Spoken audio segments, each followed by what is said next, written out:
Okay. Let's see what we've got here. We've got. Let's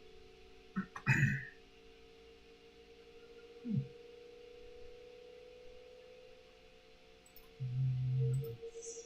We've got video settings.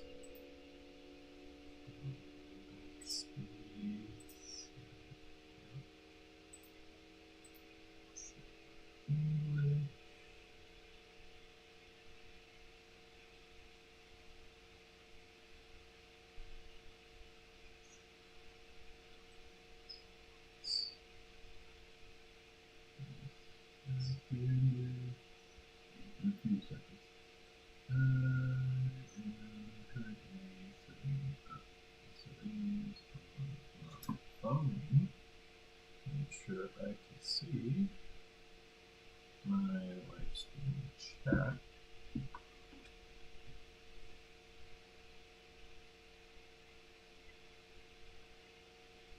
Okay.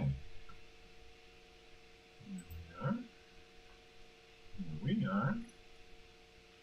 Here on Space Engineers. Feel free to temporarily pause the video for a few seconds or a minute or however long you need to read all of this. This is primarily the amount of info that you need to know. A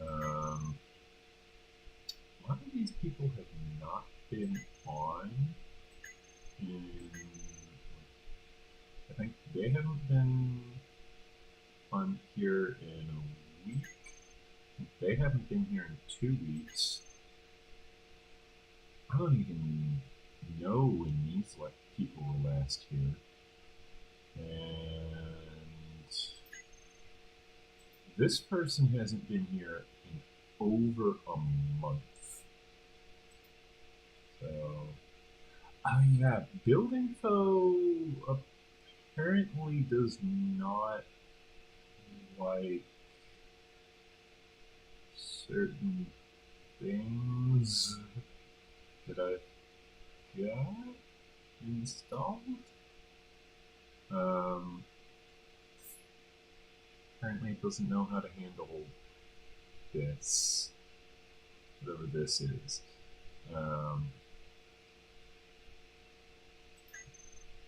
But as you can see, we have processed a large majority of stone.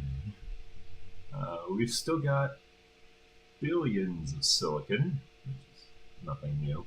The nearly 10 billion gravel is a little bit new from your perspective. 21 billion iron, a billion nickel, 24 million cobalt. These are all in kilograms, so it's actually, instead of it being, let's say, 1,000 million billion, since it's kilograms, that would be 9.5 trillion grams of gravel, which is a lot. That is a lot. But, it is what it is. This does mean that I've got plenty of material available to actually upgrade the place here. As you can see, I currently have these air vents set to depressurize. This is because there's an ungodly amount of noise from the electrolyzers.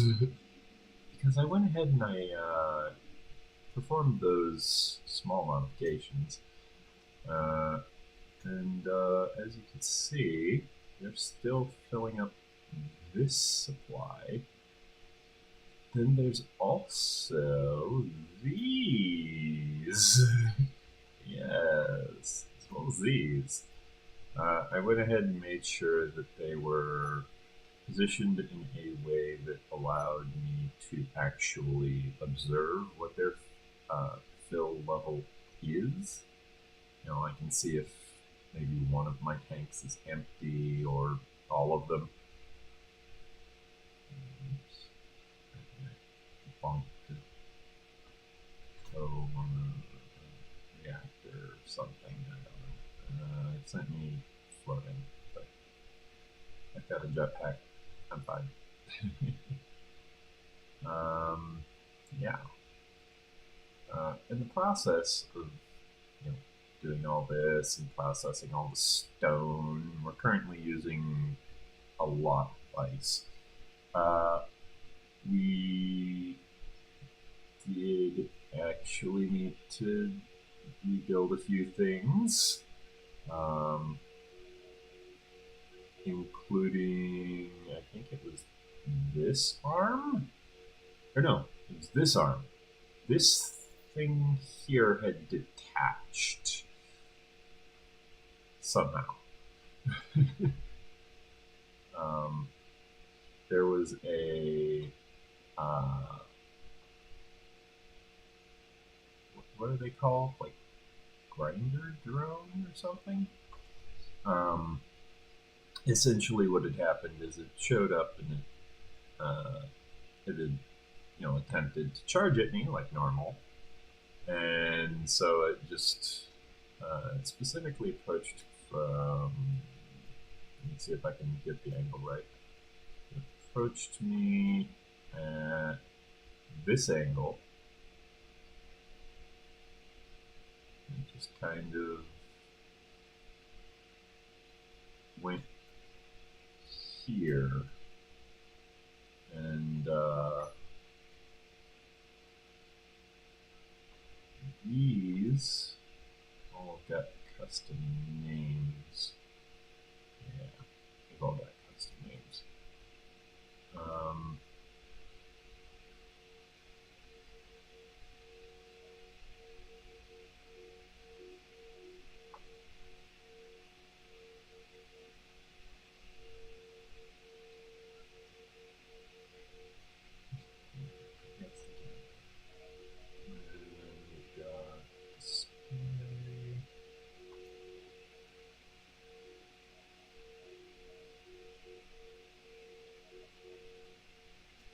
In case you ever wondered how to actually target those, that's how you do that. I renamed this, so you can tell.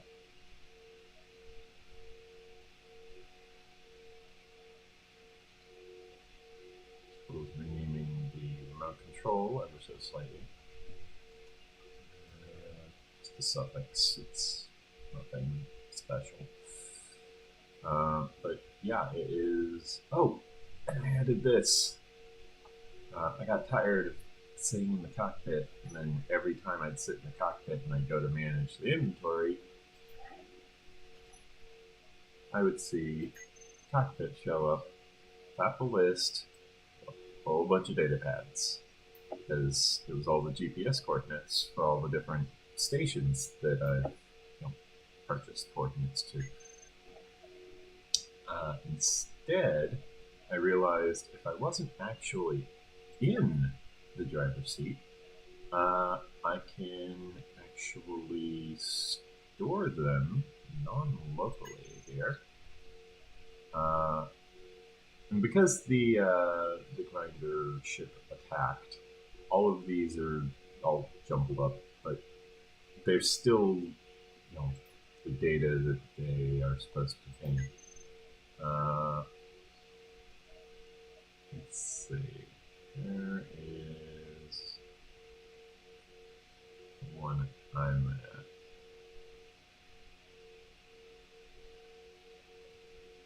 There we are.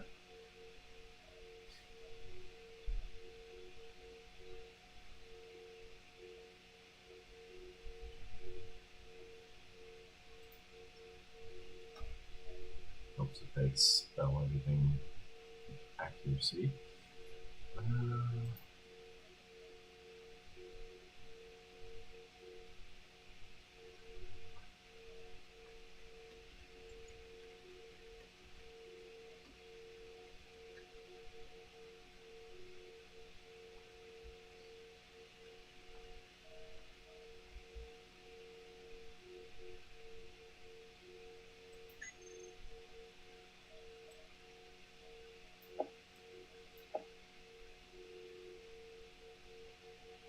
if you're curious why I did that just there, that was because there was, at one point, a problem where if you didn't move the data pad in the inventory, it wouldn't actually push the update.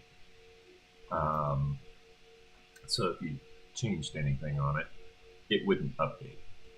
It just wouldn't. And that's kind of a problem. We don't want that kind of behavior. We want it to update as soon as possible, whenever possible, for a data pad, because it's a data pad. It's there for writing information into your little digital notebook, basically. Right. It's going over here.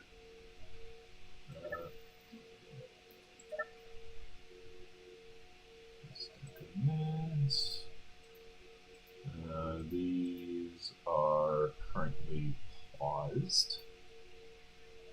These are currently under the control of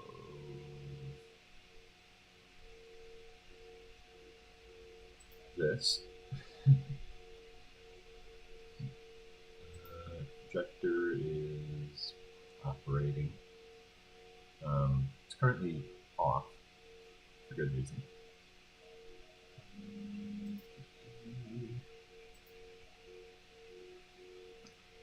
What I really want is I need to update a lot of these names.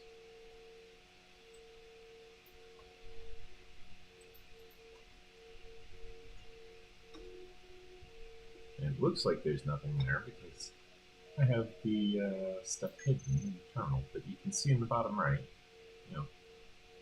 I've got stuff going on there.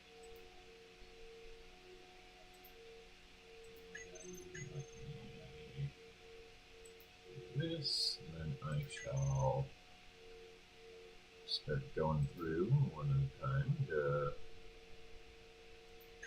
start constructing a fairly effective stockpile.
Okay.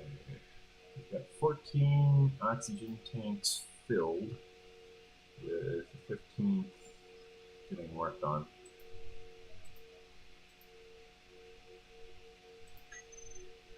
If I let it just run, it should finish in around 4 hours.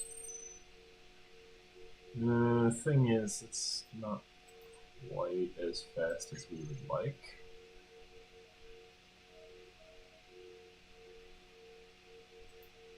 What I'm going to do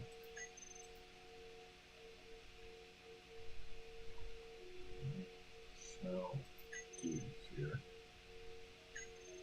is I'm going to go ahead and clean up these various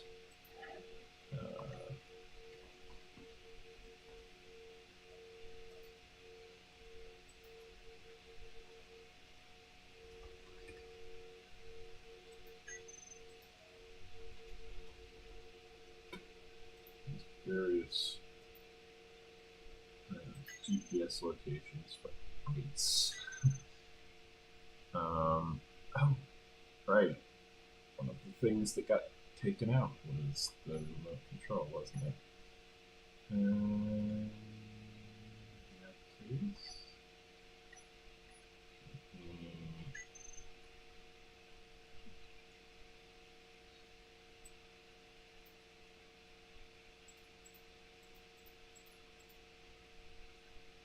let me actually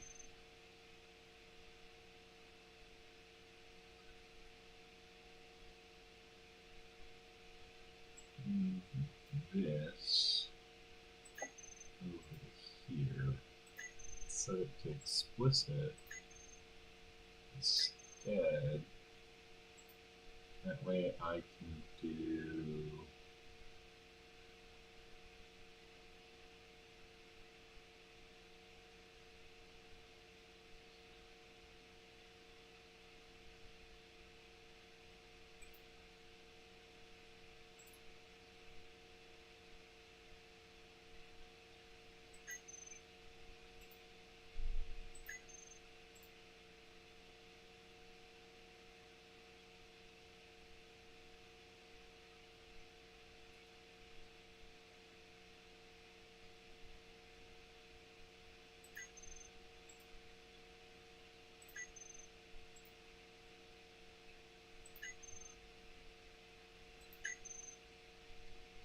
no.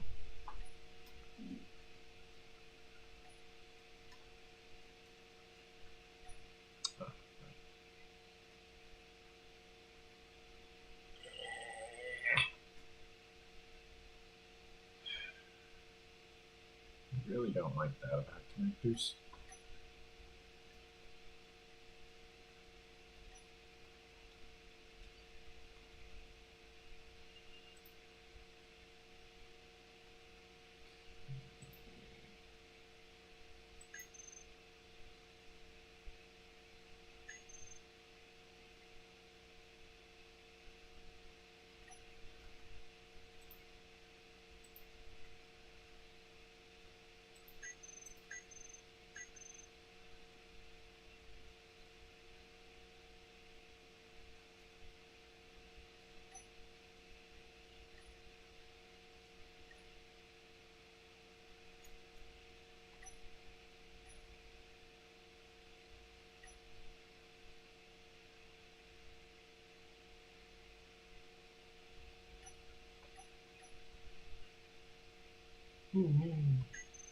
Things that problem was the camera. Let me actually add that here. Change this to toggle.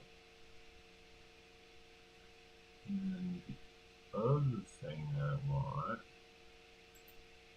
is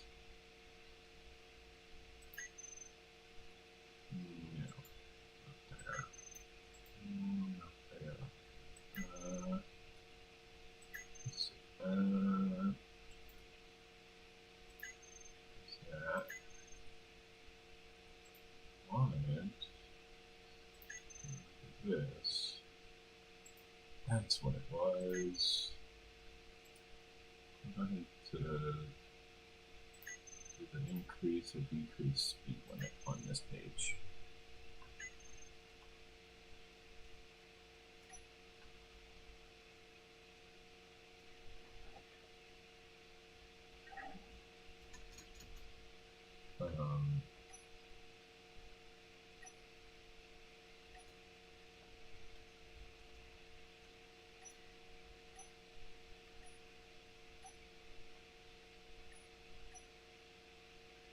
Oh, Autopilot, right.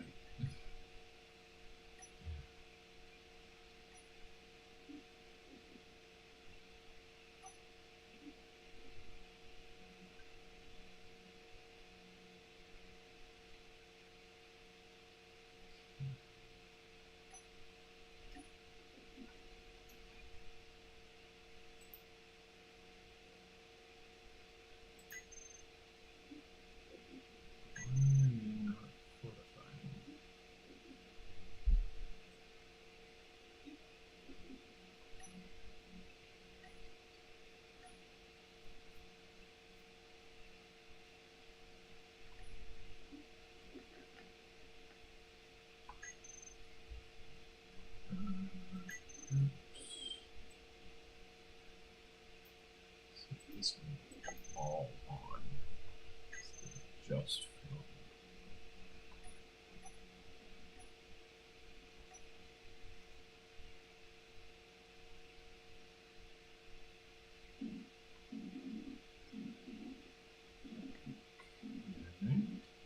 That's handy.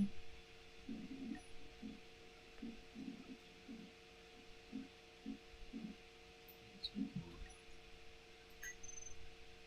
clean up 14 there. And go to remote control. Clean up here. Waypoint. Coordinates off at first. That way we actually orient ourselves like we're supposed to.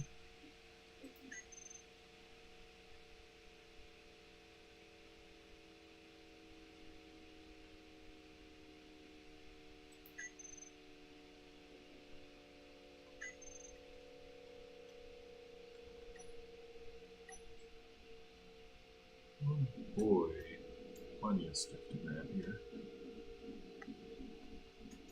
Yeah, I remember this place now. I'm surprised this stuff is actually still here too. Let's just turn these on.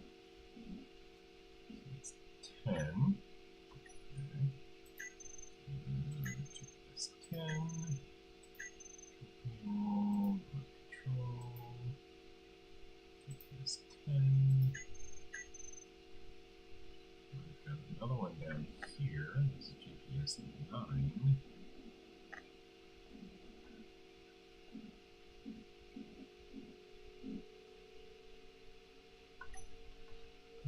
You know what might reduce a little bit of lag? Disable the preview on my recording software. You know, I know the recording software is set up. I'm looking at it on my phone as well, so I am aware of what's going on in my recording. I need another thing telling me what's going on in my recording. I think it's somewhere around here on my approach.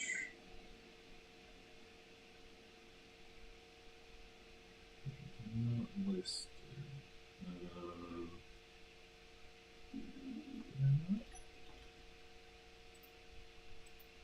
Increase this to maximum power.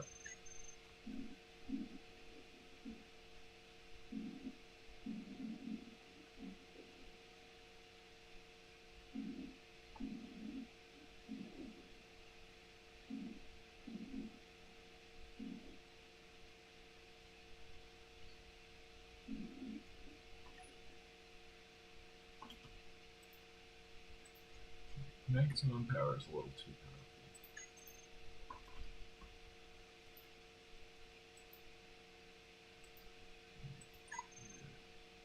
8 on the list. We either already grabbed it or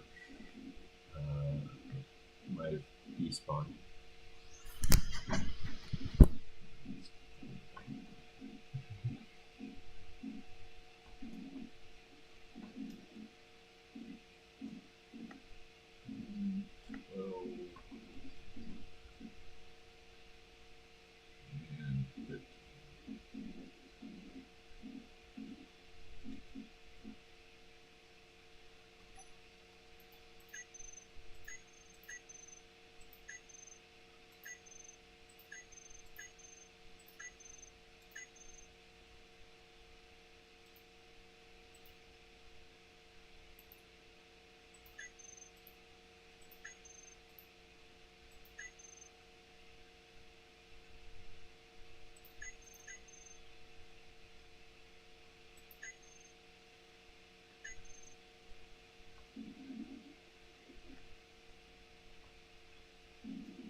This cleans up a lot of the ice in the area.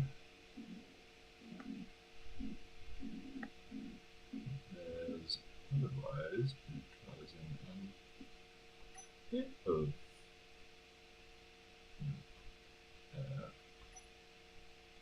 processing strain.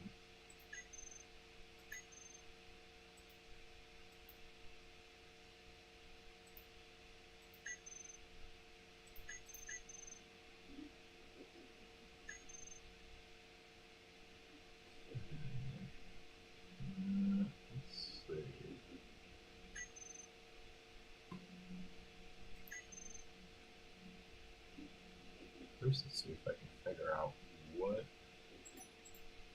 some of this stuff was. I know 2 of it was these. One of them was a camera.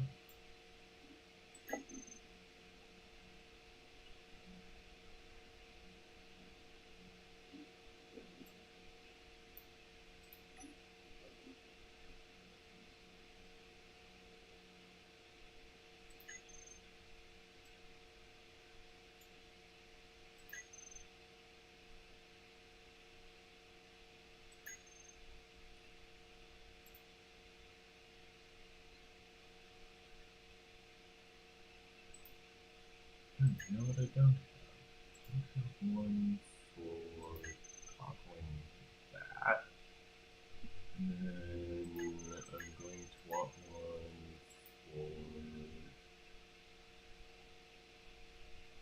for quickly running away.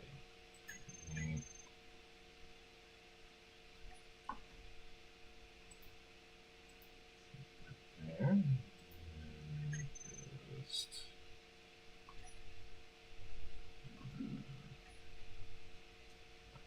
there.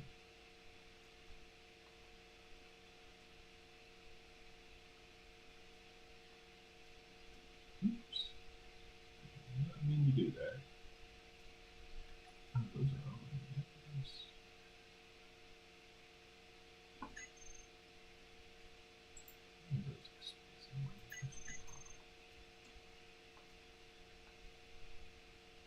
At least for this toolbar.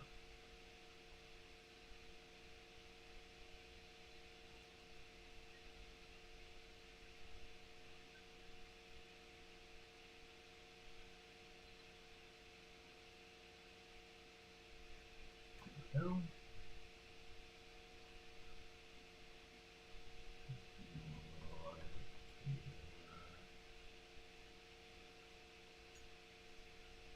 What?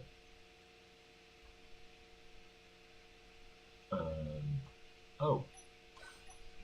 Landing gear. It's telling landing gear too. I thought I disabled that. Oh no, that's right. I didn't disable it because I was using it to grab various other things nearby that I managed to wander in but didn't have any engines. Had no propulsion. Therefore, they found it somewhat difficult to actually, move.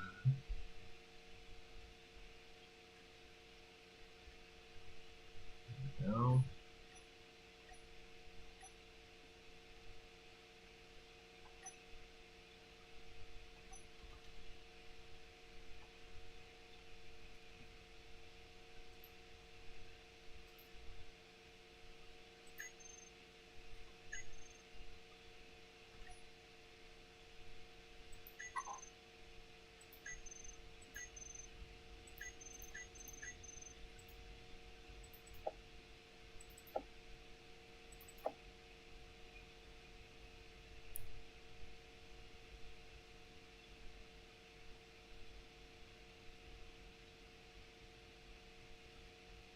How much ice did I have?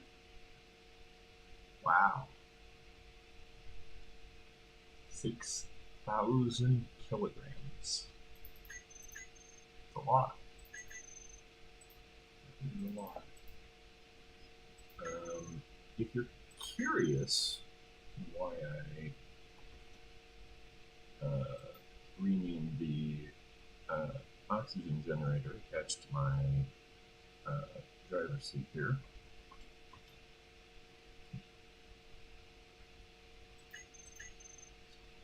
Because then I can do this. Now, you can see I've got all these electrolyzers with 662,000 ice, and this one with about 66,500. But I can just go, deposit everything, because I'm searching ice on this side, so it only shows storage inventories with ice, because that's the filter, and that allows me to very, very quickly refill all of these. Good lord, that is a lot of clicking if I don't do it this way. You can see it's 27 kilotons of ice. Just ice.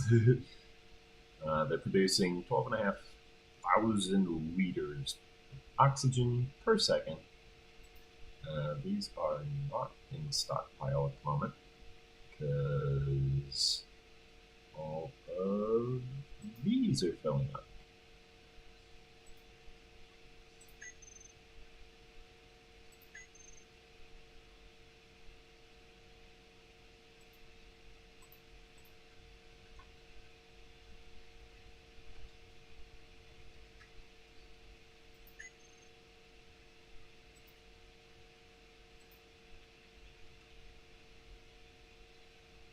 As you can see, we've got all this lovely stuff here, just stockpiling oxygen for us.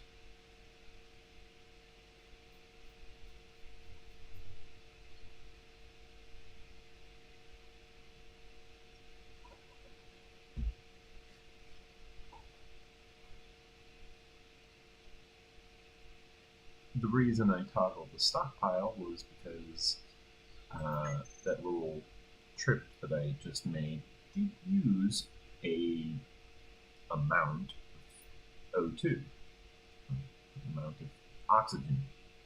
Therefore, I wanted to make sure that I refilled my oxygen supply in the oxygen generators, O2 fusion reactors.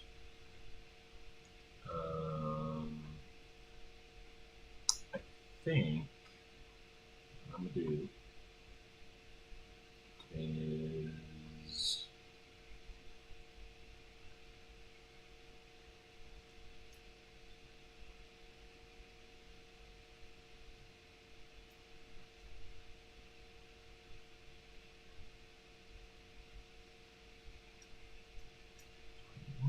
another O2 tank. This is probably going to be my main storage method for O2. Additionally, I do need engines. I need more engines. So I kind of want to just lift all of these gyros. And the way I'm going to do that is extremely straightforward. Deconstruct, build new engine, reconstruct. Very straightforward. Alternatively, I could move them here. So these are going to get more engines too.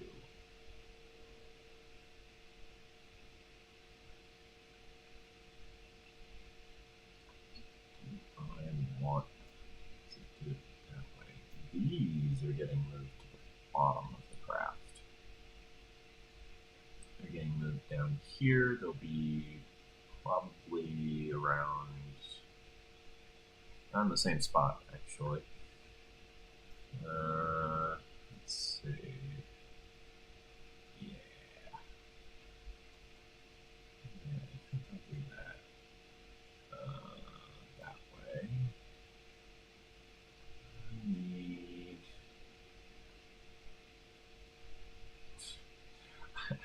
to update the placement of these spotlights. So these spotlights are way out of place from where they should be.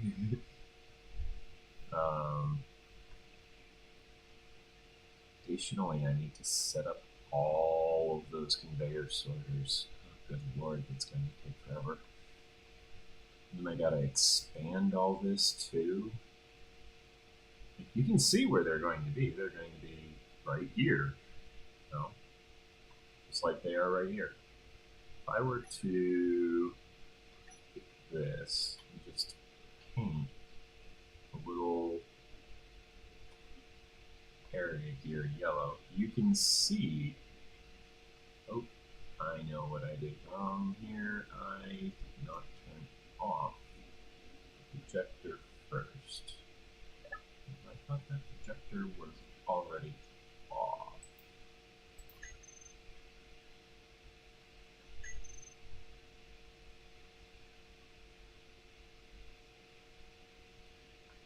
Okay, let me try that again, shall we?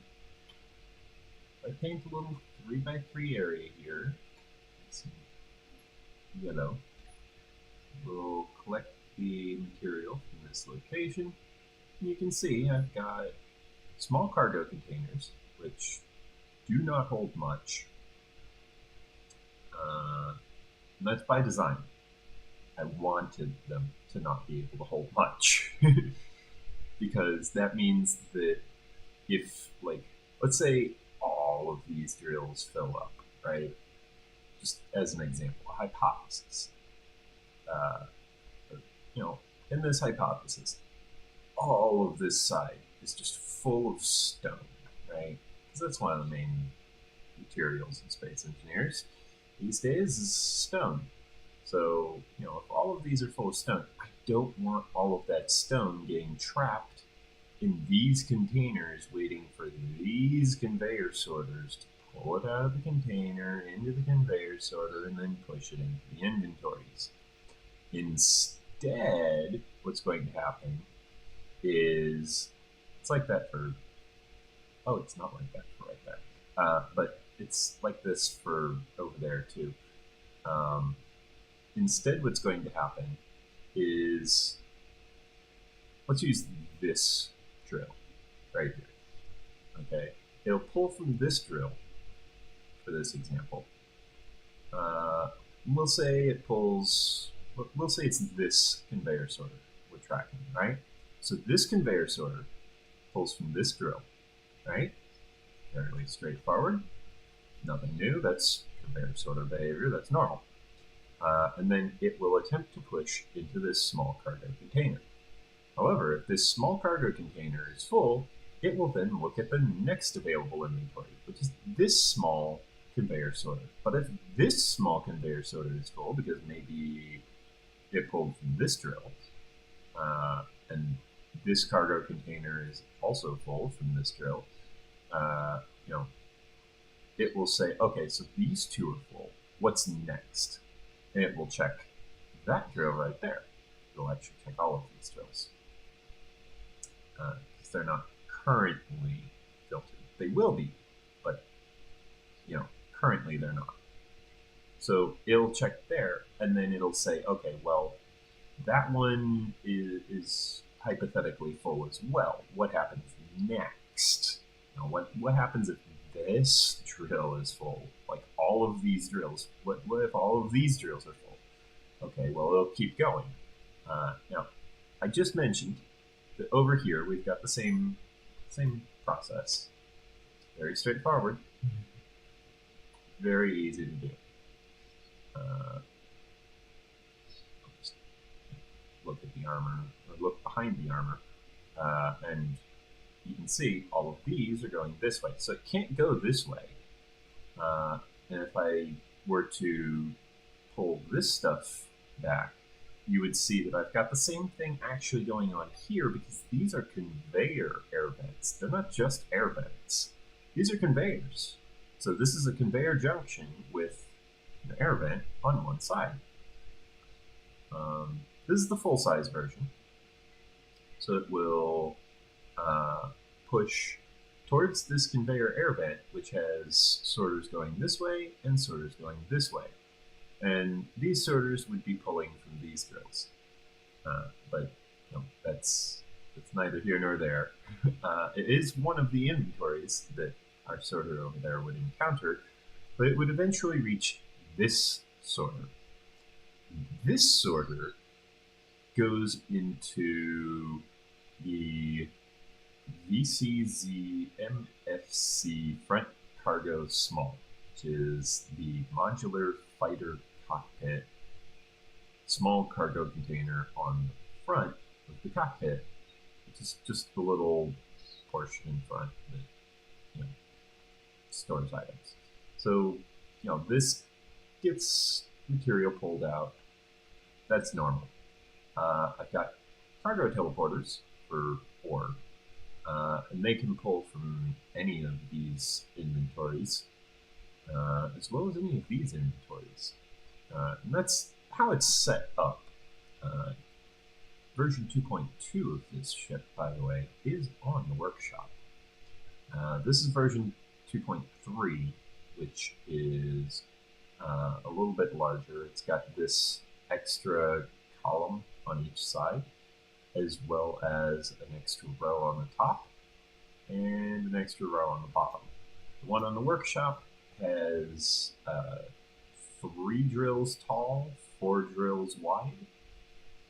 So it's a 4 by 3, 4 by 1 by 3 technically. Or no, wait. It's not quite true. Let's see, it's 4 by 3 by 1. Yeah, because this is the one. It's XYZ coordinate. So Y is height, X is width, and Z is Z is depth. Which I never really understood why they used XYZ for height, width, and depth. Just call it what it is. Why not call it HWD? It's an acronym. People are learning it. Okay? They're not going to know it in the first place. Why are you worried about memorization capacity? Of course, the people I would be complaining to haven't been alive for a few hundred years. Mathematicians and geniuses that have long since died, but they established all these mathematical proofs about, gravity, mass, velocity, energy cost, all that stuff. They already figured all that out. Yeah. So, as you can see from the example, that gets this conveyor sorter, instead of stockpiling everything in this cargo container, it will say, okay, this is full. Let's go to the next one. This is full. Let's go to the next one. This is full. Let's go to the next one. This is full. Let's go to the next one. This is full. Let's go to the next one.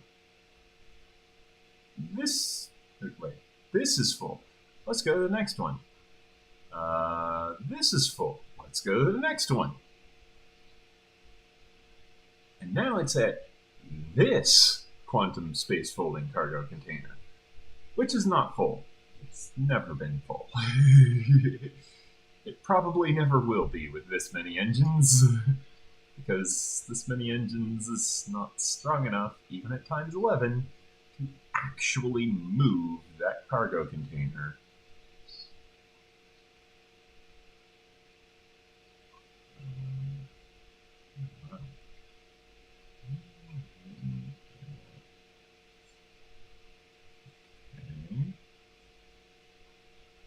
Wow, we are. Okay, so we're really starting to get some progress on refueling our ship here. That's good. Very good. This doesn't tell me anywhere on build info, build level. You can see though that the full grid mass for both of these ships is about 691 tons, nearly 700 tons. It's around 700 tons. We'll say 700 tons. So, all of this stuff that I've got weighs some total around 700 tons. Let's go ahead and put this armor back in place.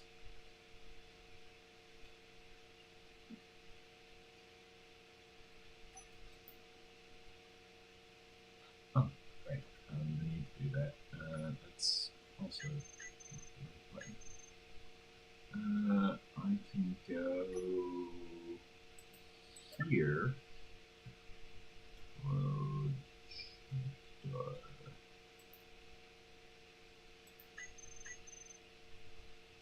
Now, the projector will tell the build and repair system, hey, I need these things built. And the build and repair system just goes, oh, okay, let me build that for you. Problem solved. Just like that.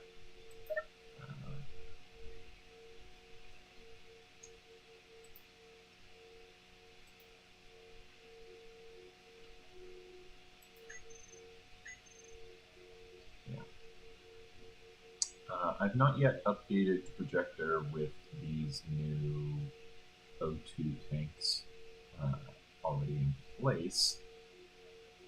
That being said, though,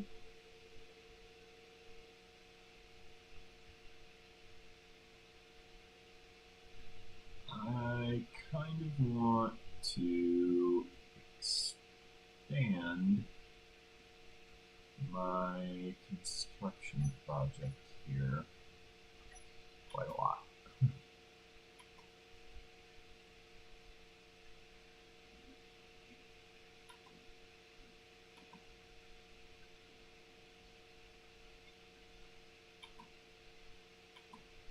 You may think, oh, he's splitting his grid. No, I'm not. You see all these armor blocks?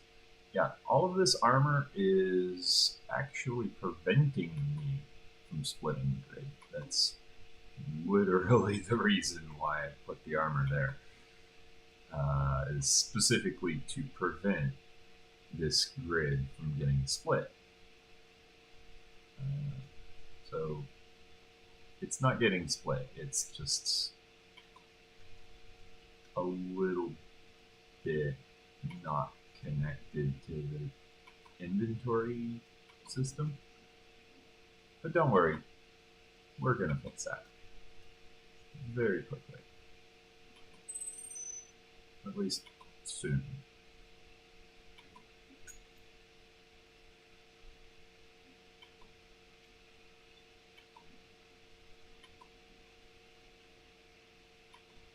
But we're going to fix it using a slightly more complicated method than normal.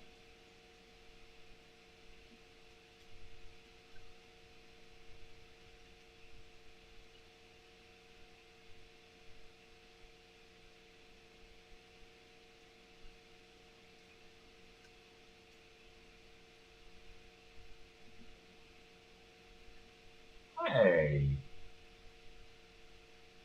There was a conveyor junction here. Something took out one of my conveyor junctions. I really should blueprint this ship. I've done a lot to it. 2.1 is definitely in need of an update.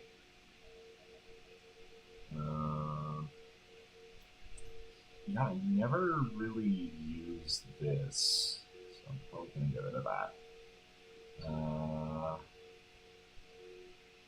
Probably. I might not. I might keep it. I haven't decided yet.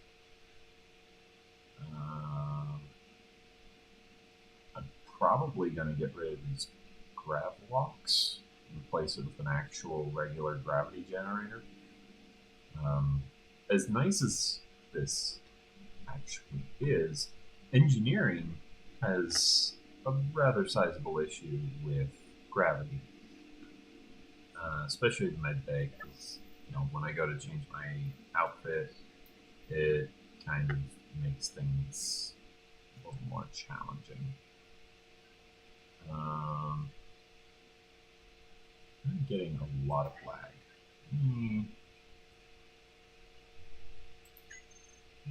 Actually look into updating trash removal.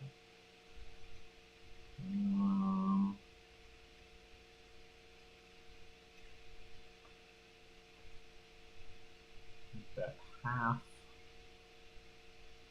And let's say 100. I think.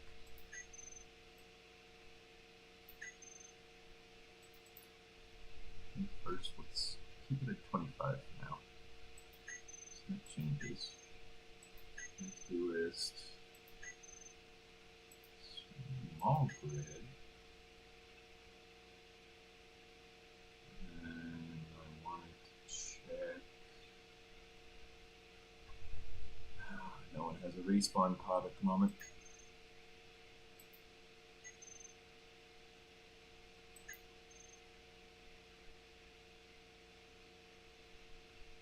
They're actually right somewhere.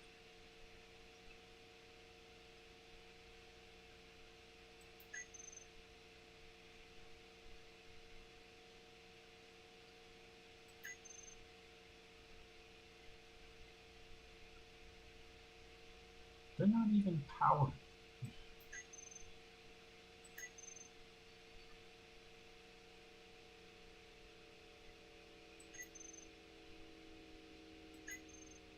Yeah, it was salvaged drones.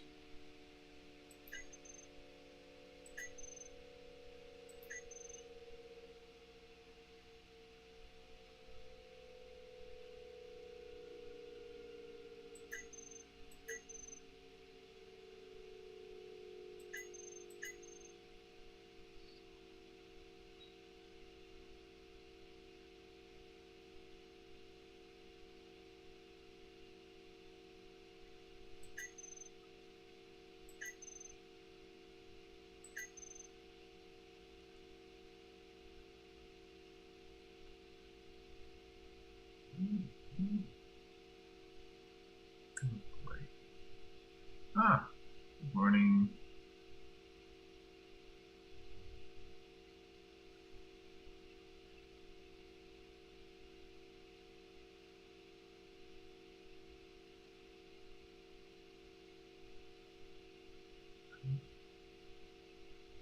Why do I not have timestamps?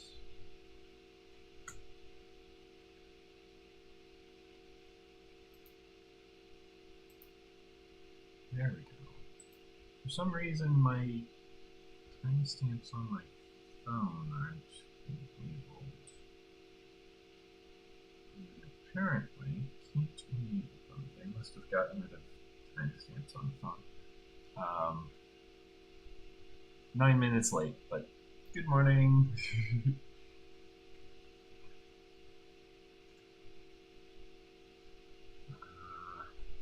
Let's go ahead and clean up these salvage drones. While we're at it, let's look at these small grids here.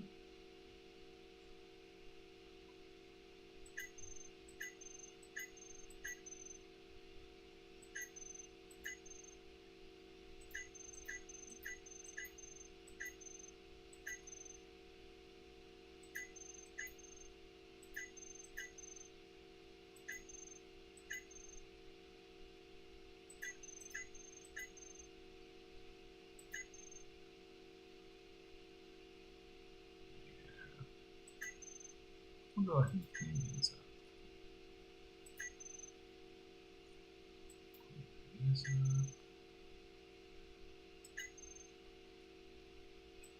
Clean this up.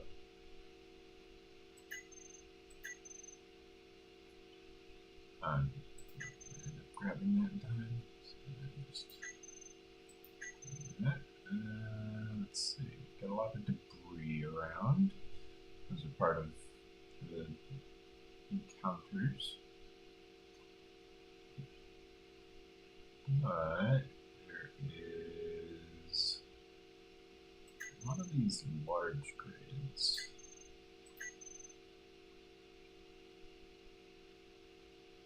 Oh.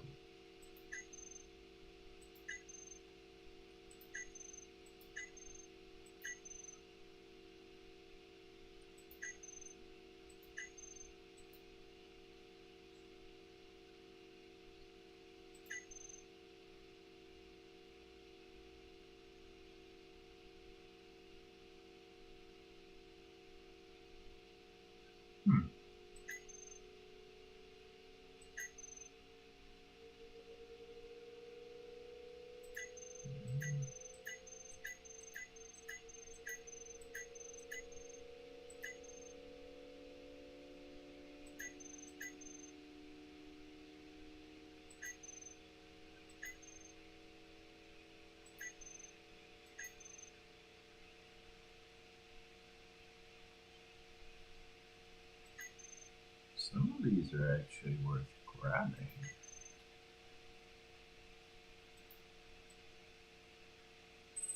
There's also all these static grids to clean up.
Fewer than 5, I'll say.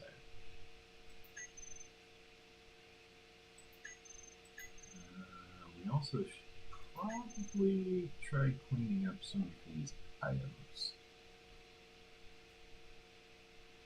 Let's start teleporting around, grabbing these floating objects here.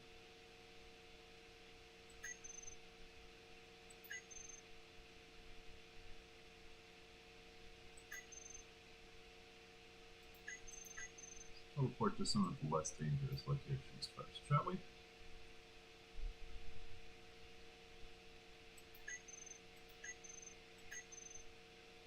Ah, what the heck.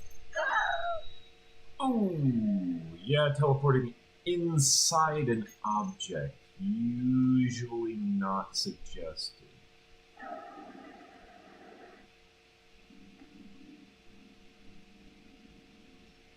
On the upside, we get to very quickly and easily track down where that was. Because now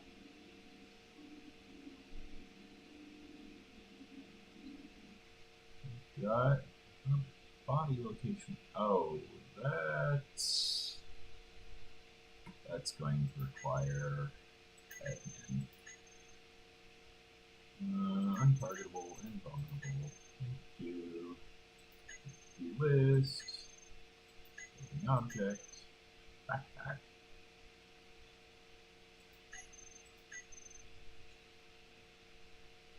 Turn on our flashlight once more. Now, what we can do. Yeah, see? That's exactly what happened. It teleported it into the grid. Use our grinder here.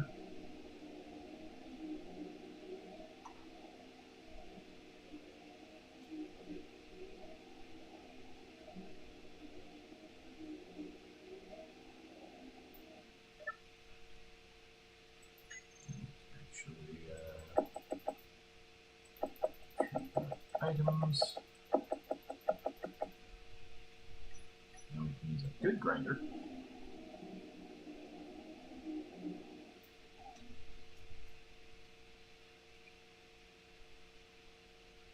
Let's see if we can find those missiles that they mentioned being around here somewhere. Ah! Yes, that would be problematic, yes. Ah! There's the missiles. How handy.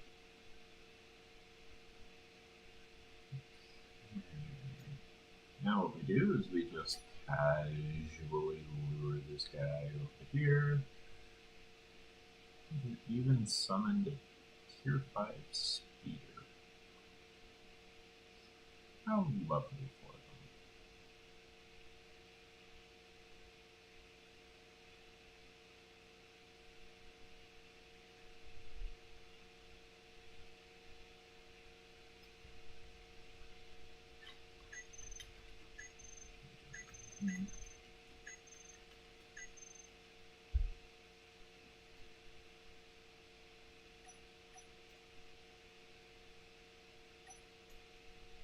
Yeah, you can hardly see the drones there, but that's fine.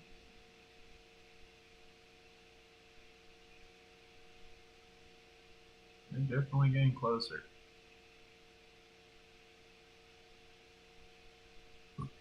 They are most definitely getting closer.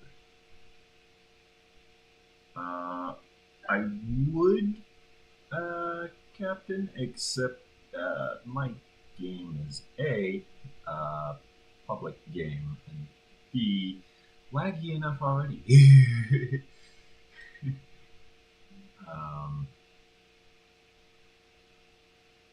Yeah, see what I mean about the engineering having issues with gravity? I can't just fly at this place. I have to actually use my jetpack, even in engineering.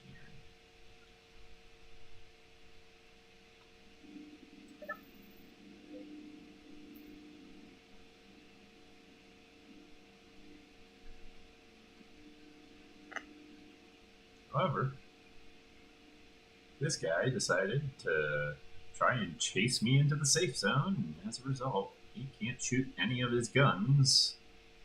Meanwhile, the grinder still works. So I'm just casually going through all of his systems and collecting his resources and materials and all kinds of other lovely goodies.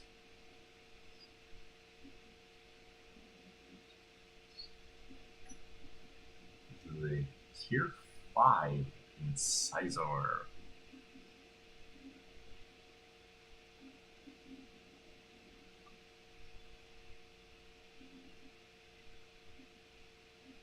Not sure why it didn't grab the timer block until it was just going through all the armor. Is timer blocks considered an armor? If so, that's new. At least to me. Maybe Keen changed that recently. Or maybe it just never registered and I never noticed.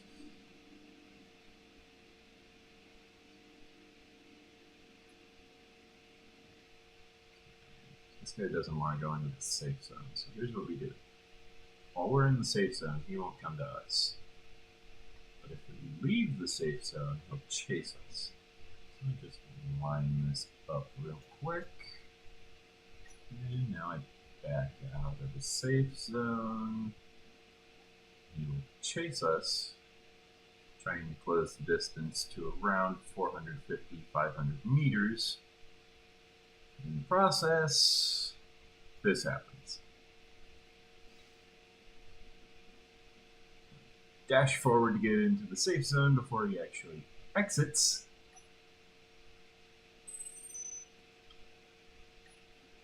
And there you go. Pirate Speeder has been successfully reclaimed. Tier 6 thrusters. Oh, good lord. This guy had so much stuff. Very expensive. Well worth the risk of possibly just going around the safe zone.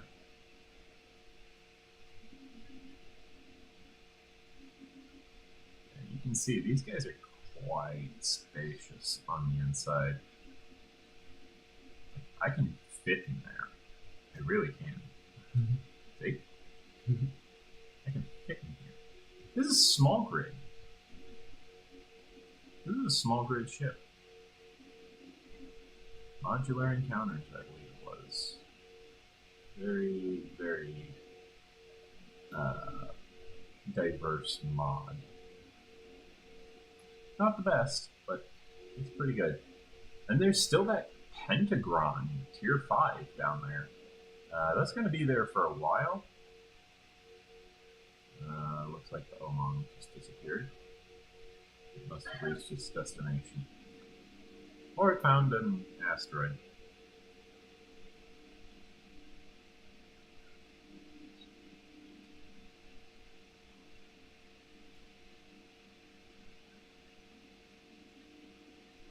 Yeah, the Pentagon Tier 5. Pentangron? I don't know. I just call it a pentagon because it's quick to say. I don't know how to actually pronounce that name.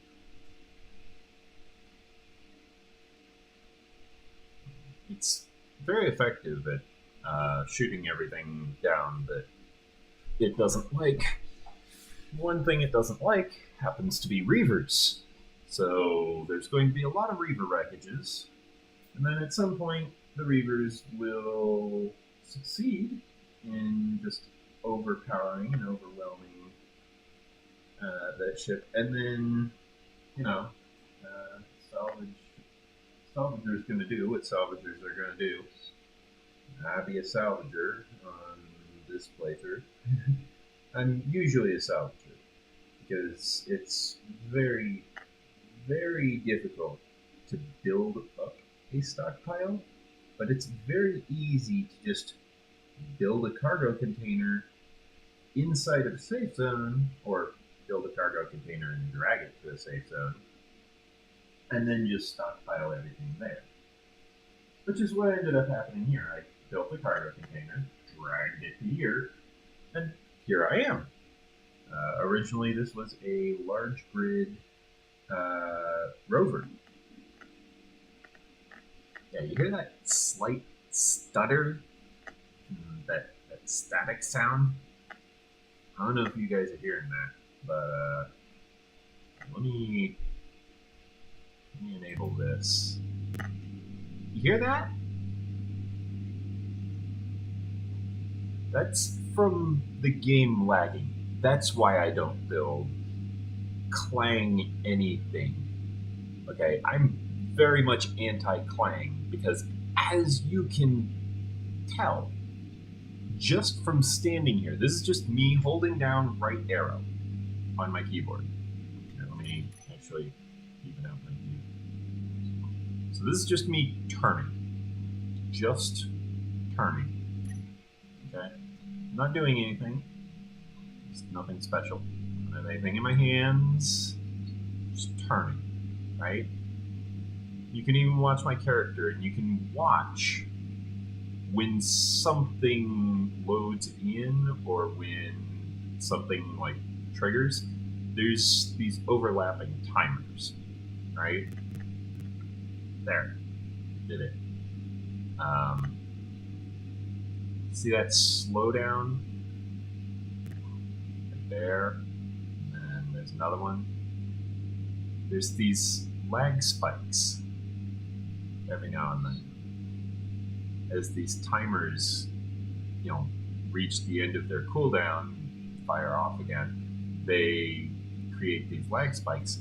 All of these various timers kind of have a cumulative effect.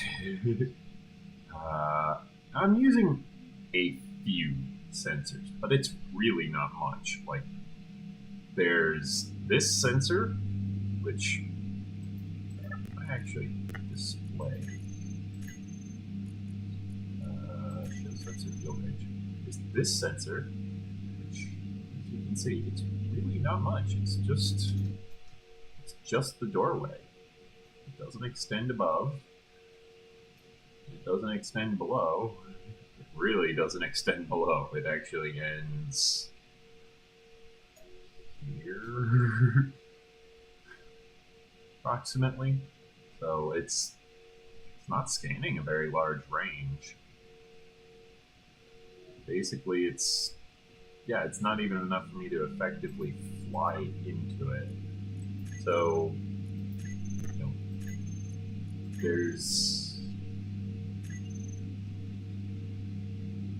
there's a lot going on. Meanwhile, this one has two sensors. I don't actually need one of them. The other one, I kind of don't like the other sensor because it stops me from mining. In fact, I actually don't really like the fact that I've got two shields here, because the shields don't charge up identically. You know what I mean? Like the shield emitters, only one shield emitter is on, and the other shield emitter doesn't actually think it's emitting. Here it is.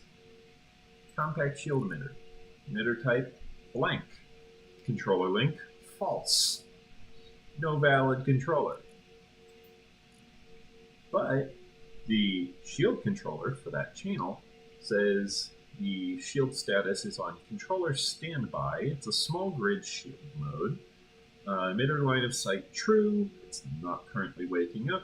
Grid does own the controller. It's apparently not in Grid's faction, but it is.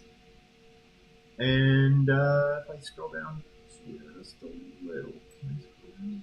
Oh, no, I guess I can't. This is where. It says here that this is a backup, and it's currently suspended. Well, the problem is, when it's suspended, it doesn't have any health.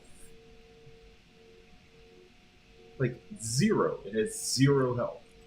So if I, set this to shield status down, okay, great.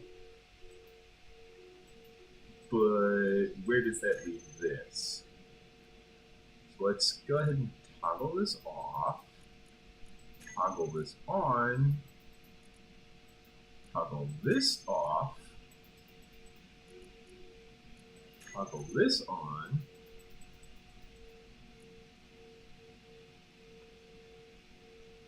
Yeah, it's not waking up. So I'm sitting here with no shields right now because I toggled off this emitter. So the secondary shield system isn't working. As you can see, we've got no shields in the bottom left, right next to the dampeners. See the dampeners toggling between red and gray? Yeah. Right next to that, there's a shield icon. If I go into this menu, and it says, you know, shields up. Nope. Array of shields. Boom. We've got shields. Just like that. So the secondary channel isn't functioning. It doesn't have any HP stored. So it's kind of pointless to have this. It really is.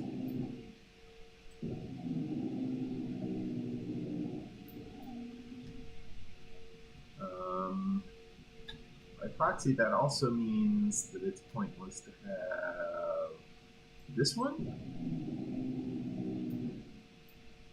and this one. In fact, you will actually recognize that if I weld this up, you'll see something very, very much wrong with this picture. One of these things is not like the other. Only one shield on this grid can actually run, apparently.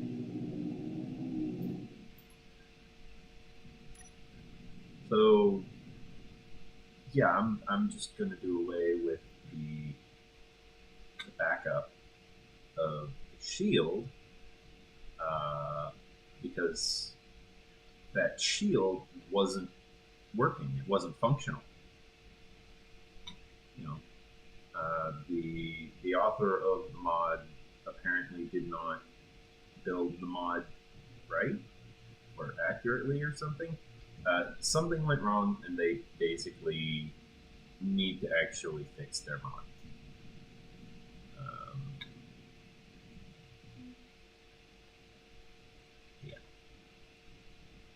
So we've got all that.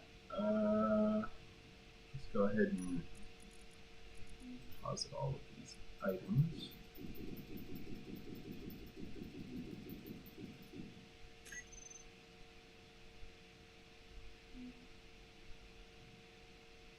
We really should make that a different color for item treatment. Maybe green.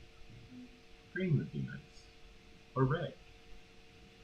You know, then you have, you know, red, green, blue. Or no, red, yellow, blue.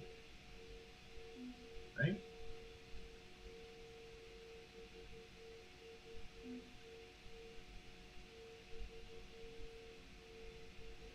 No, they wouldn't want red, yellow, blue. They would want, oh, what's that color spectrum called? It's like red, yellow, was it orange? Violet? I don't remember. What's the third color spectrum? They like to use it in England a lot. But it was another color spectrum that they like to use.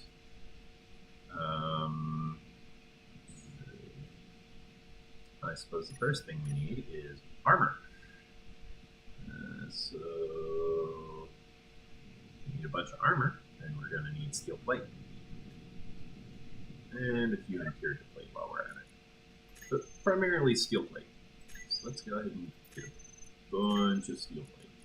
I accidentally deposited all of my apparently deposited or didn't collect my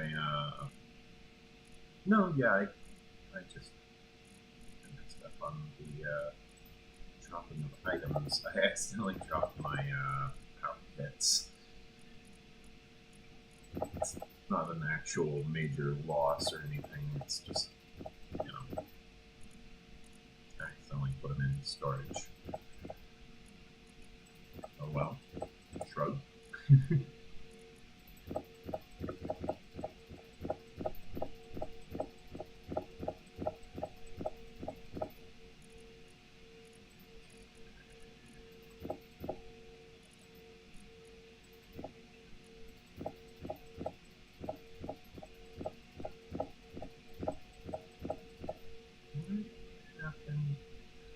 Oh! Yay! We finished processing all of that stone! Finally! At long last!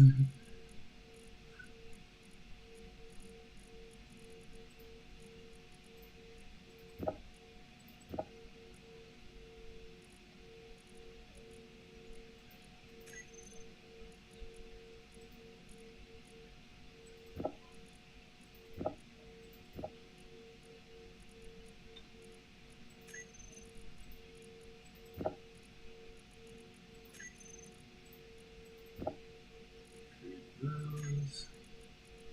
Then I want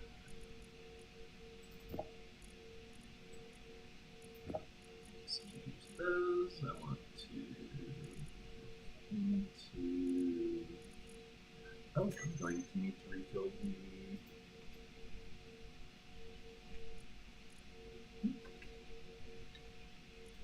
electrolyzers.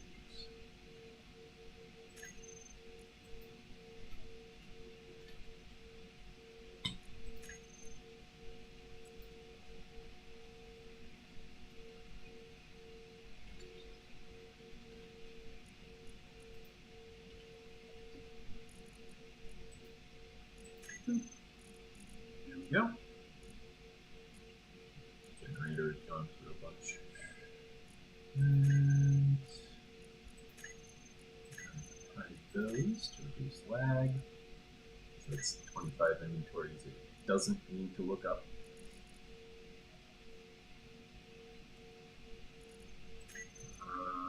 Let's see. How is this going along? This is going. This is going.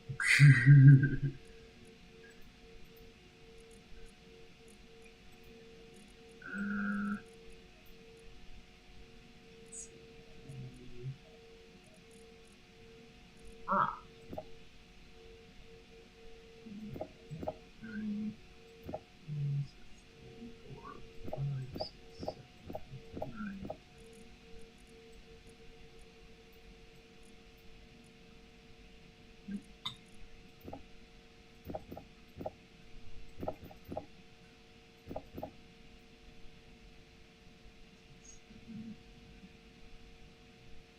That's 3, 6. Nope.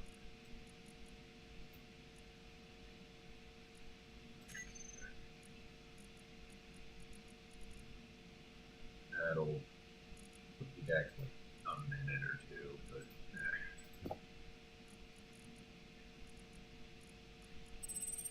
that's not much of a problem.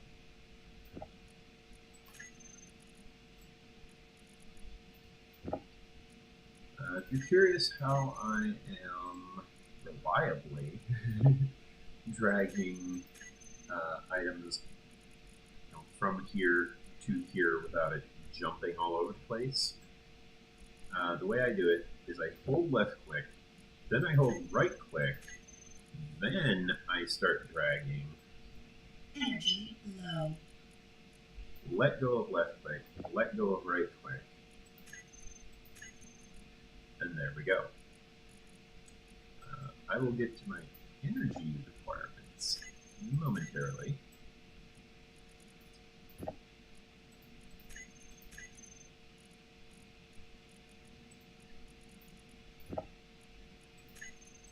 Alternatively, I can hold left click, start moving, hold right click. Ah, see, that's something to be aware of. Hold left click, hold left click, start dragging, hold right click, go. No, that doesn't work either. So it's hold both left first, then right, and then let go of left, let go of right. Select one, and there we go. That way it holds its position here, allowing me to visually sort all of this stuff, as well as just giving me a regular list I can reference. I can sit here and go, well, I know this part should be somewhere around a specific location, like, you know, for example, metal plate should be right around tier 4 thrusters. So I can just look up tier 4 thrusters and find the metal plate. Very straightforward.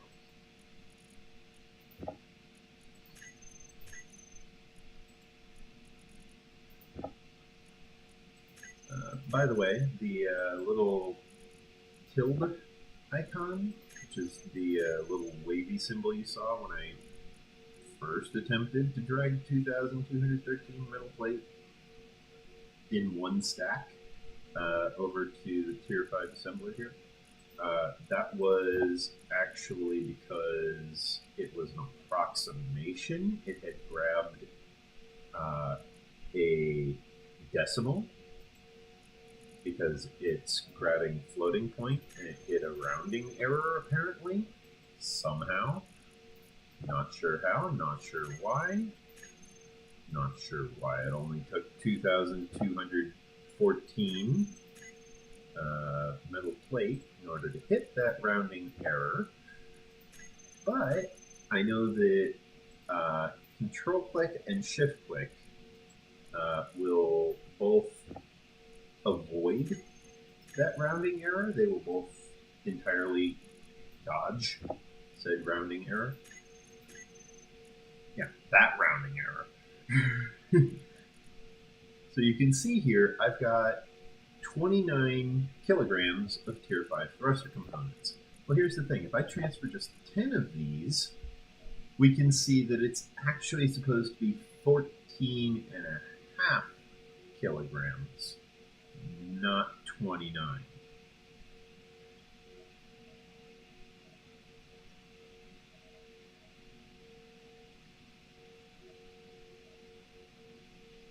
So I went from 29, I went from 14.5 to 29 somehow, because it had grabbed a decimal where I didn't tell it to put a decimal.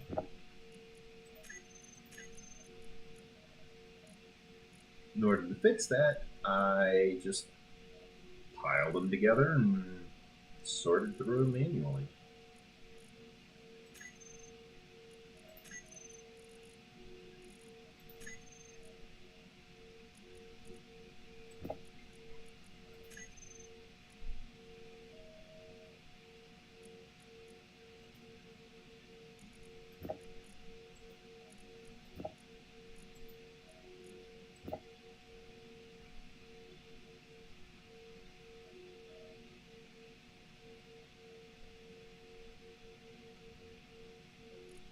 These components specifically, I don't stockpile. Same for these components, because they use platinum, both of those. Now we can see just what I'm getting from all of these materials. As you can see, that's a lot of material. You know, I'm getting 2,000 platinum, primarily from all these thruster components down here. Primarily just from tier 5, except for the ammo. Oh, right, energy.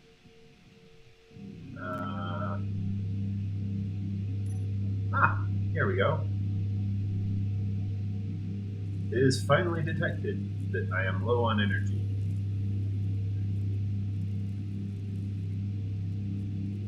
Because it has this wind-up period. I wasn't sure what to actually set this to, but I did change this in config files, and I set it to 10%. I should have set it to 5, but I set it to 10 just to be safe because sometimes it's busy.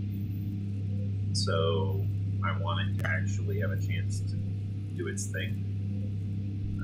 Currently, I run over here. I can see this is working its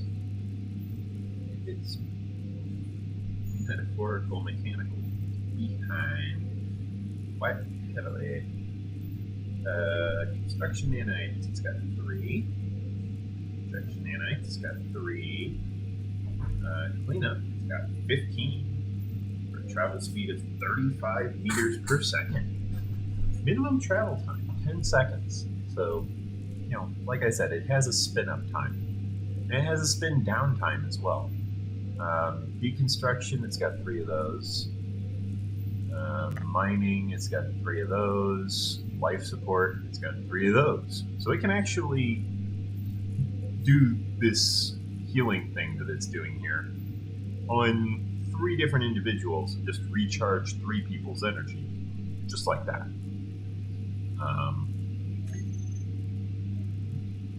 But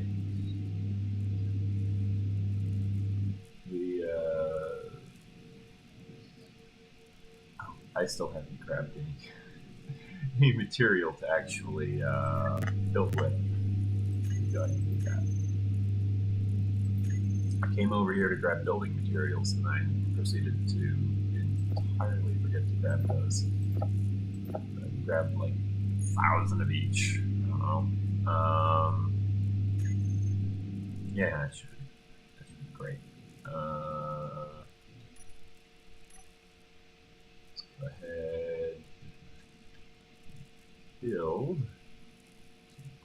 groundwork here.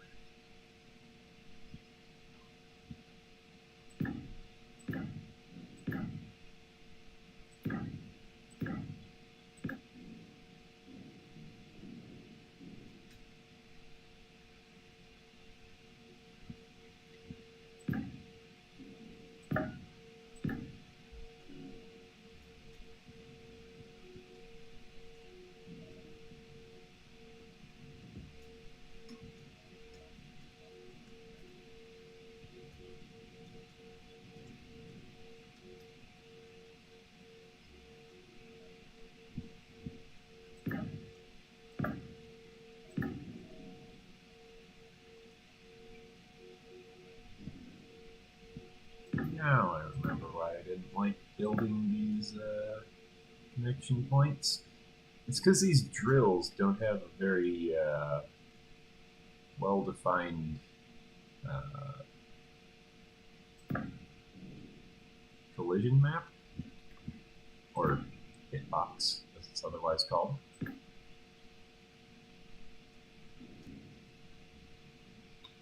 The collision mapping for targeting.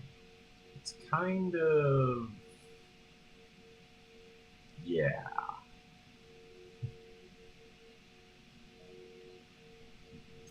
It's kind of not entirely all that great. Yeah. Anyways. Onwards to construction.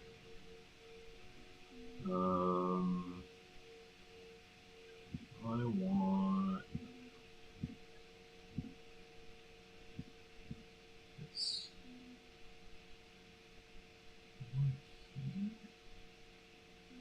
Yes.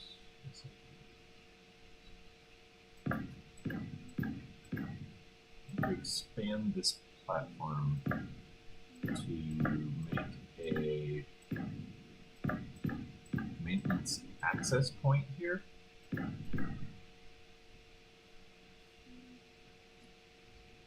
Since, you know, I might have to work on this stuff in the future, and on top of that, I might need to, like, you know, stand around for a while just building this thing. On top of that, I also might want to expand this ship as well. So, yeah. Get ourselves a little platform we can stand on out here to get ourselves in the right direction for everything. Now that we've got this platform, let's actually go ahead and open up these areas. There's actually an easier way to do this. I control click just does a little 3x3 cube. It would normally target back here as well, but, well, there's nothing back there to target because I already grabbed it. So, yeah. And now we want a small conveyor. We want to cycle through using the mouse wheel till we get to the small conveyor tube. Let's go ahead and make sure they are pointing in the right direction. In this case, literally.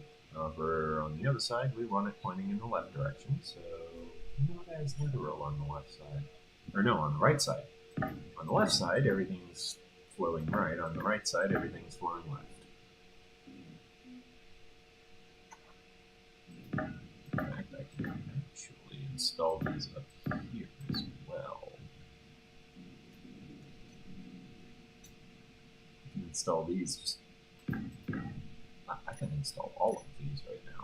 I can do that right now, actually. This will make installing all of these upgrades much easier.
If you're wondering how I managed to get my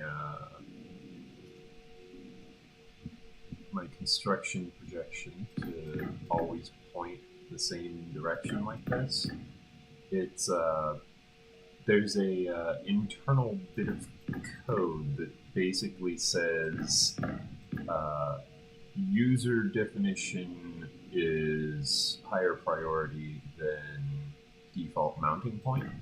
Because the default is the default, but you know, people like to customize. Don't believe me? Ask any insurance ad. I'm pretty sure there's an emu out there who's jumping for joy somewhere. There's probably a few of them, considering, you know, the whole thing with Australia. Seriously, that is one of humanity's most embarrassing moments.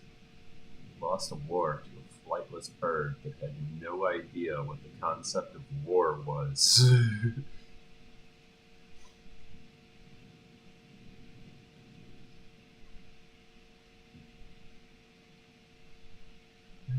Okay.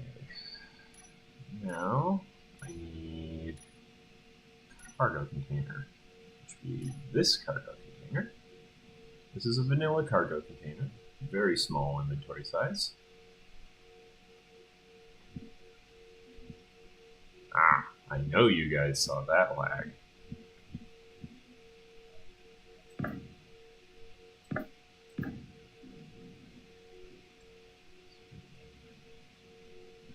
Just that rotation, that very, very slow rotation.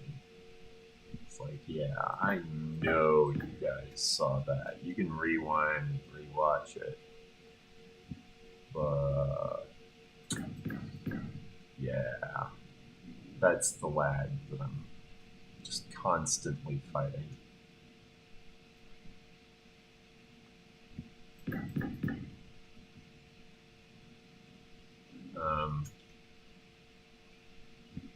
Anyways, back to what I was saying about the default versus customized. The default is called on once again if you manage to stop looking at a grid. So if I look over here and then I look over here, it'll rotate. You know, so it's currently the way I want it. Yeah, okay, and it'll stay that way, stays that way, stays that way. Yeah, doesn't change. Hey, Blue, huh? Ah, would you look at that? It's now upside down.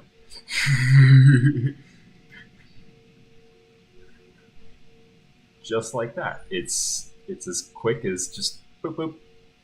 Just that. Just that. That's all it takes.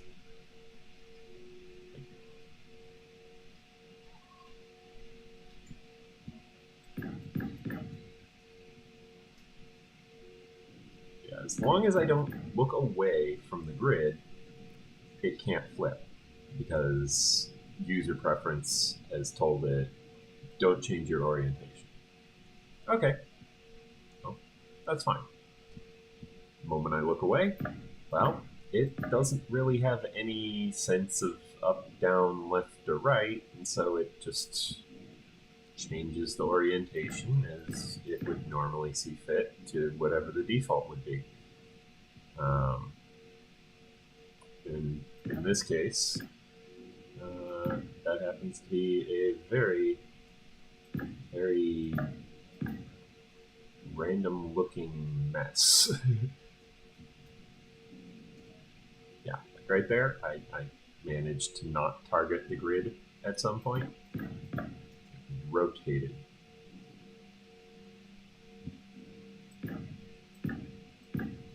That time I was accidentally pointing at one of the drills, and like I mentioned earlier, these drills are not exactly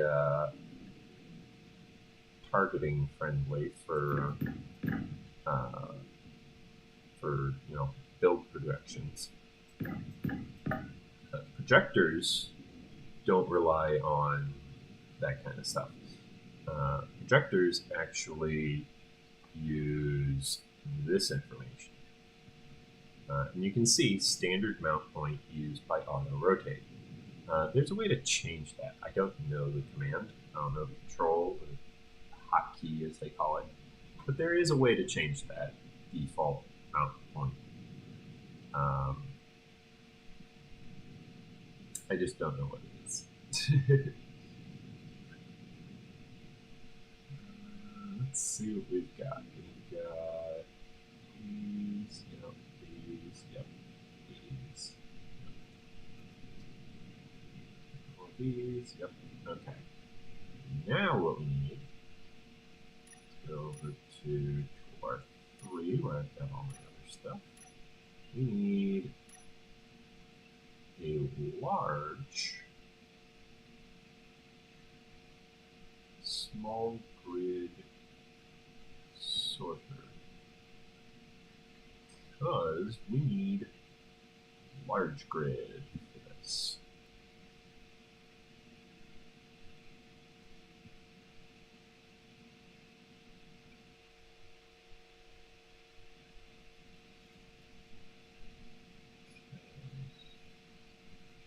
Now I get to figure out what way do I want to technically be,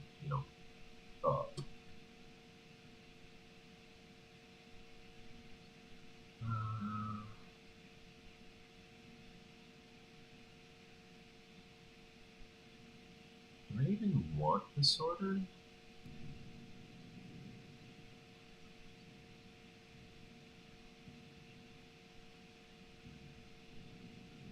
I mean, I know I want the sorters like here. Because, you know, it's, well, actually, I guess I don't need the sorter. I just need, I'll do the 6-way conveyor junction.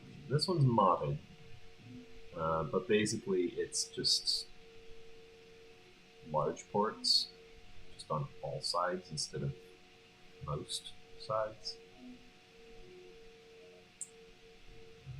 You can see the mod info in the left side. If it's modded, it'll have a line at the bottom there that says mod. It's like right about there. You know, I'll make it so that the line is right there, just above the med bay. See it? See how it says more conveyors and it has the Steam ID number. This one, being vanilla, doesn't have that line. So there's that. This should actually be airtight. I don't know why it isn't. Let me check. Yeah. That's oh boy. Okay, well, this is vanilla. This is modded. Yeah. I think I see the problem there.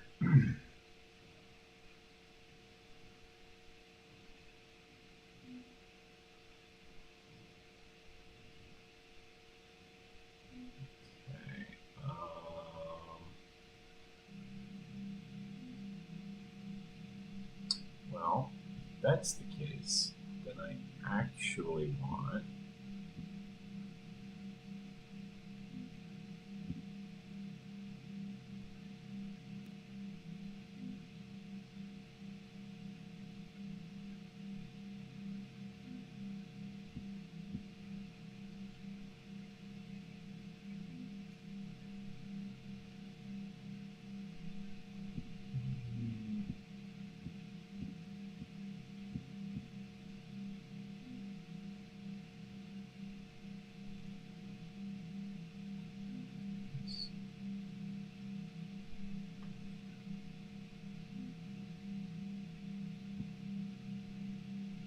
that's normal, but that won't connect. This will connect. I want it that way or that way? Or that way?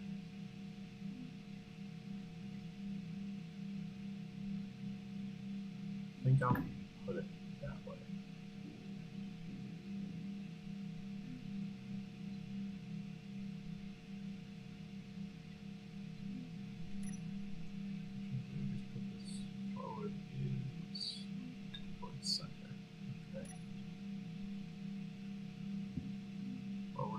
Center, which way is up? Towards center. Up towards center.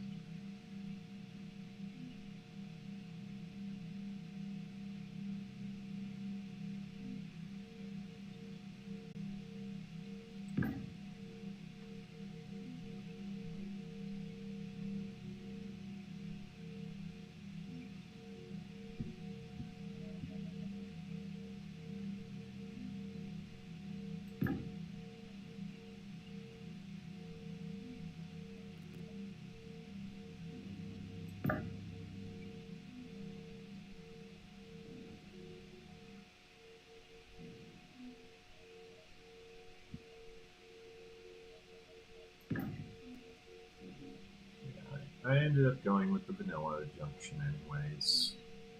I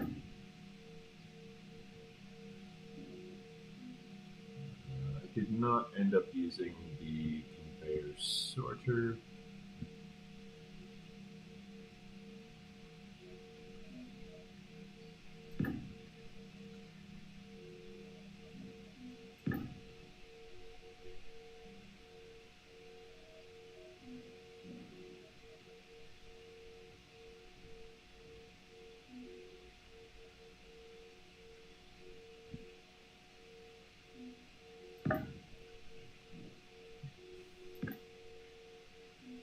And the reason why I ended up going with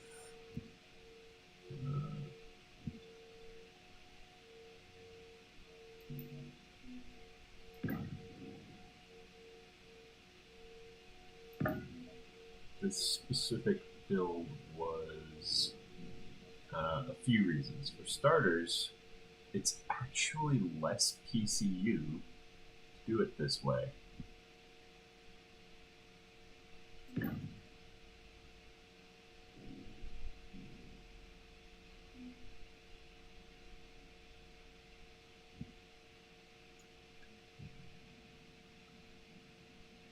Or wait, no, it's more PCU?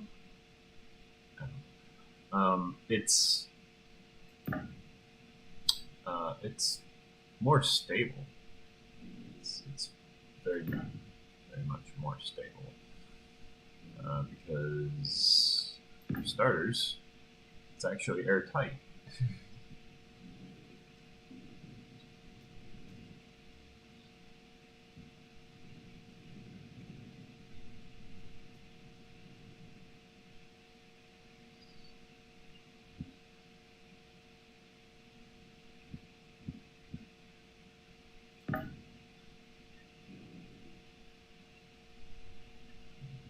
Additionally, with any new updates that Keensoftworks might publish. Oh, yeah. Energy low. You're not brave citizen. Shall get resolved.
Looks like get these all installed. Nice. Okay. That's helpful. Let's go ahead and get our suit recharged here.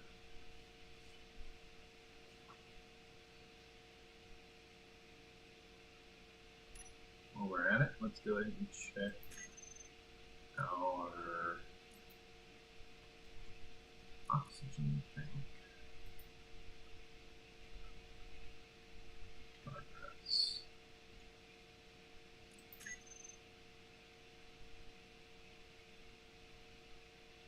There are multiple reasons why I'm actually using the stockpile function. One of the reasons is because it gives us a very detailed view of just how much progress we've actually made. Another reason I use the stockpile function is specifically the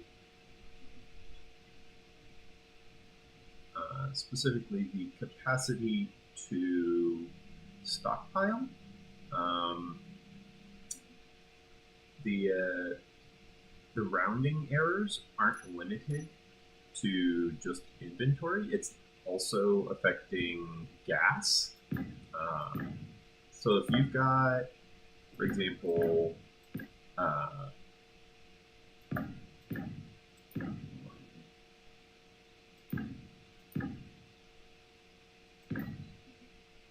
if you've got, for example, a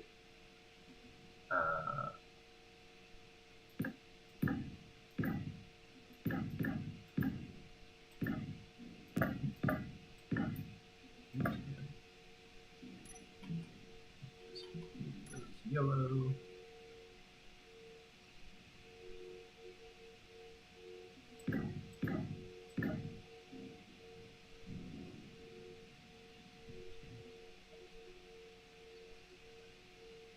Hold on. If you've got, well, actually, I'll use the default value. So 1 unit of ice, whatever it measures as 1 unit, gets converted into either 3 hydrogen or 3 oxygen. I don't know why it's 3. It should be H2O1. But let's say you've got 3 of them. Okay, so you've got 3 oxygen. Okay, and you've got 6 hydrogen. So your 6 hydrogen would split up amongst 3 hydrogen tanks, perfectly balanced, perfectly fine. But what if you had 5 hydrogen tanks? Well, then you would not have a full number. That actually is a very important detail, because there are rounding errors in this game, because the developers aren't very good programmers. I mean, yeah, they're Keen Software House, but also they're Keen Software House. Okay? That's like saying, yeah, it's a Bethesda game, but at the same time, have you considered it's a Bethesda game? You know? It's got its own share of issues, bugs, problems, and various other things that go wrong. You know, each programmer has their own specialty. I understand this. That does not stop their programmers.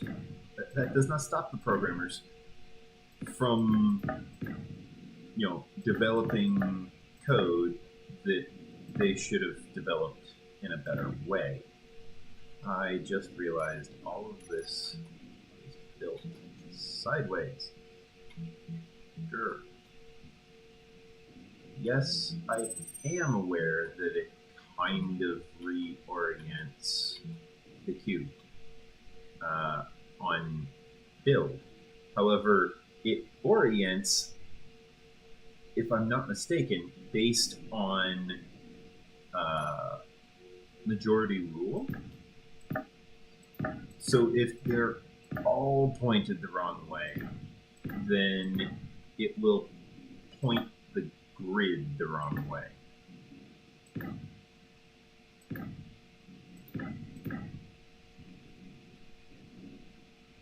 If it doesn't do it by majority rule, then, I guess I got that wrong. But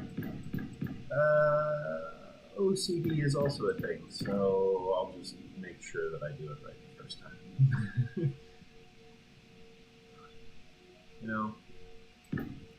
Get the orientation right, because this is going on the Steam Workshop. Once it's, complete.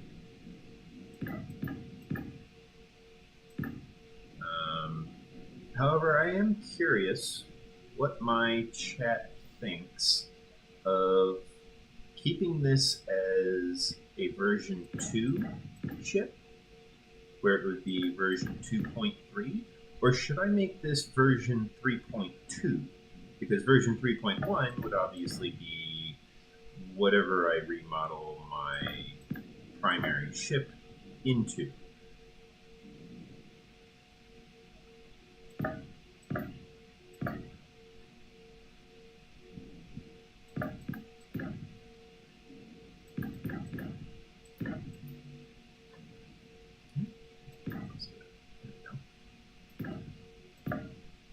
Whatever I turn the capital ship into would end up being defined as 3.1.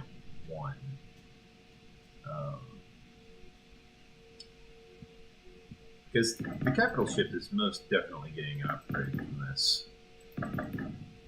You know, I just spent, I think it was a week, processing 3 billion stone. I've processed so much stone. Okay. I've processed so much stone. But there is a limit to how much I can or want to process. There's a limit to how much I want to process. However, the closer limit would be, or the more near limit, that is, would be the amount I want to process. Currently, you know, it's fairly lightweight in the videos, but if you actually connect to the game, you'll mostly just find me just sitting here chilling, just kind of waiting on the stone to finish the processing.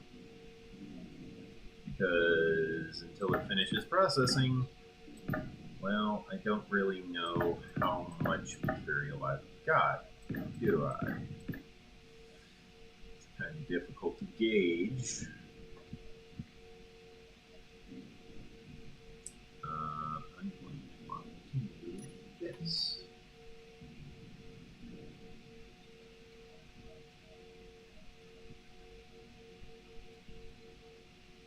I'm also going to want to add reinforcing here.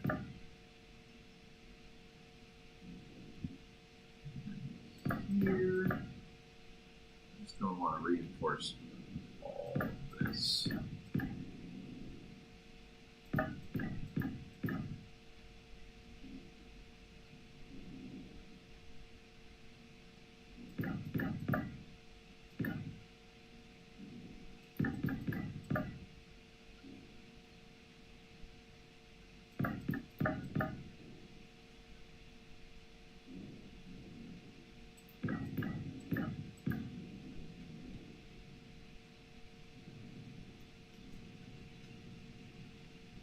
That over here too. Where I mentioned we want this platform. Well, here I am. I'm standing on the platform. Not flying currently. In fact, I want to add one of these platforms down here too. Add platforms for all of this.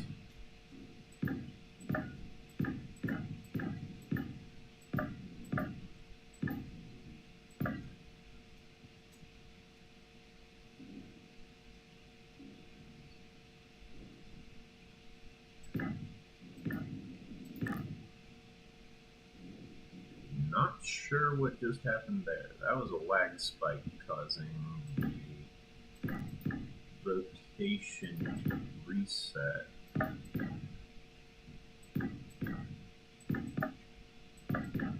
The game has been running for a very long time.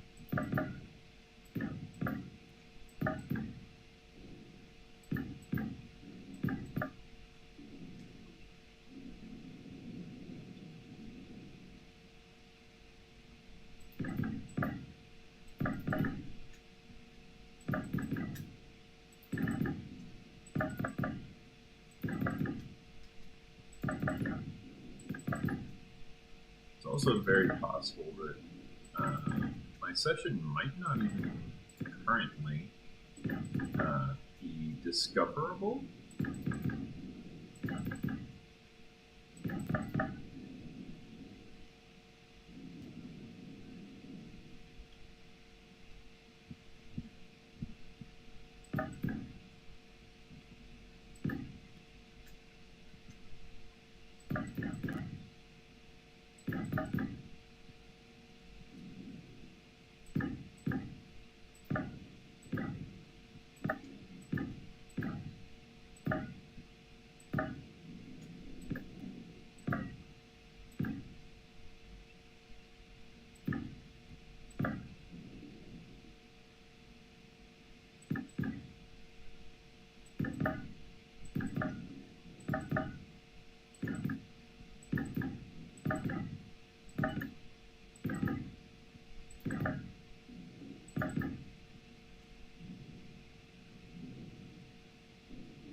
balconies, would they be a terrace or would they be a balcony? I'm not very sure about engineering technical terms.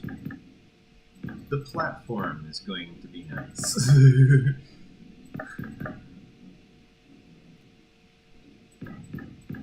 I know it's a platform. I know it's just this small little section I can stand on. I don't really know what to call it, but it's gonna be nice. I like it already.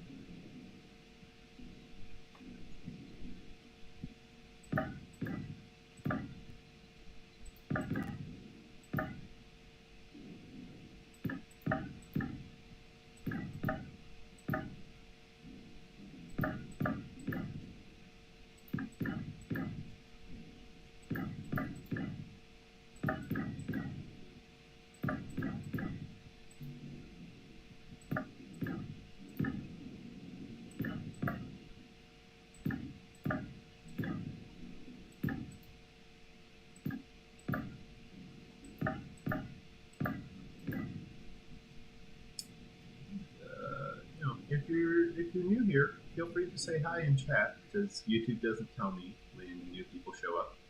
So I won't know that you're here unless you actually say something. Also, it really does help if you subscribe to the channel. Helps me out a lot, because YouTube uses the subscriptions to keep track of who it should and should not recommend. It uses the subscriptions to keep track of what channels are active, what channels are just kind of, going through the motions, and what channels are just not doing anything. If I'm active enough, it will recommend me to other people. If I'm not active enough, well, it won't. It's a very straightforward algorithm,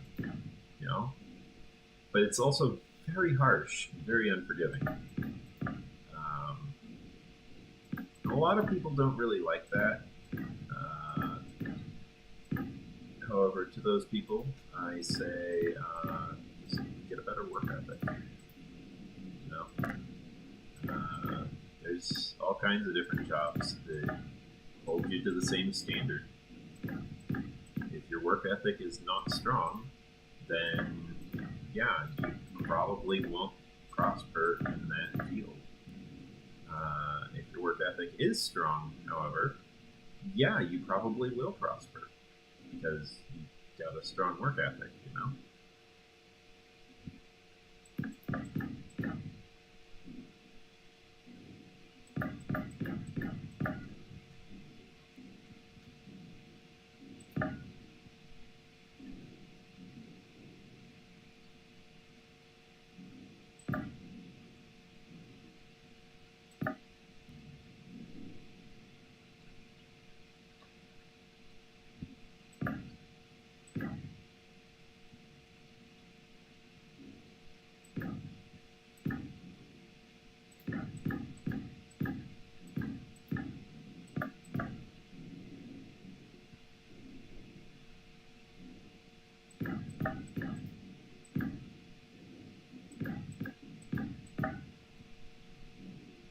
These extra little, what do you call those? These extra pieces of armor, I guess I'll call it pieces of armor. These extra pieces of armor help me perform various tasks, including preventing slamming the drills into various nearby objects. You never really want to slam your drill into the rock that you're currently excavating. It's not very healthy for your drill, or your ship for that matter, especially if the drill was full when it collided with voxel material.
go ahead and refill our, shall we?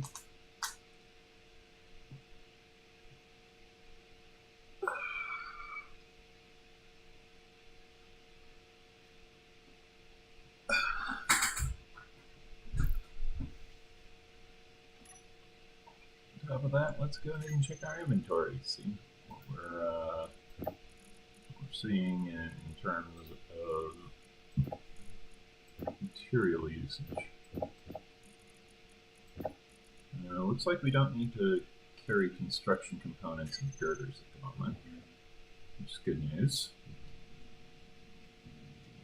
It also looks like this area is complete.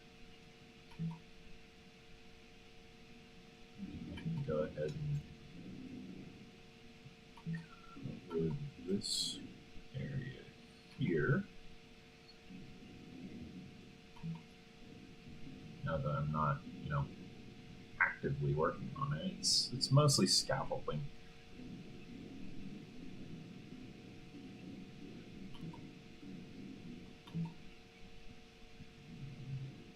As you might guess, the scaffolding most definitely would get in the way during, active use. So it's got limited usefulness.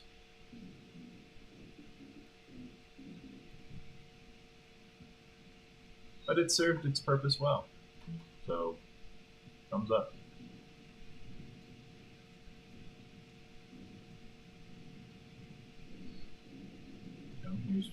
Here's one good example right here. I can just stand here, place what I need to place.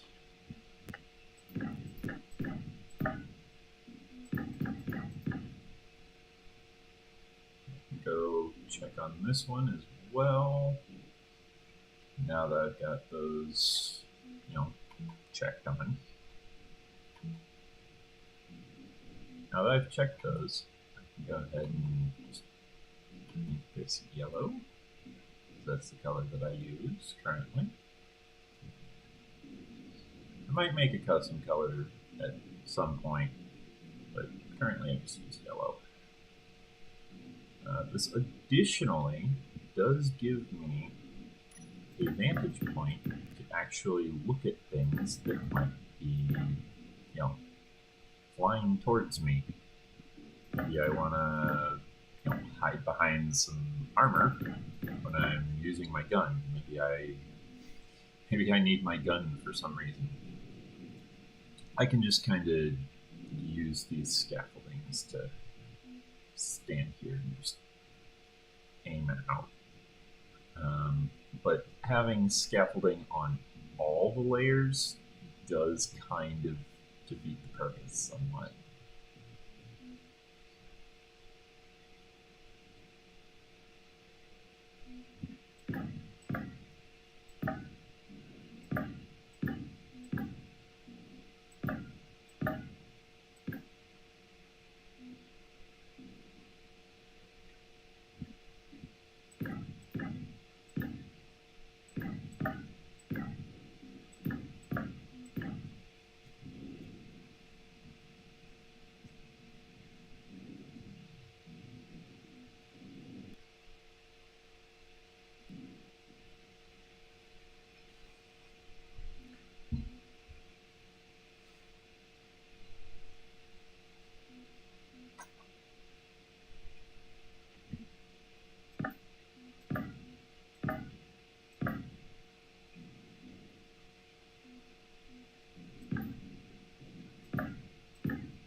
see what I'm doing sometimes because of all of the building repair systems, just welding everything up.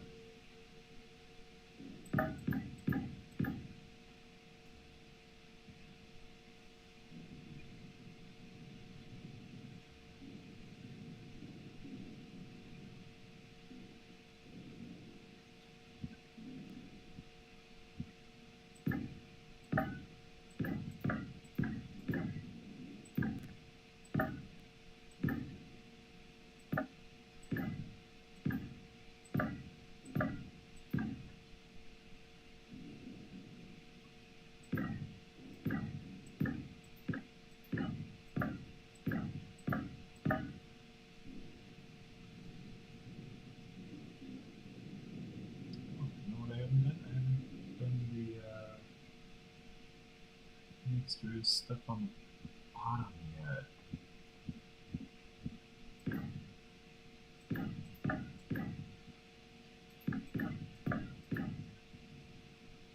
Portcullis.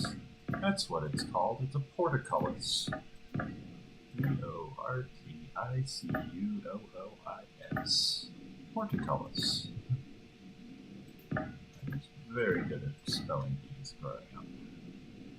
No idea why I spelled that word just now. But,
ship energy. Now I shall grab a quick something to drink from my flavored water here.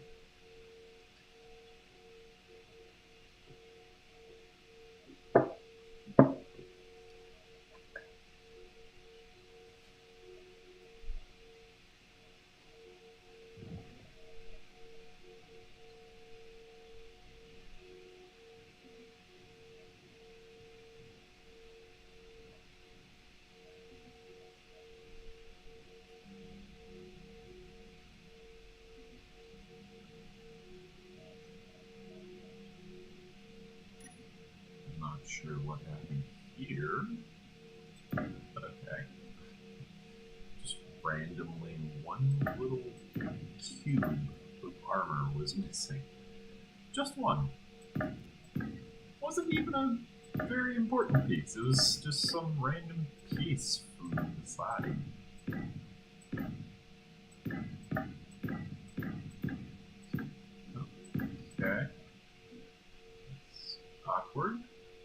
guess? Maybe? I don't know.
Mostly armored the drills. It's going to do a bit of edge work here.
fine.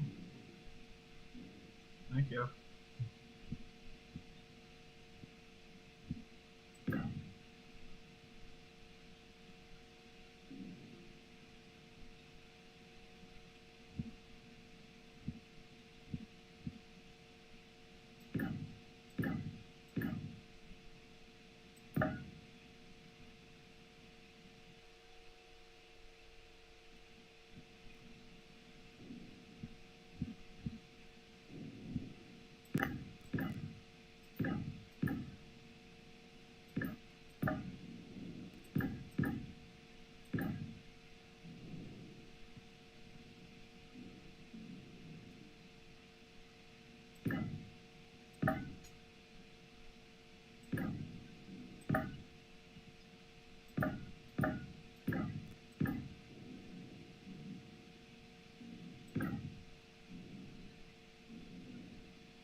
The lag be real.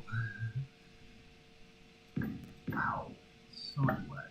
I will definitely give the build and repair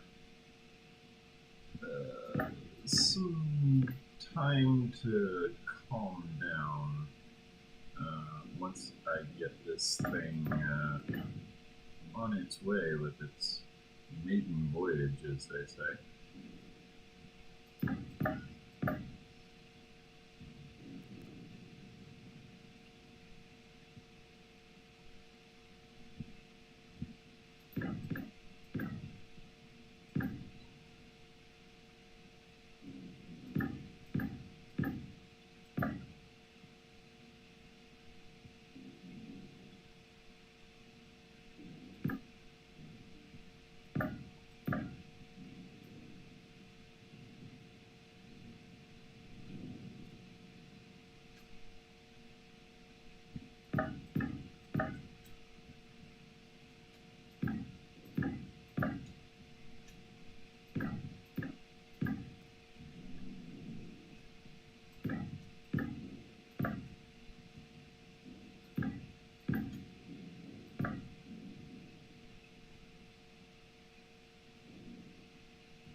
Okay. The first stage of upgrades has been completed. I've armored everything.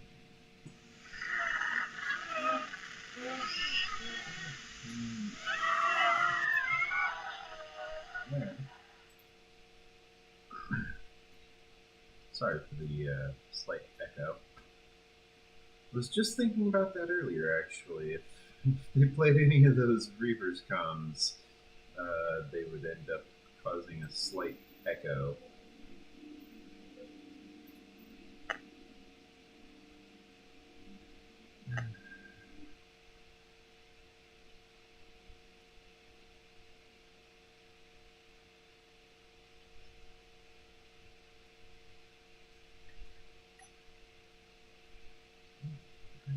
Jeez.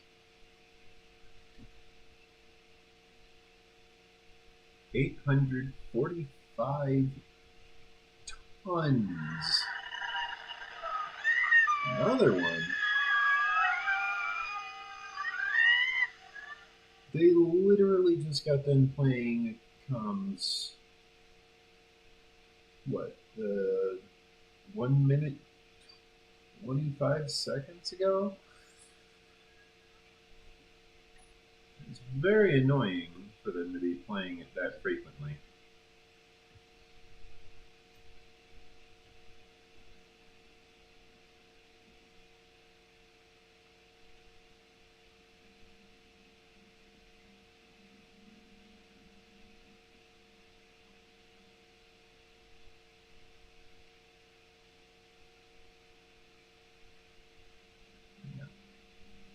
If you saw that coming towards you and you were an asteroid, you'd be panicking because that's very heavy. You know. Now, granted, oh no, that's not the entirety of the ship. This one's just 429 kilotons.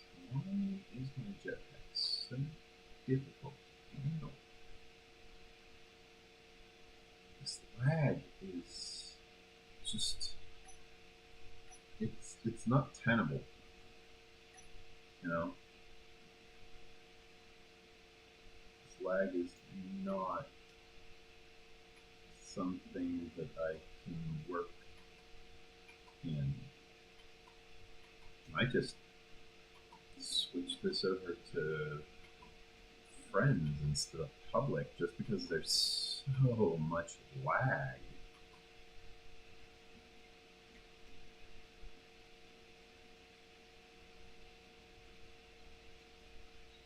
I'm even getting rid of extra grav plates.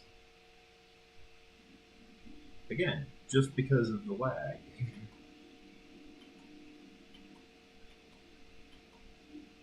These gravity catwalks, they're great, don't get me wrong.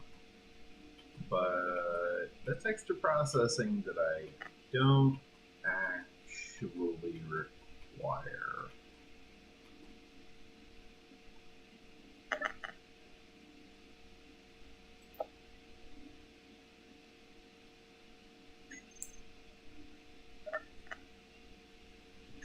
Really anything in my inbox because nobody ever joins me on here.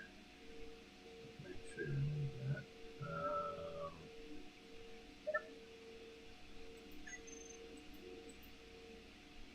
Let's switch this to fly mode. From fly mode to walk mode. Actually, I think I'll just turn it off for now. What was the... Oh, can I even turn it off? Oh, wait. When did that happen?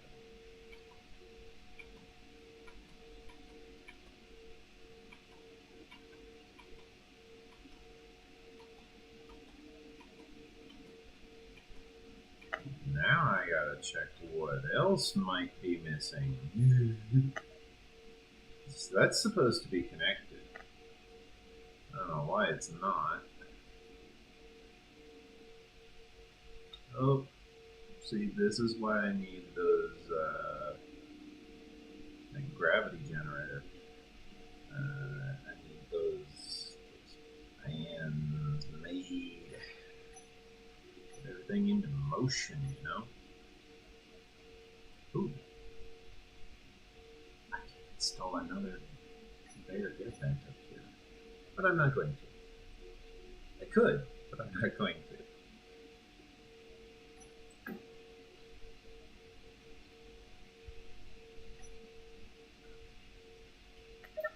I don't think I can currently.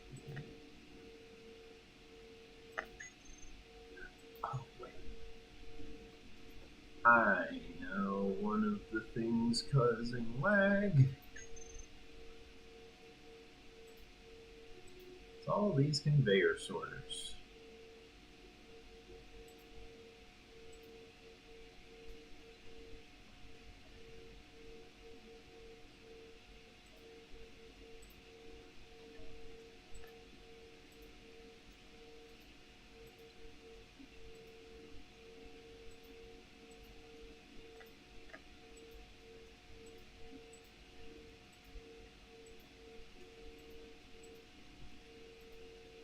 Let's see, the nanites spooling up for something.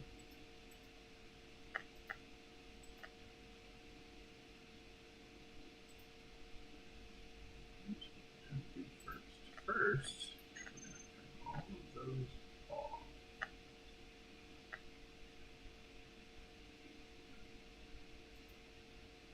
Except for this one.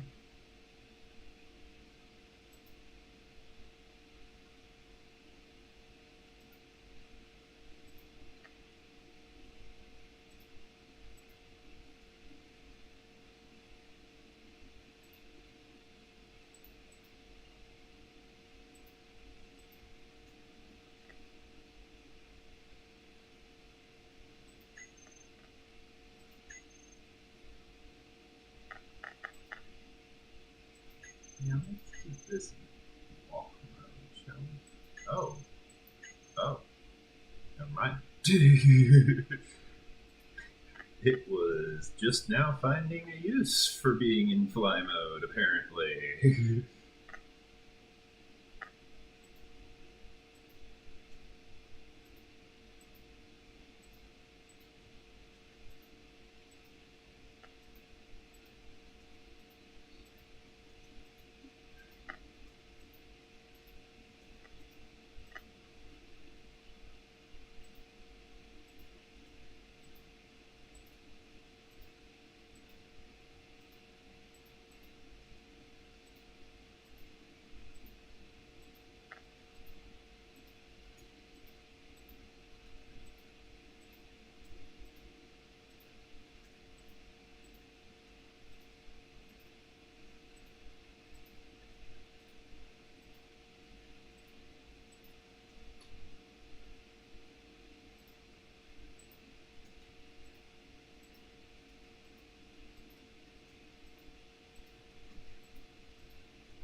flag should clear up as soon as I do.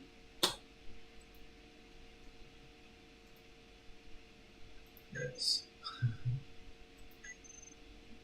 This.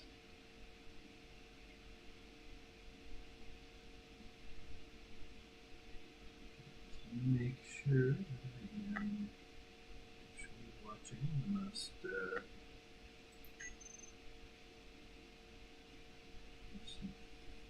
here.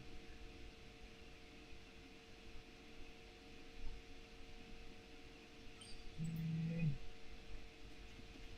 I want to save this as 2.3.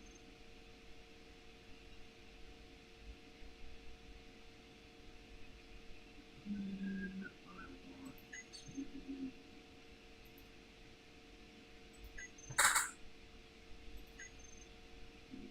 do this. So these 18 are fine. However,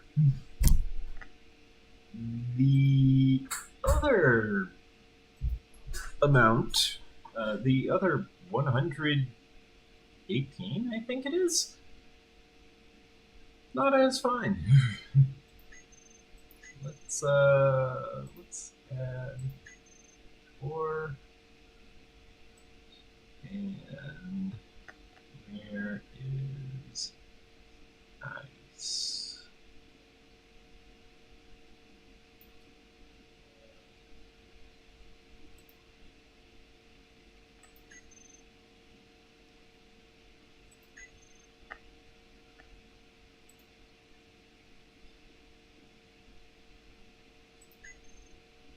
Ah, so I don't add ice, just add ingots. Or ingots. And then I switch to whitelist, drain all, hide, and then there we go. Whitelist, or ingots, drain, hide.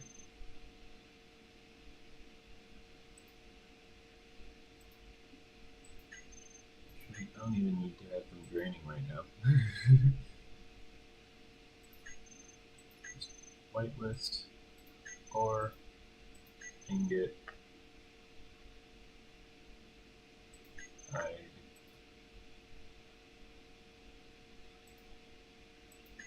or ingot, whitelist, whitelist, or ingot.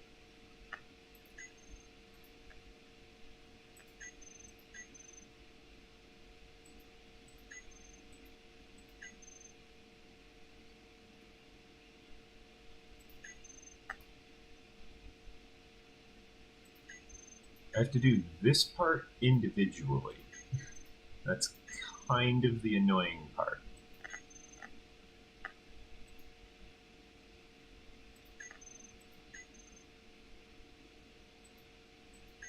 If I could set up the filter in bulk, I would, but I can't because they didn't add that function.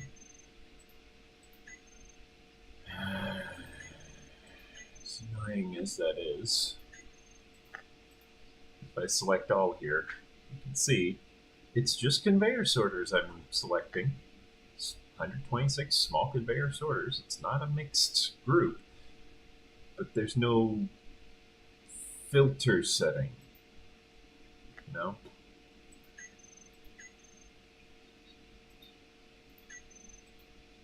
They've all got identical filters. I have to set them all one at a time. It's highly annoying. How long have I been recording? 3 hours. I've been doing this for 3 hours, people. Lord.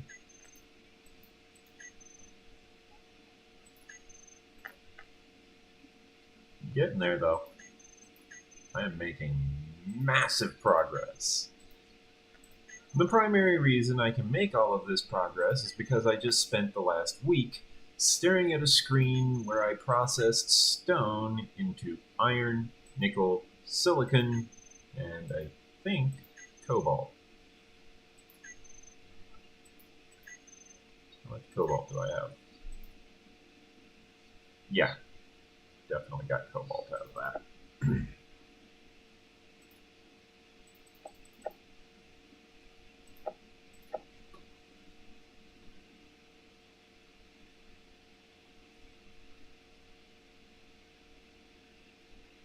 Yep, definitely got some.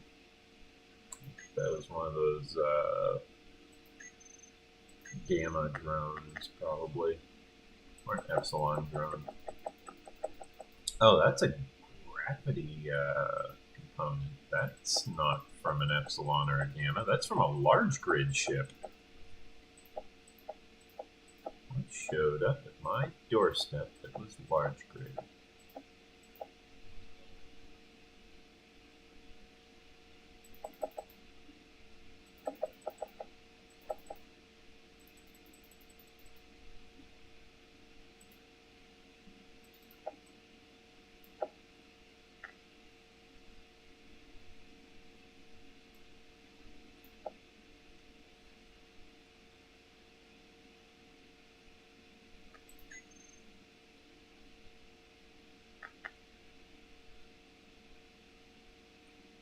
That's actually about 3 days worth of food.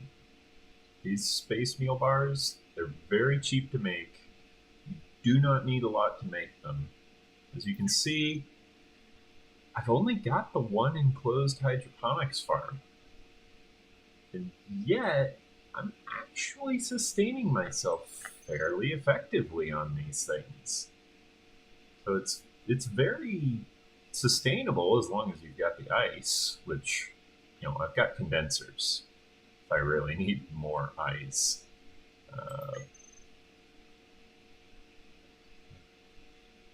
Don't think the condensers are currently getting used. I guess they are.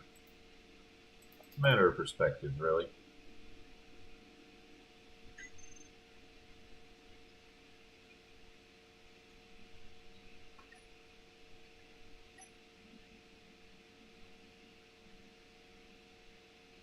Ah, there's an epsilon drone. In fact, let me go ahead and see what I can do about this epsilon drone. It is fairly accurately directly above me. Just vertical offset.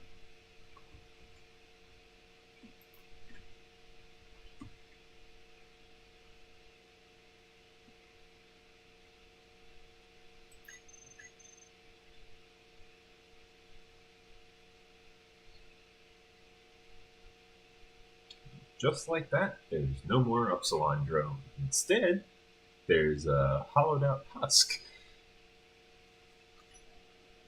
Look down here, we can see we're currently grabbing the thrusters, gyroscope, turrets. Now we're just collecting the aforementioned husk. There's not anything other than armor remaining on that thing.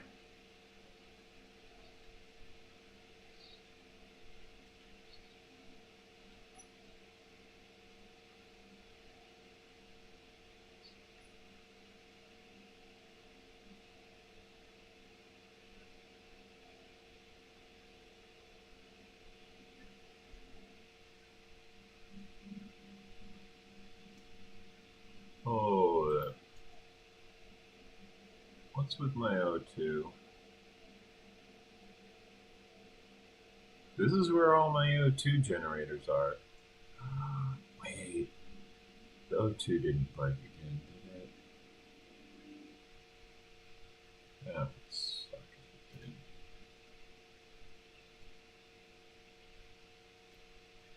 Wouldn't be the first time the O2 broke.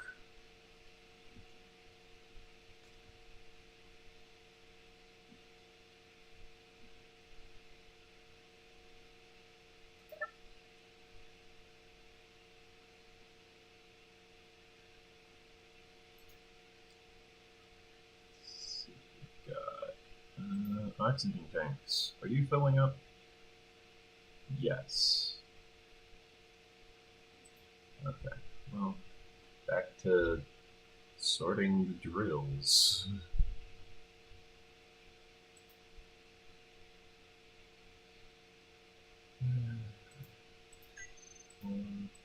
Ingot. Type list.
The fact that it's limited to just ores and ingots, and not hand tools, components, and ammo, is actually very helpful, because that's actually a smaller list than the default of blacklist nothing.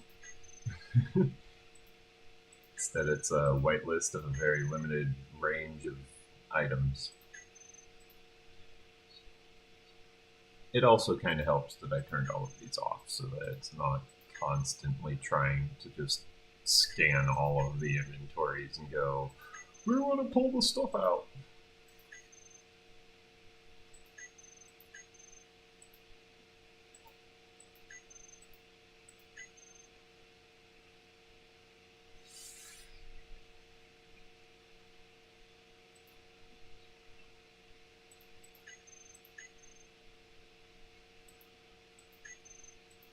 I will tell you this. This thing's probably getting a downgrade in its next iteration. This iteration, however, has not yet finished its development stage. It's actually still getting built. There's more. I just want to get this part out of the way first before I start adding. I think I want to add 2 layers of drills this time. So between version 2.2 and 2.3, it gains 3 layers of drills, basically.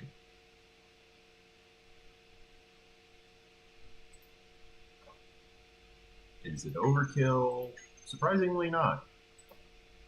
Unless you're using it on a person, at which point, yeah, if you're using it on a player, that is most definitely overkill.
I was sitting here talking and I realized you guys can't hear me.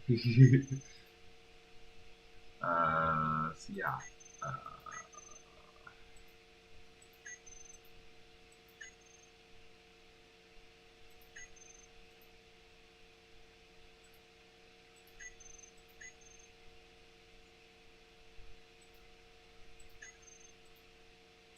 I was sitting here talking about fashion, earrings, and all this other stuff, and it's like, no, they can't hear me. It's like, oh, right. I forgot I had muted my mic because I was just sitting here, just going through and, you know, setting up these filters. So there's really not much to do other than, you know, filter, filter, filter, filter. Next one. Filter, filter, filter, filter. Next one. Yeah. You can see now why I am slowly working my way through the list by just hiding all of the ones that I've done. They're not on, they're not draining, but I don't need them to yet. Instead, what I need them to do is get their filter in order.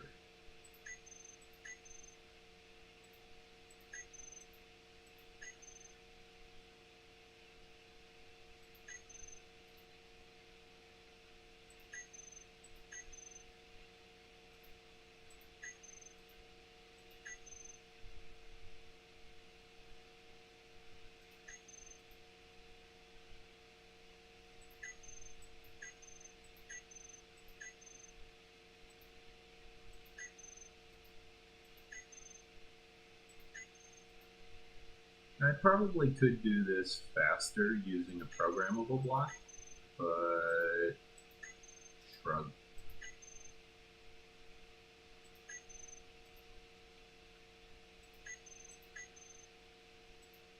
No, this ship doesn't need a programmable block yet.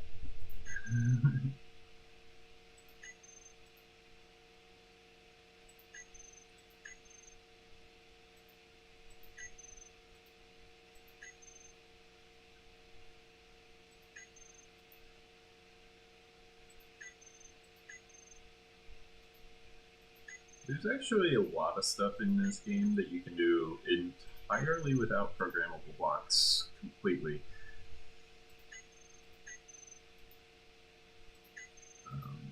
You know, you can just use timers, or sometimes you don't even need timers.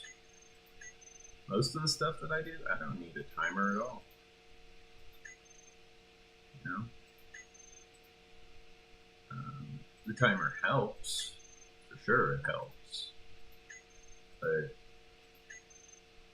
you know, I don't require the timer. Instead, it's just something that makes things go faster. Kind of like the cargo teleporter. I don't require teleporting all of my cargo back to base. I sometimes do teleport my cargo back to base, like when I'm, you know, running away from something. I'll just start teleporting my inventory back, just in case I take one too many hits, and, you know, if that cargo container pops while it's carrying 100 different things, then every other object that's currently spawned in will just disappear as those 100 things now populate existence. But if I've got 101 things, well, that's different, because the limit is 100. And if it goes over that limit, it just starts clearing out the old stuff.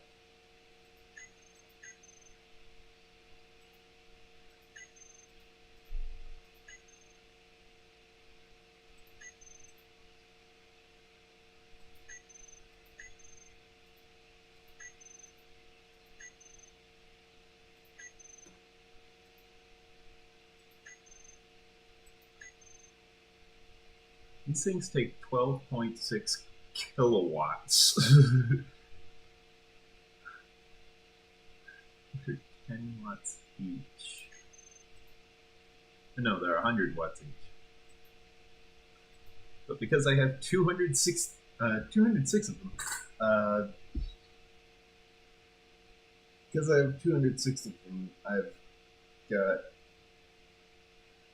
12.6 kilowatt power drain just because of, yeah, that's a lot. Okay, well,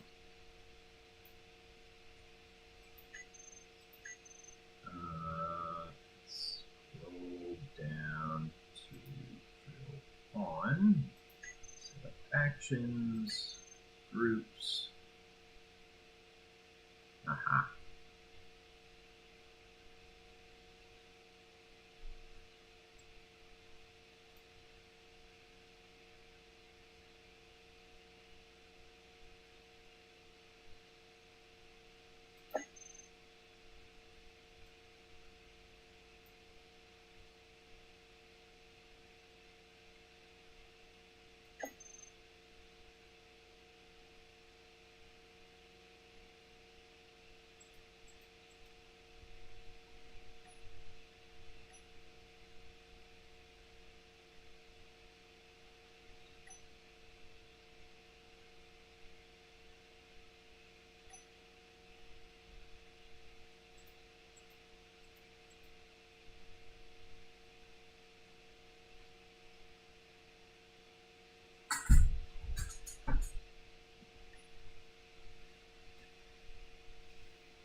That's another thing I need to do.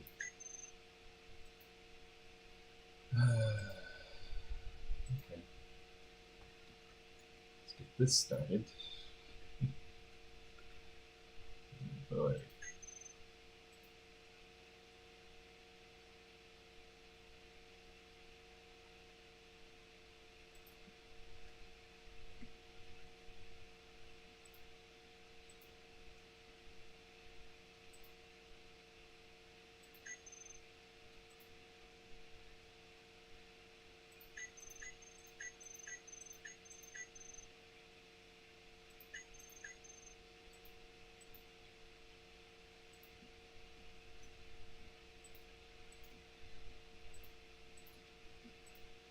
That's another thing. I wish I could just rename an entire cluster all at once, you know?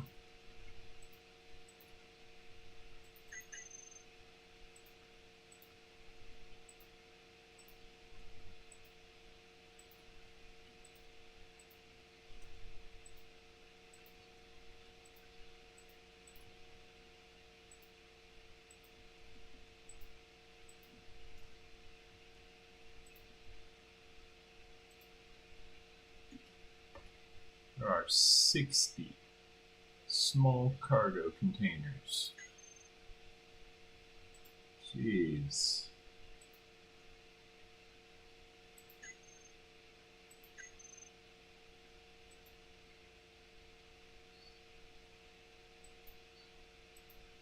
It's a very large upgrade from the 6 I previously had.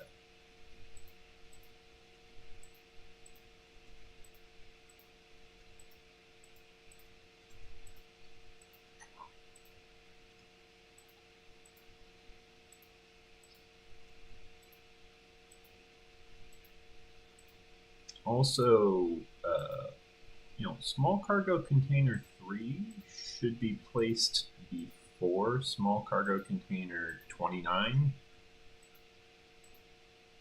And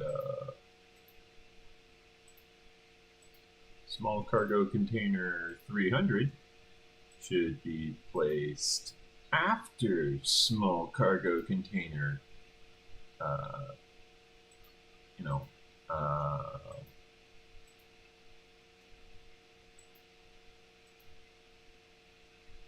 90?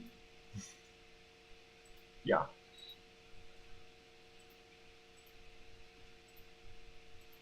Small cargo container, 1000 should be placed after small cargo container 99. As a matter of fact, it should be placed after small cargo container 999.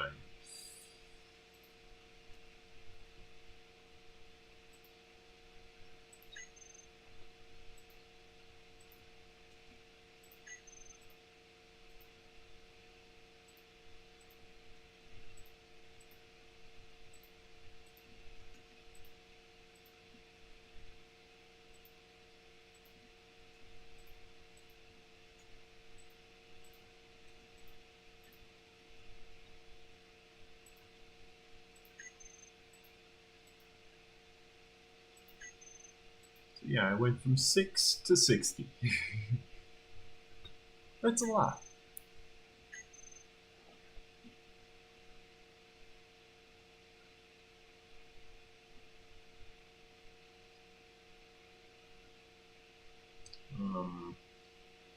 In the future, I'm probably going to end up removing these. Like I said, in future iterations, I'm probably going to end up removing these extra sorters that I added in. I'll just leave the name line in the middle.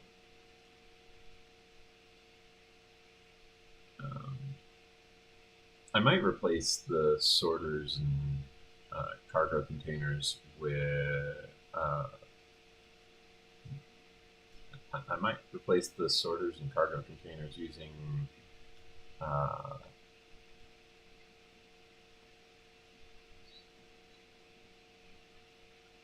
armor. That's the word.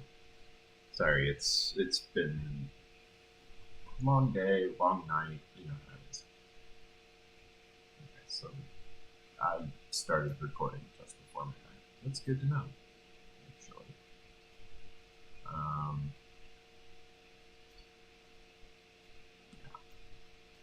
I'll leave the junctions, obviously. These conveyor junctions, the vanilla conveyor junctions, I'll obviously leave those. For obvious reasons.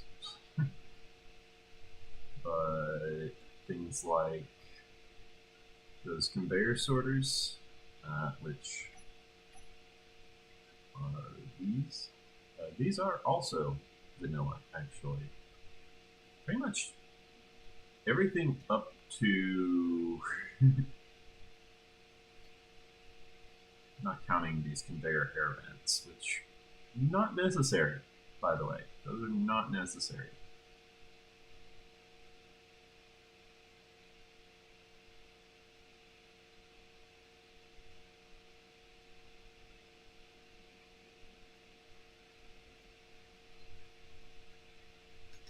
I guess I will leave the midsection open enough.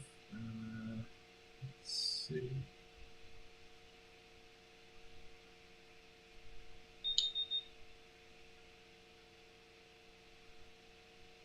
I don't know what they detected.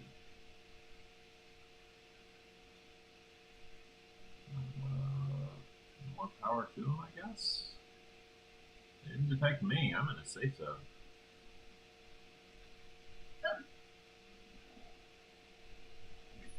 Let's see if I can spot what they saw. Nope, doesn't look like I can.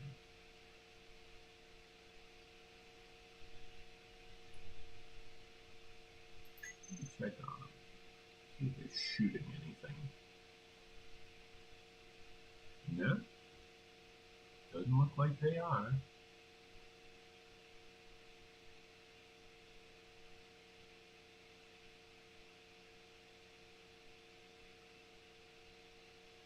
Huh.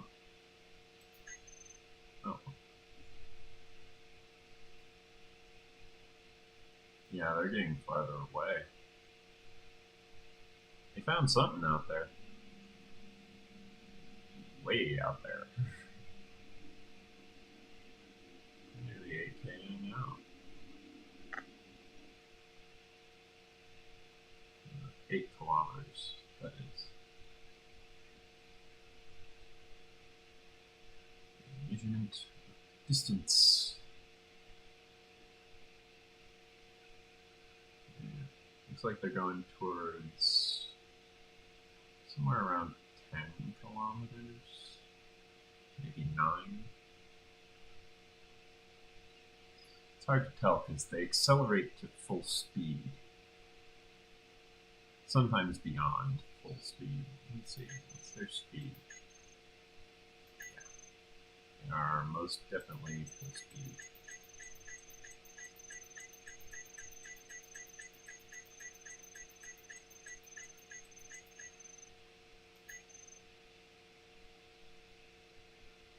Kind of curious what they found. Distance with players. Let's see. Oh, they found whatever they were looking for.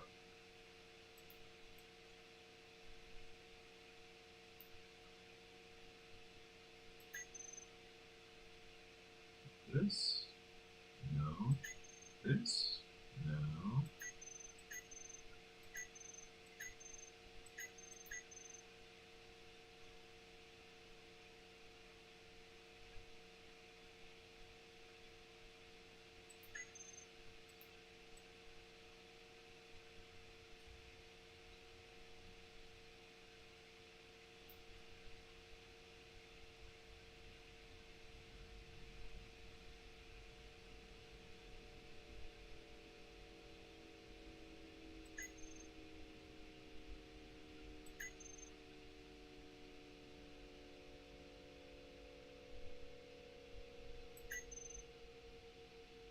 Oh.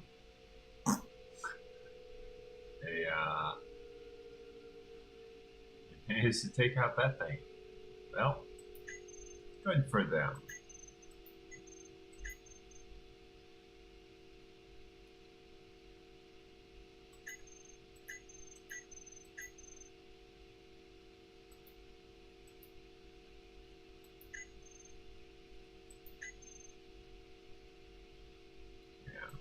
This guy hasn't been here in 15 days. He is 1,399,000 kilometers from me. Comparatively, this person hasn't been on in 7 days, and he's only 138.22. He's over on Earth. Or, well, Earth-like. I'm fairly certain that thing is currently flying.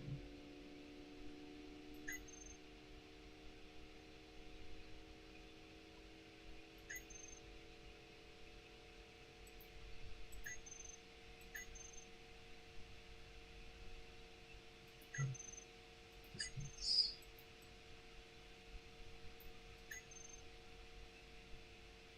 Yeah. He is way out there.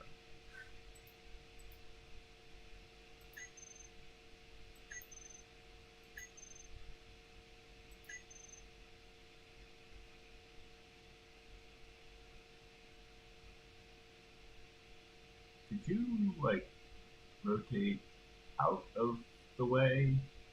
Oh, now I see what it is. It's just iron. Like, those two little corner grids. This thing is still here. it's still here. Nothing's actually attacked it yet, from what I can tell.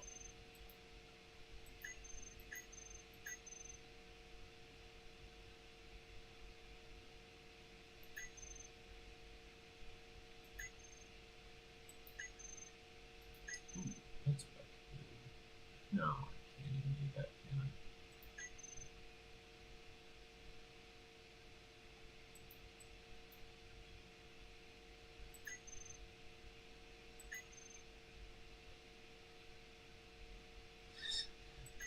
this thing is lighter than this.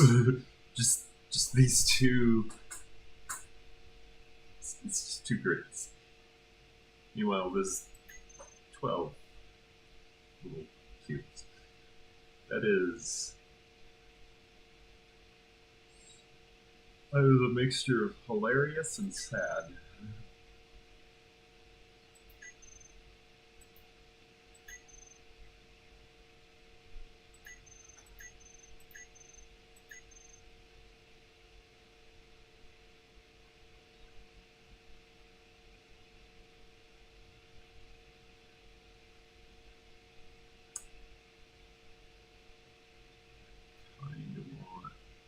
Teleport there and create a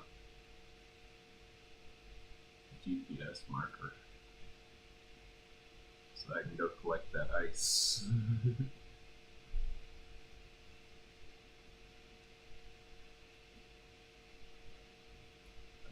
I kinda need to finish retrofitting this thing first.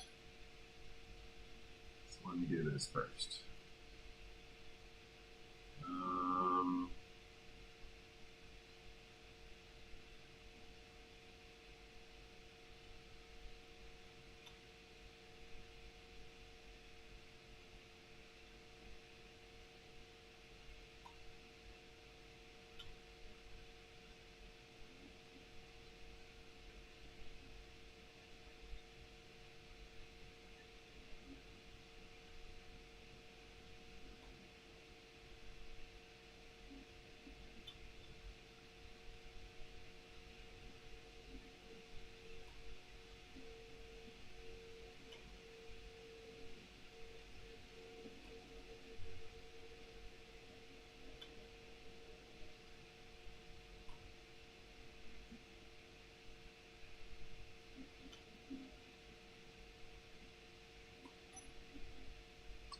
So much metal plate, so many Tier 5 motors.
Okay. Currently I have no forward thrusters. Let me remedy this situation. Let's see, where did I keep thrusters? There's thrusters.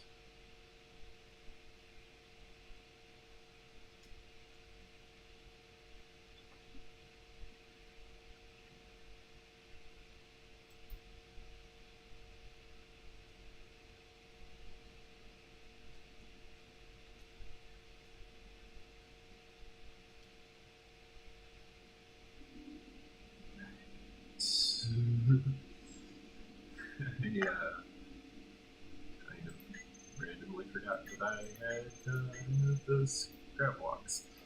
Okay, well, whatever. Oh, I'm going to need those and these two.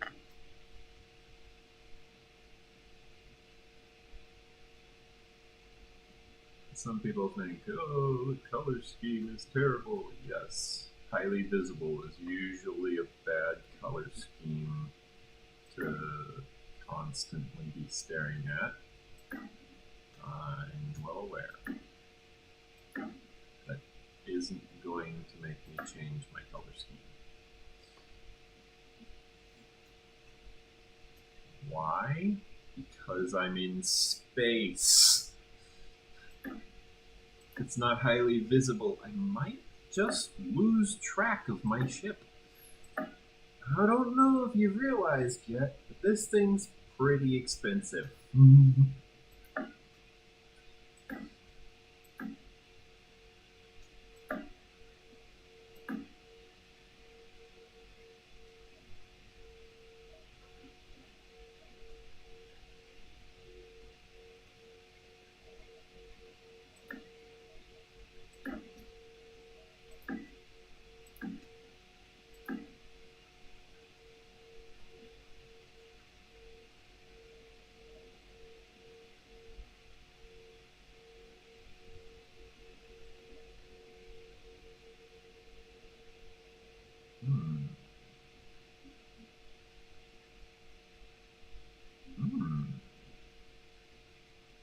I can do that.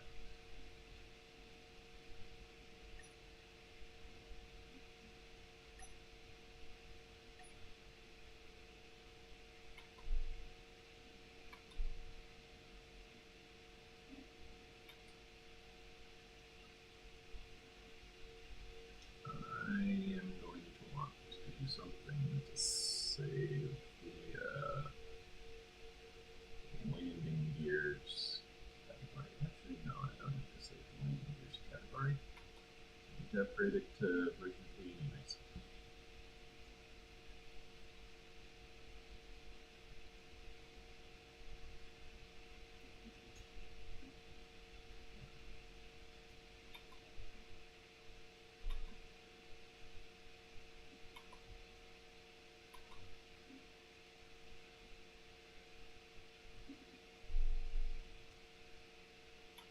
This one, I can actually do both of these.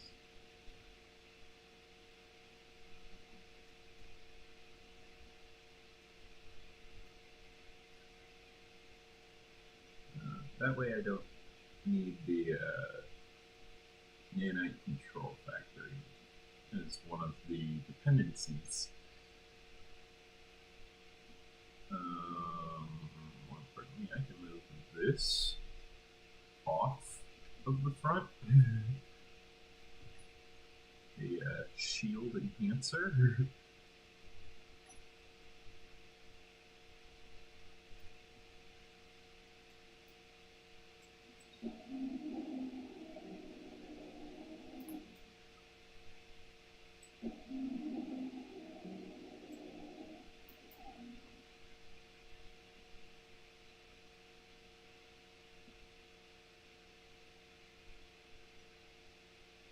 Instead, put the shield enhancer up here.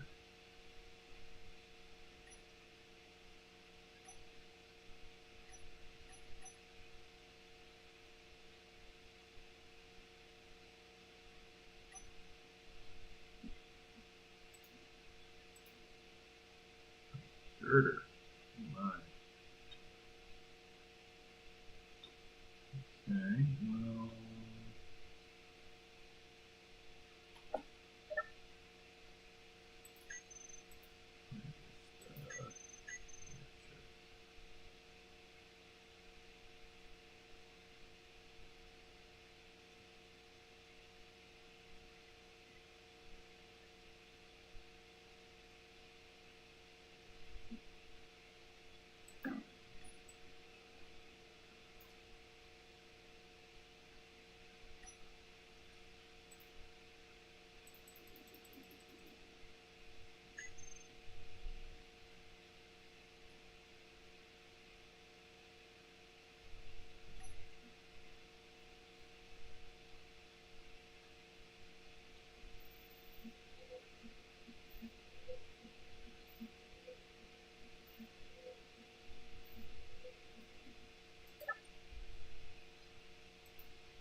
See, there's no other way.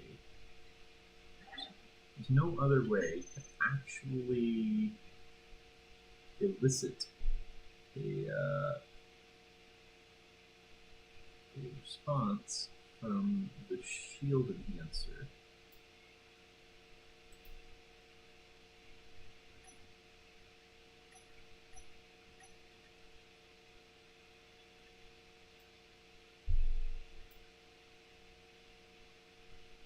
No, not the shield enhancer, the shield modulator.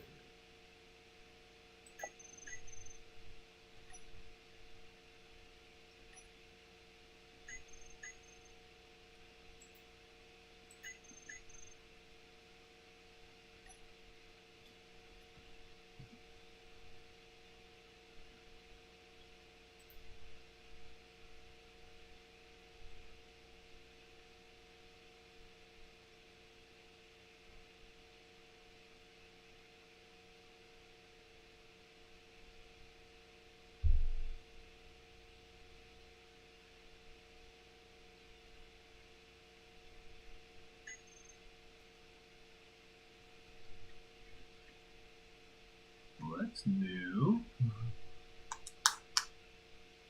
Suddenly it's using brightly colored blips.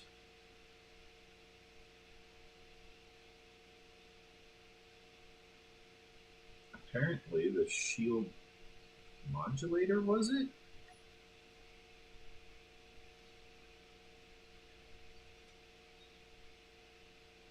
Shield enhancer. Apparently the shield enhancer did not like being here.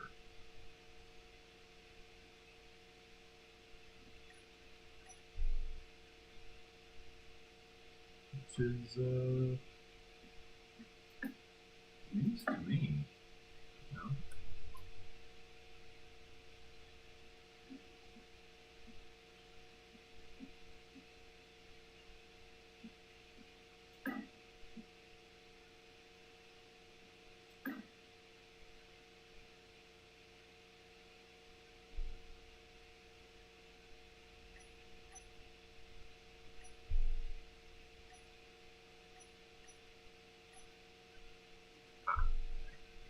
I want to place this somewhere on the undercarriage.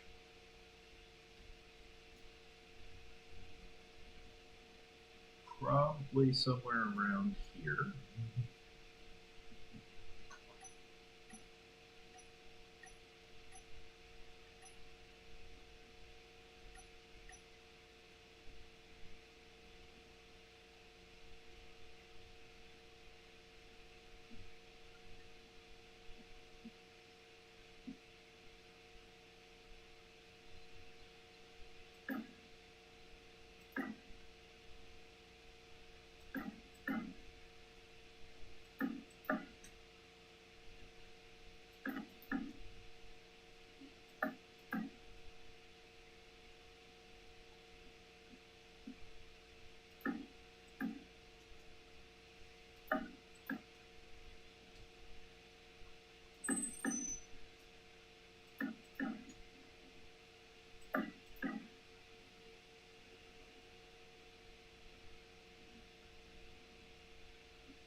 Pointing away from the center.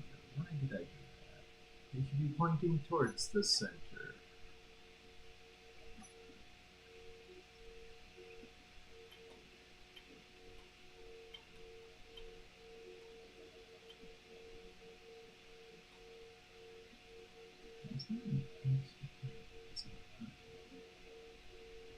This one's doing the same.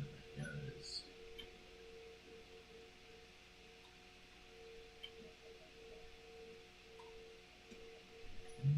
And this one is too. Yep.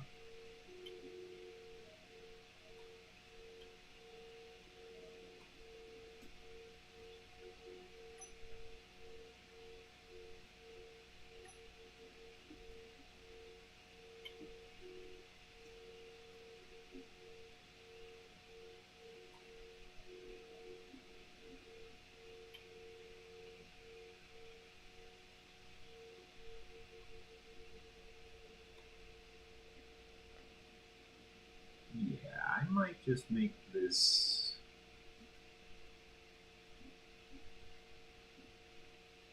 I might just make this 3.1. This is essentially nearly a full conversion by this point. While I'm at it, I'm going to go ahead and expand the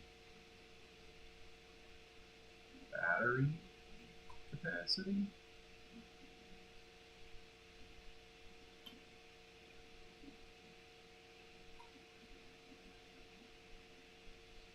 So currently I just got these.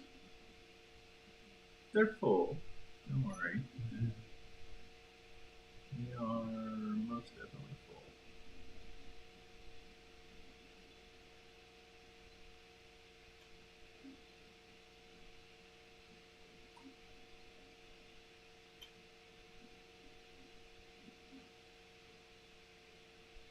They're all sitting very comfortably at 99%.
Probably want to extend this outwards a little bit more.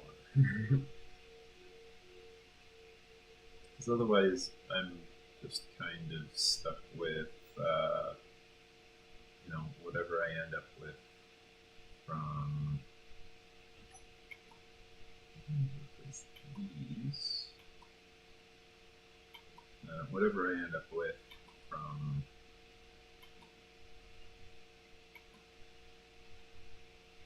my attempt to dock.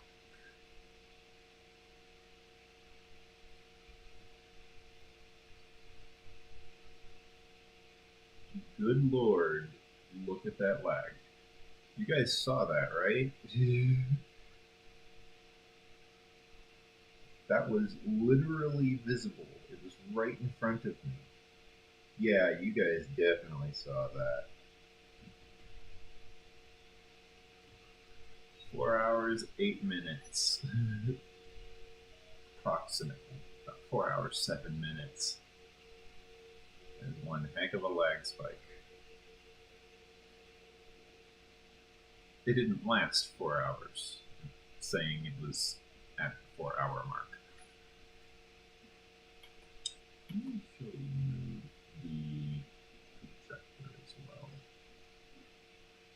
I am basically just kind of retrofitting the entire ship.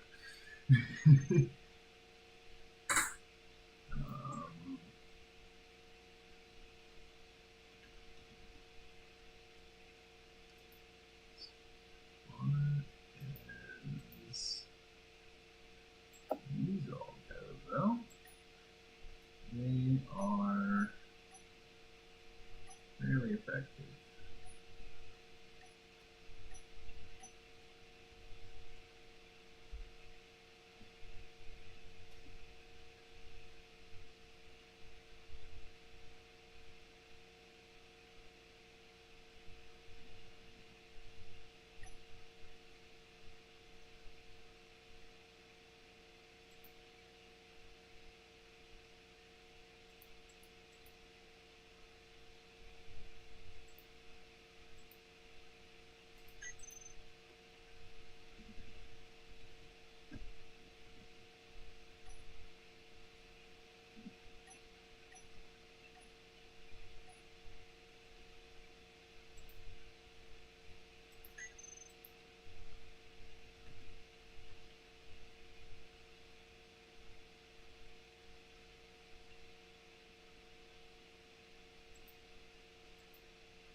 Let's see.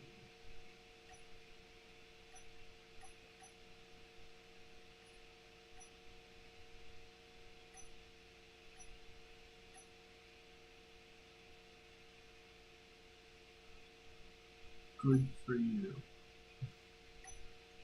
So this still uses 500 gigawatts for output. Input is 500 megawatts.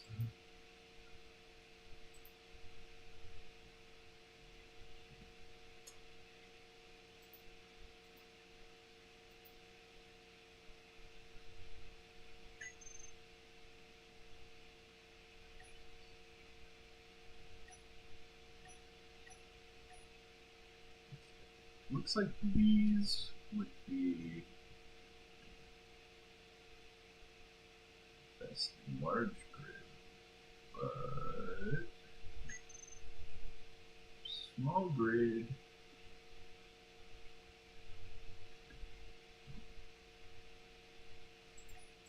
looks like I want 500 megawatt, 100 gigawatt. Okay.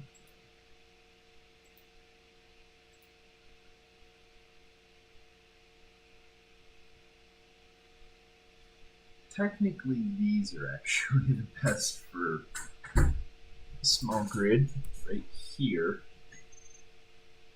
You even got conveyor ports. Why? These are just conveyor junctions. They took the model of a conveyor junction and gave it the code for a battery on top of a conveyor junction. Why are you like this?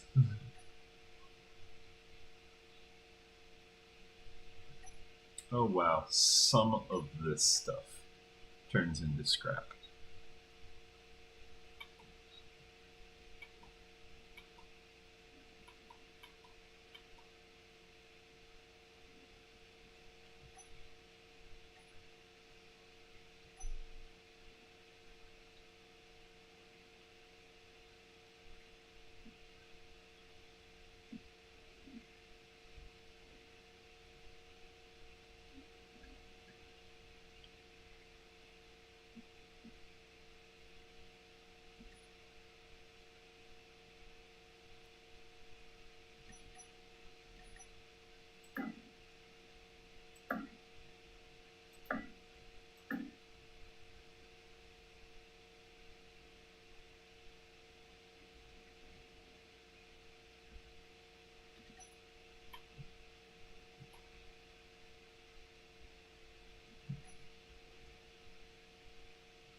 Okay, looks like I need to address a few things.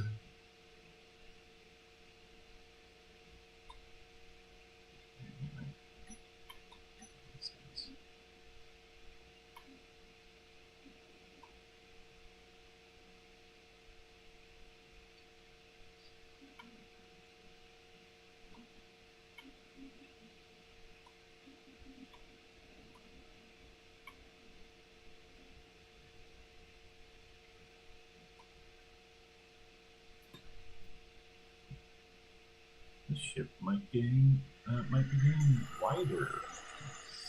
Should be.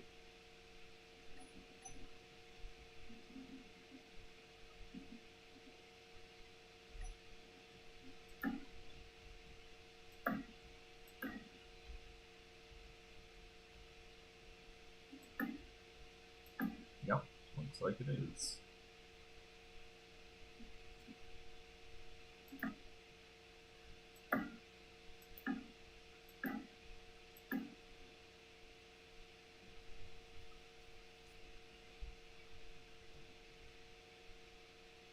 Not too much, but definitely getting some width.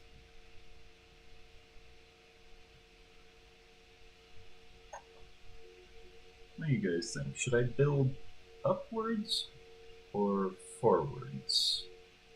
This is a lot of space, but I'm about to put the engines here.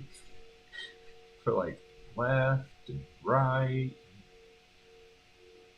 So I don't know.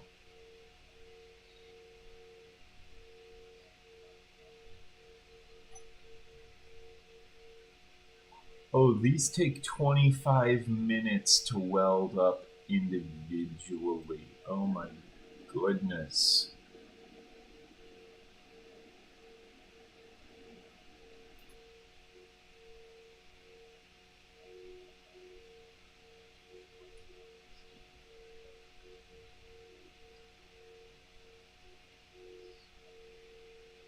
Actually not that expensive. I mean, they require gravity components and reactor components. And for some reason, a detector component? For 20 power cells? That's not too bad for a battery that has 500 megawatt power input, 500 gigawatt power output.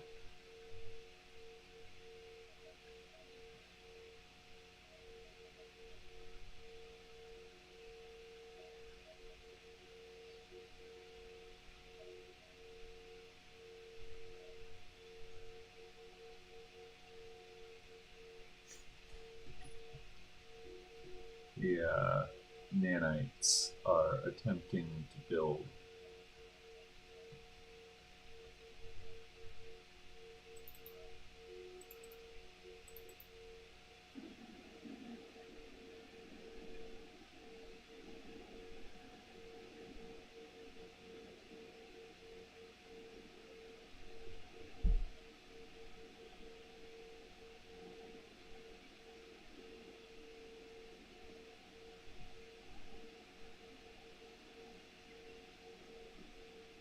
Yes, I did just give my little tiny ship here a bunch of power, and I mean terawatts. Maybe even more. What comes after terawatt? I don't know.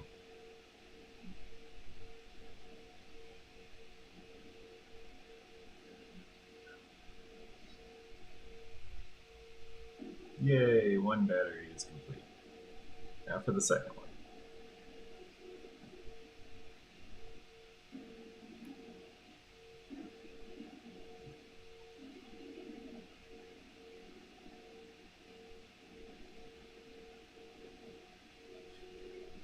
With me helping, it requires about a minute for the battery to get built. I'm just going to let them build that. I've got other stuff to do. You know?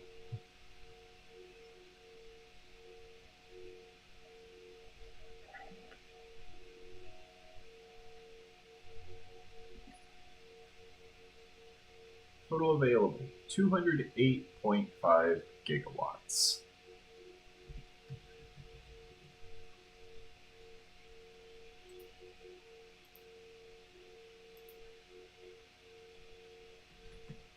Yeah, that's not quite.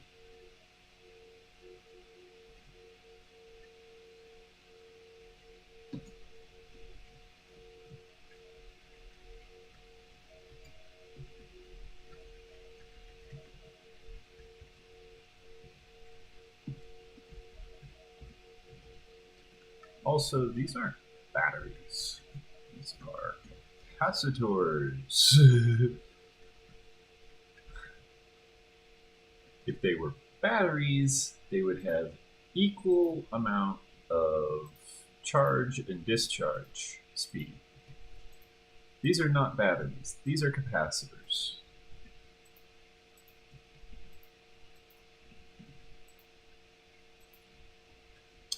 That's a really long recharge time. To be fair, though, it's currently additionally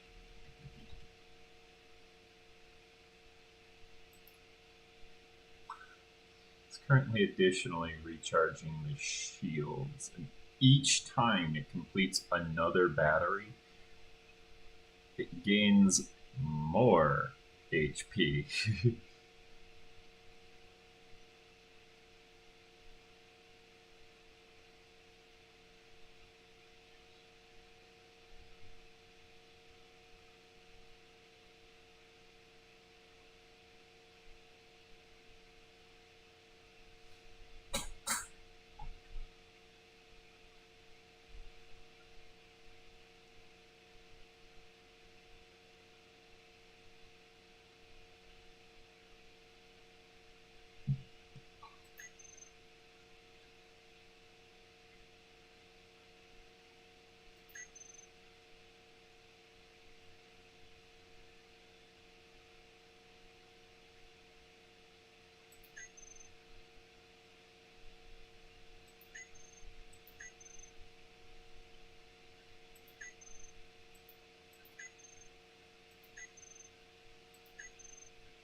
What about... No, maybe. No, maybe. No.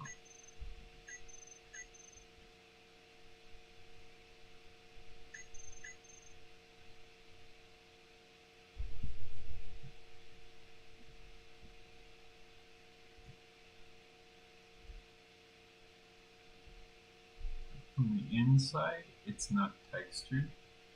It's kind of annoying.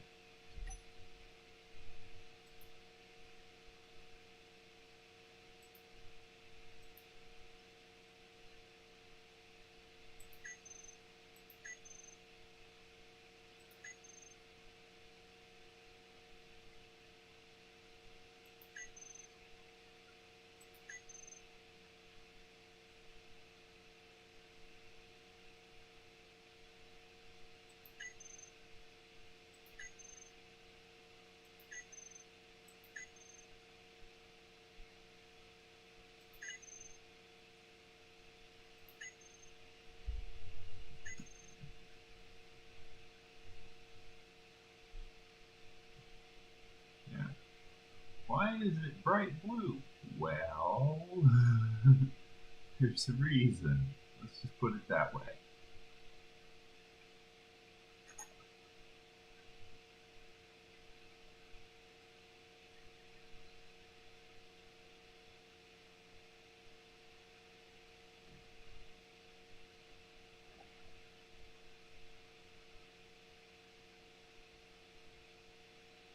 Yeah, these batteries are going to take a very, very long time to charge. Batteries, by the way, are additionally subject to problems from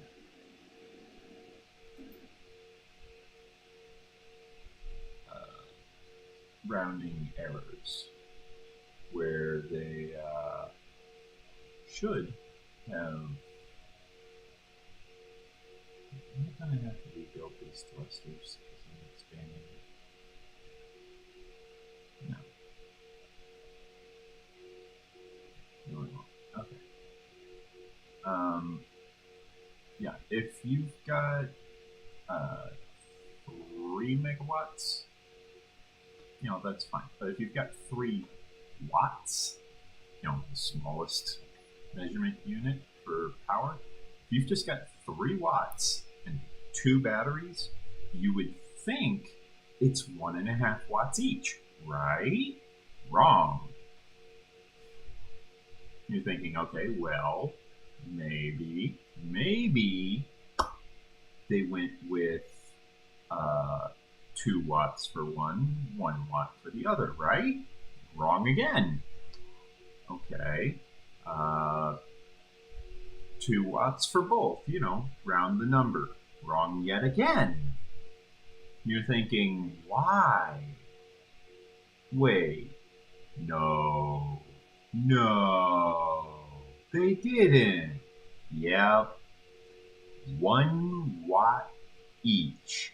The 3rd watt is entirely lost.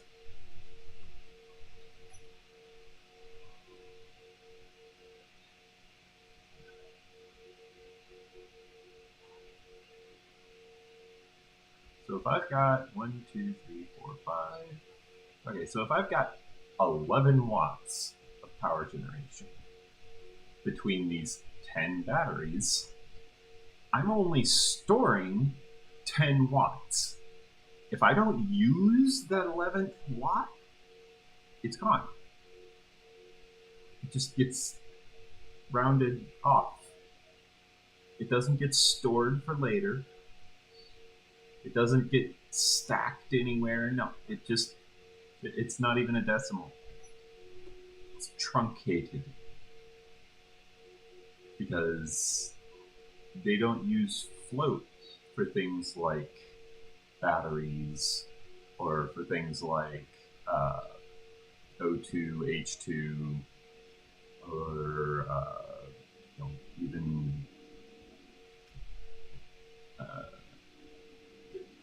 even health. They just don't. They just don't. No one really, no one knows why they decided to do that in that specific manner. But it's what they did. And it's highly annoying that they did it that way. But it's what they did.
Now you guys know why I didn't really dedicate very much room on this thing for batteries. It's because from the very beginning, I was aware that this was going to inevitably happen, where I just place a bunch of these antimatter batteries, and they will just soak up all of my problems. I won't need to worry about power ever again once these batteries are built. I mean, ever again.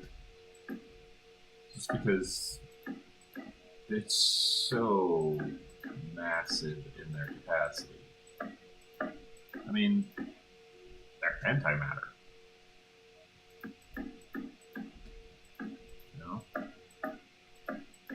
Kind of their thing to be weird, crazy, powerful super batteries. The weird, crazy, super powerful power generation. You know?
You know what? I'm going to go ahead and move these back.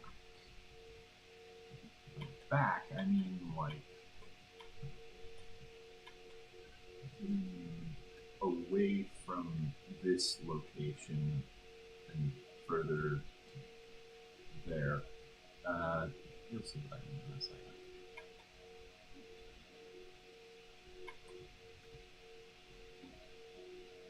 That was a shift click, in case you were curious, by the way.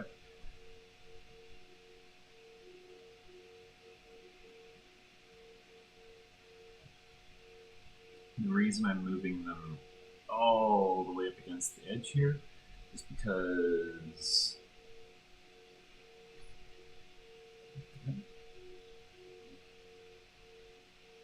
why did that?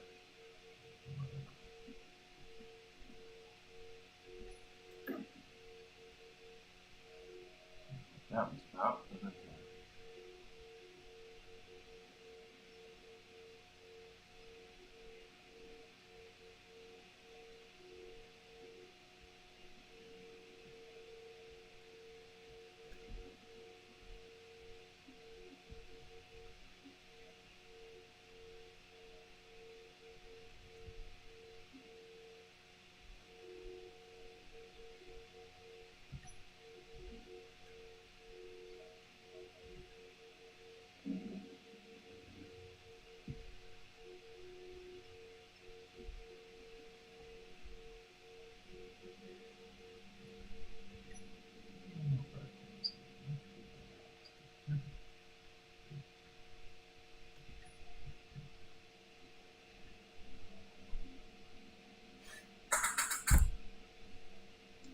$274 things that it needs to weld up. About 20 that it needs to collect. Wow, I didn't even get around to naming those engines before I decided to move them again. Nice. Saved a little bit of time. Just a little, though.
If I ever need a conveyor function.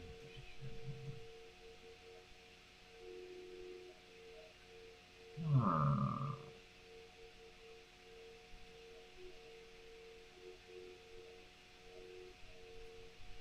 You know. uh,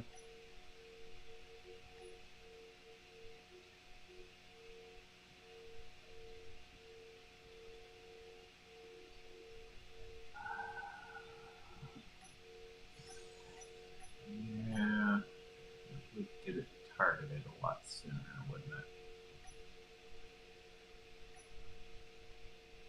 If I use this, I could add an extra 500 gigawatts, an extra half a terawatt.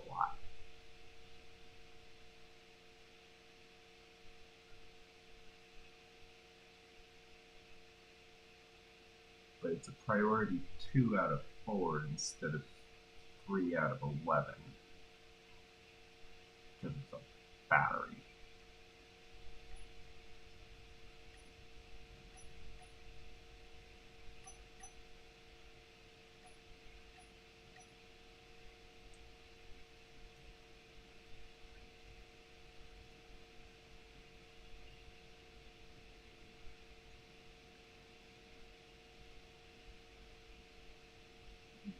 Meanwhile, back at the Hall of Justice. Yes, Aquaman was making a tuna fish sandwich because he couldn't do crap. Let's see. Here,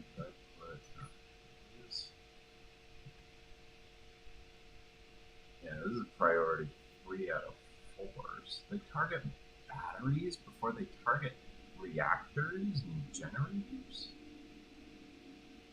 Oh no, power priority. Oh, that's different. Okay, yeah, that's very much different.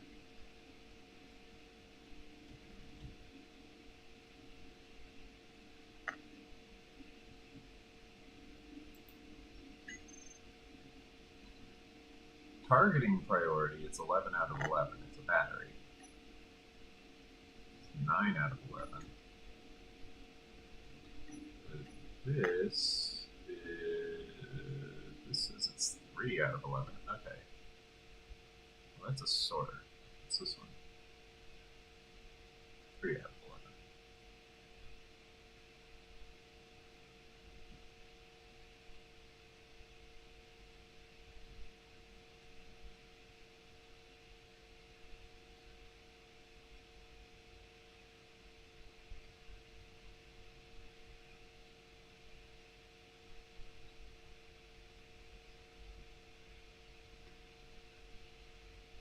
So switching this would actually give me a less targeted section. As crazy as that sounds. There you go. A very, very overpowered conveyor junction.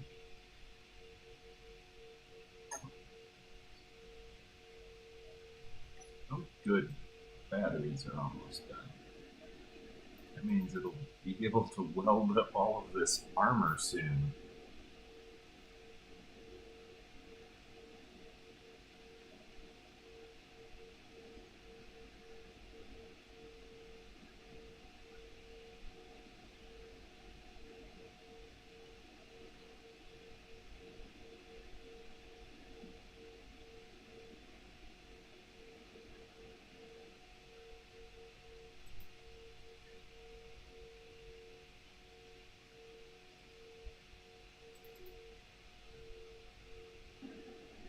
Oh, I should have waited to place this.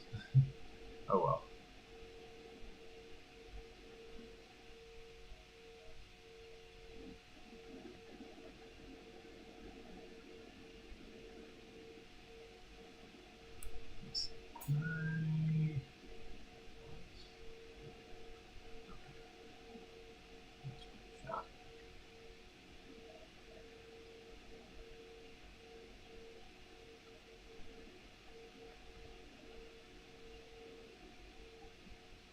You know what? No, I don't want to do that right now. I was going to say I could turn on my antenna, set it to maximum broadcast range, and then the Reaver would see the space pirate. By the way, the space pirate beacon is a trade station. I'm waiting to go there until I actually have befriended space pirates. Which might take me a while if I keep on grabbing their stuff. But I'm getting there. I am getting there. I was originally the full negative 1500. Now I'm only half that.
You would expect something this powerful to be more expensive. You really would.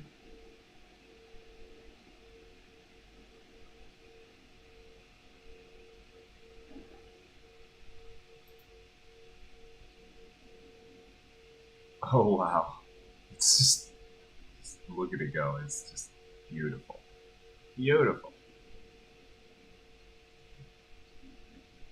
Oh yeah.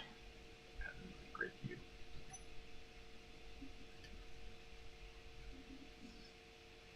Look at that thing.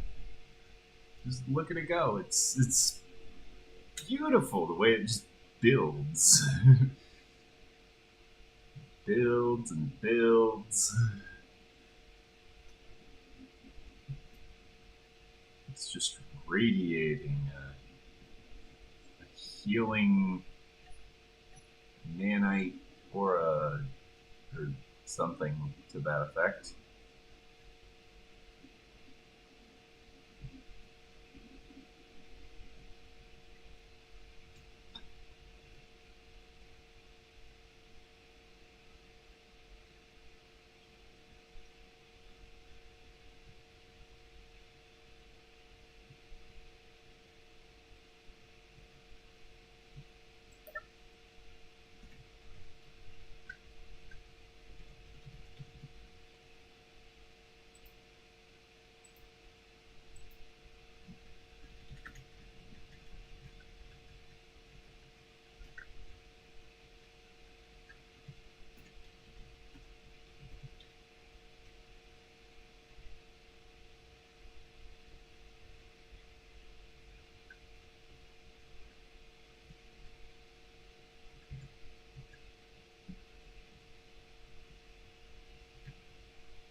I wonder, am I actually maxing out power gen?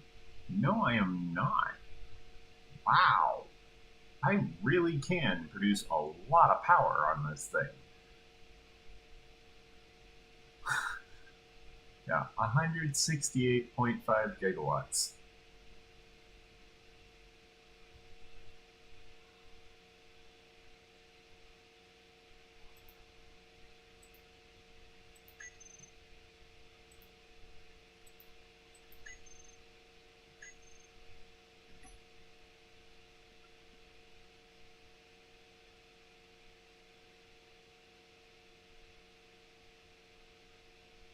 Apparently, I'm somehow overloading my batteries.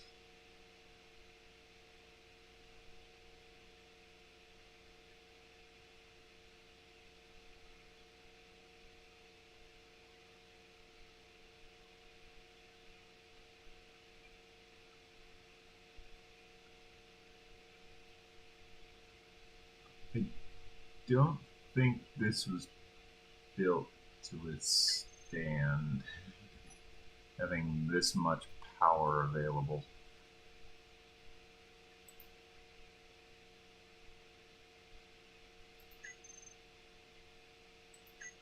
Let's just cap it at gigawatts, shall we?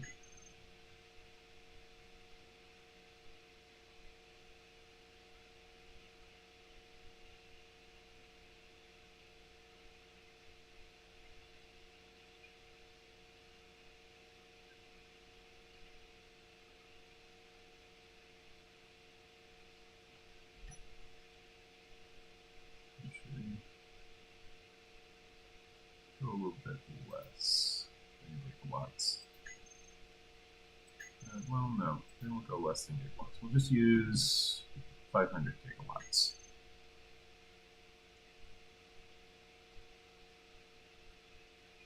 Seriously?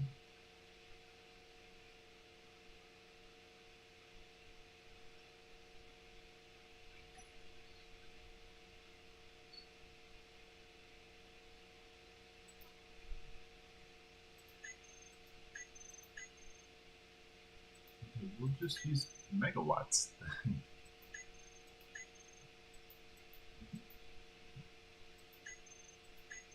Use 1 gigawatt.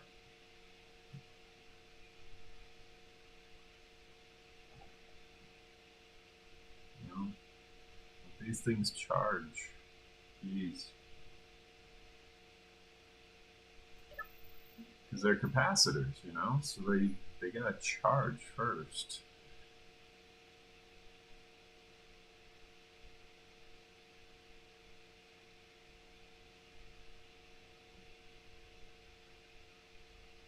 Require charging up.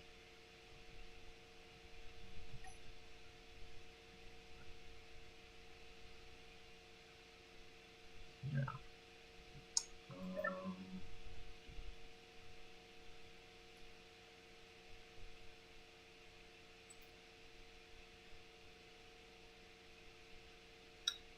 A lot of years. There's a lot of years that it will take for this thing to fully charge. Let's switch to this one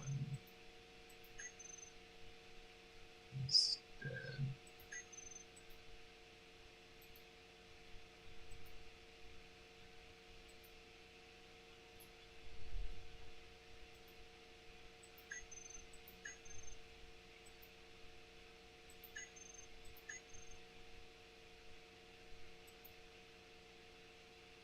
Yeah, there is no way that I'm going to be playing for 285,000 years on this game.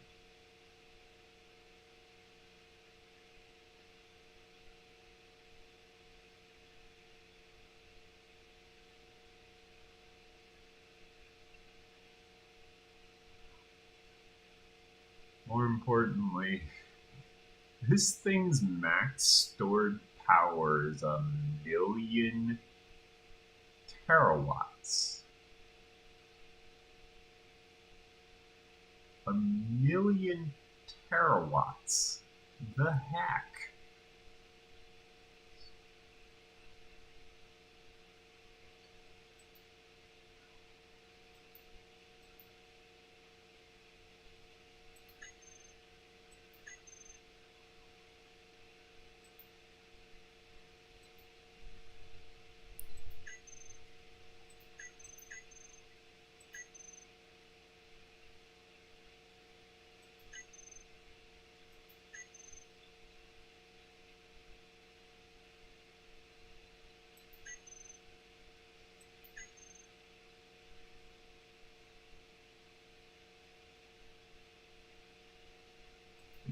They can't charge any faster.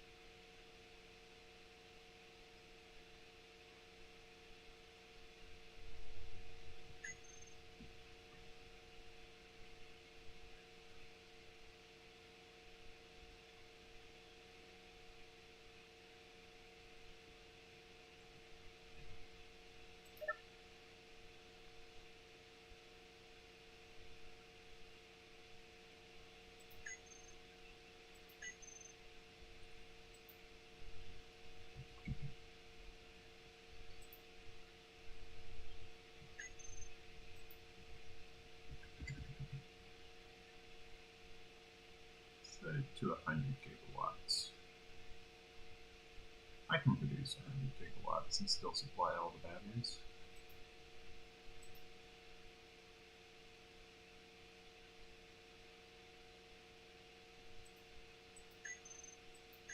Recharge, please.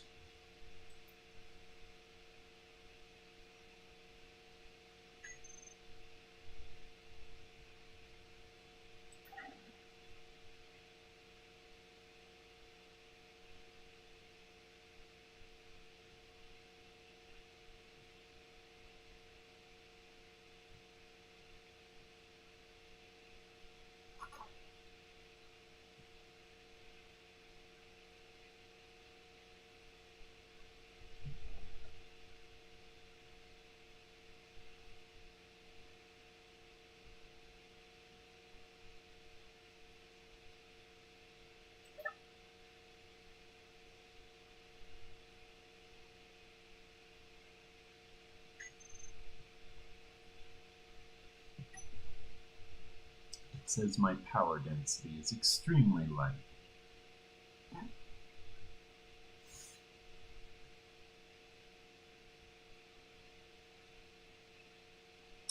God, can I even rotate this thing? Oh, actually, never mind. I know I can't rotate this thing because I kind of put away a bunch of gyros. All those gyroscopes, remember? Yeah, I remember.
I'm not entirely sure I want those 3 extra thrusters in the middle.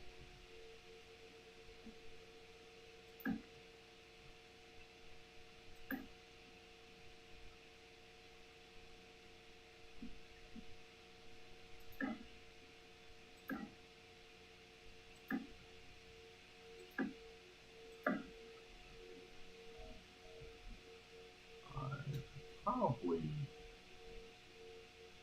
won't keep the 3 extra thrusters, but it does add a nice touch to the look from behind.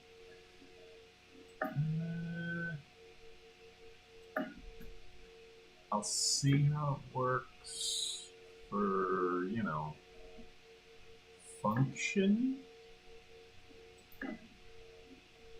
Because there's that saying, you know, sounds good in practice, might not sound good in actual application or something like that. It sounds good on paper, might not sound good in practice. That's what it was.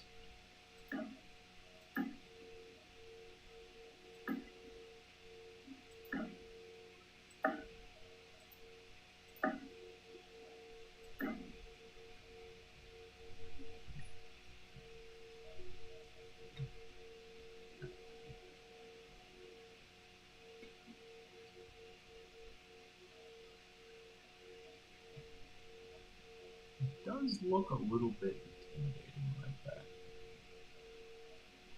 Just a little bit. It's very powerful.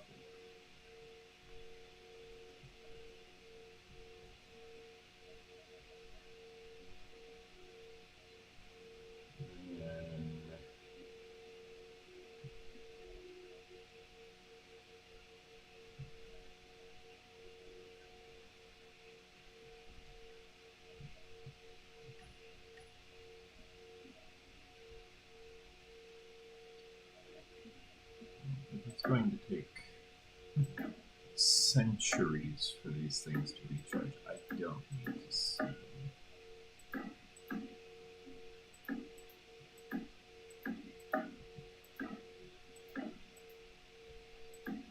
We'll probably never actually get any emissive stuff.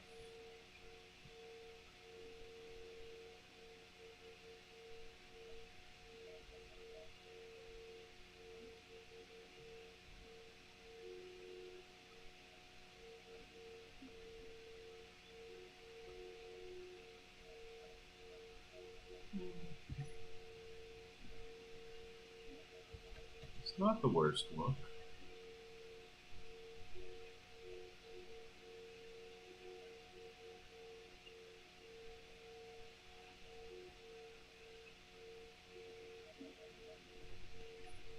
I put these things upside down. I did.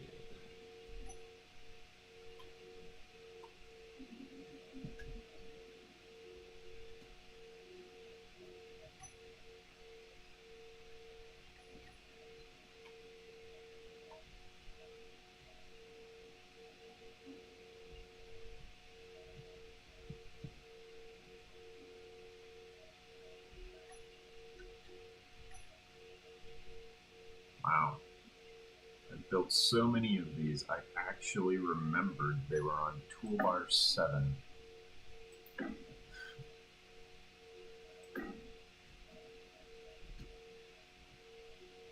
Slightly concerning.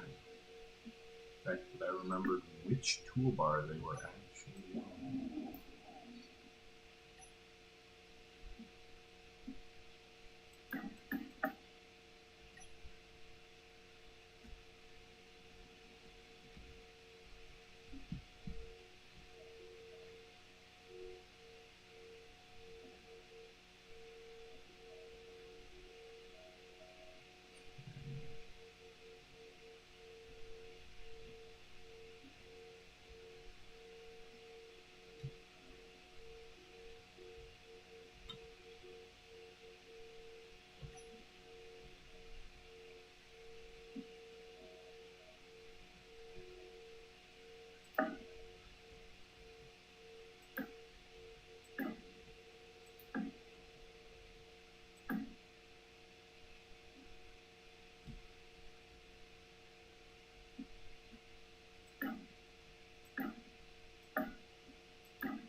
just a reminder, you probably haven't done so already. Majority of you haven't. As you can tell by my poll that I have got here, I've currently only got about 15% of my viewing audience already subscribed.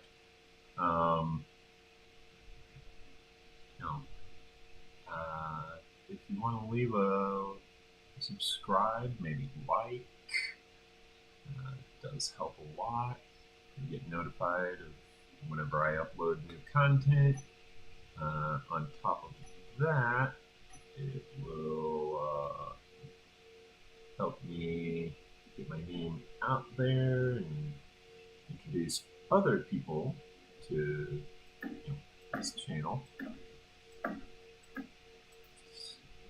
Definitely a good thing, because the more people that are introduced to my channel, the more people you lovely folks have available to chat with. And I am otherwise preoccupied. Like right now, for example, I am somewhat preoccupied since I am building these little tiny gyroscopes.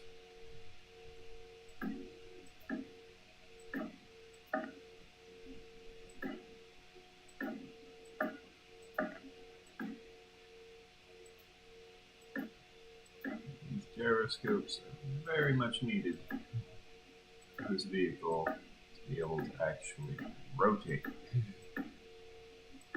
This vehicle is going to be heavy with those antimatter batteries.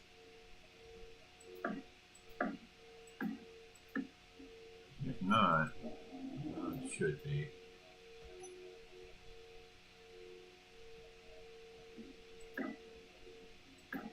Those antimatter batteries are really powerful.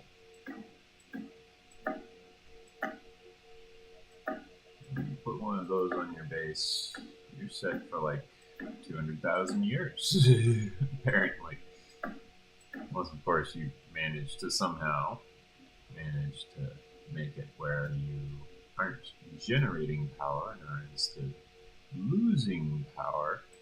At which point, then the antimatter battery will let you know that you've only got a certain amount of time before your base just runs out of power. But, I generate plenty of power. My big problem is my shield generator is not recognizing my power capacitance when constructed with the help from antimatter batteries, so I gotta actually limit the shield generator. Once I've finished building all of these,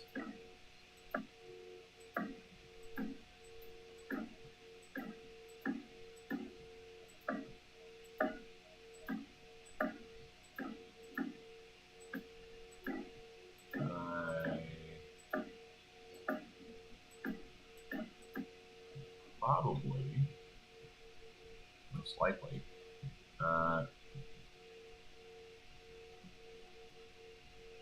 can most likely get a lot of gyro out of this, because, ooh, that is a lot of gyro.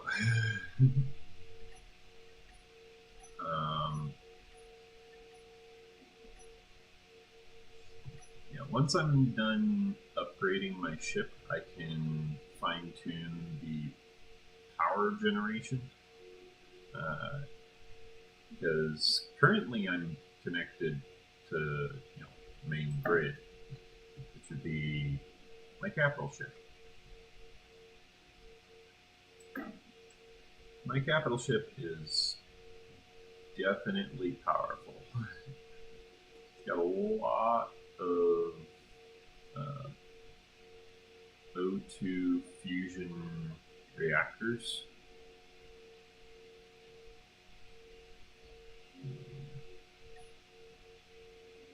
Fusion is really a great technology because it's technically very similar to what they call a breeder reactor for nuclear power, which would be nuclear fission power specifically.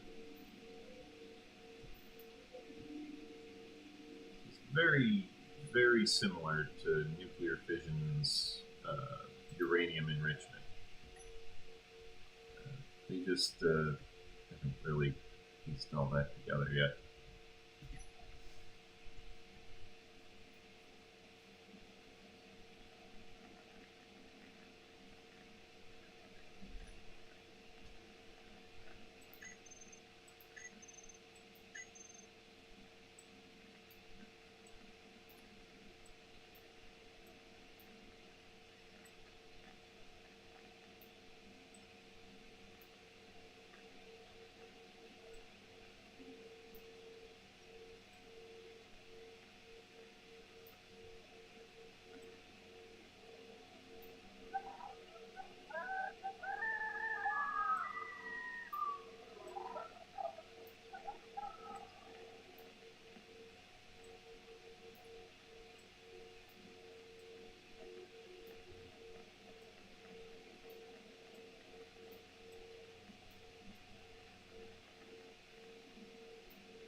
That's a lot of gyro. If you think that's a lot of gyros, go ahead and leave a like on the video. How's that one? If you don't think that's a lot of gyros, leave a like on the video anyways. Because I'm trying here. In the words of Rodney Dangerfield, I'm working here.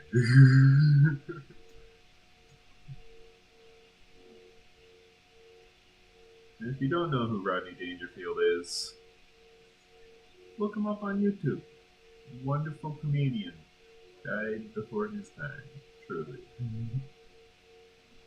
But honestly, I think he's kind of glad that he died when he did.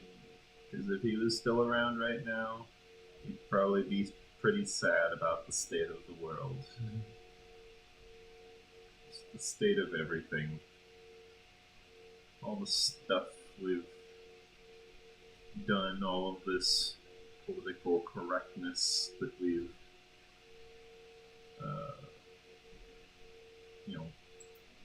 gone and complicated matters for the sake of.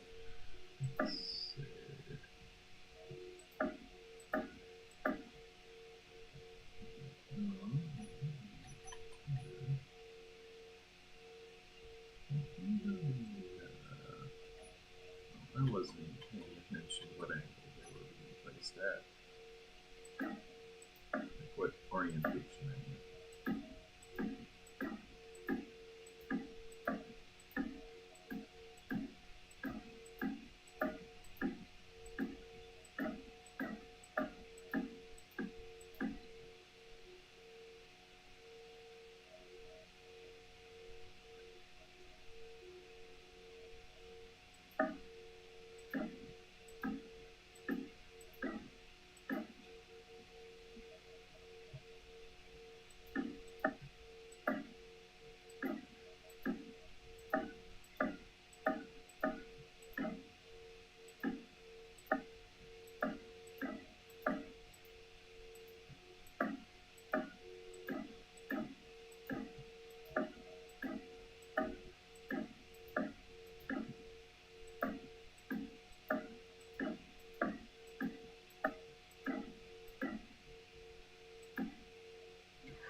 Took one step to the right.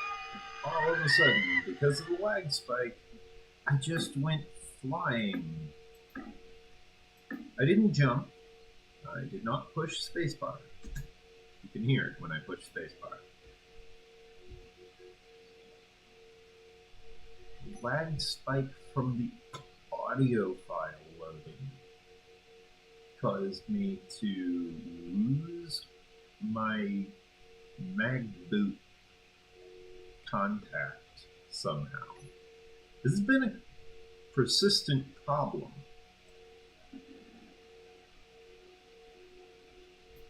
I'd like to point out. This has been a persistent problem.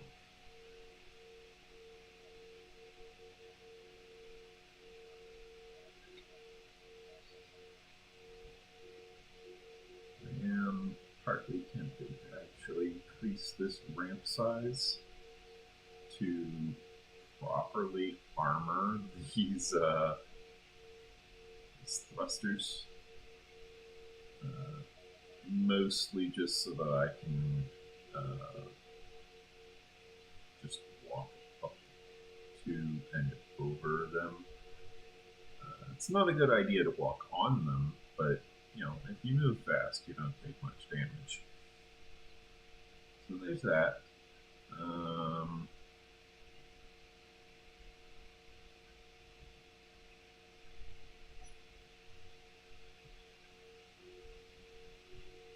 I'm surprised the chat has been this quiet.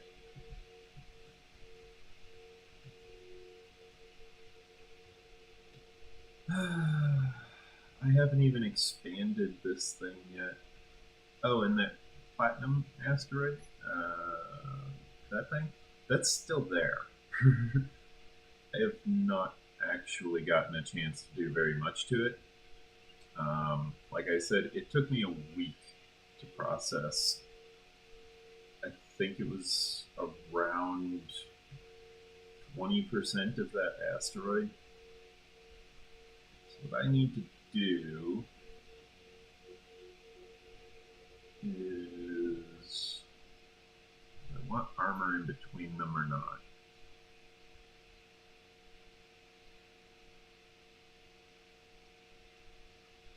I think yes. This way I can do a conveyor sorter.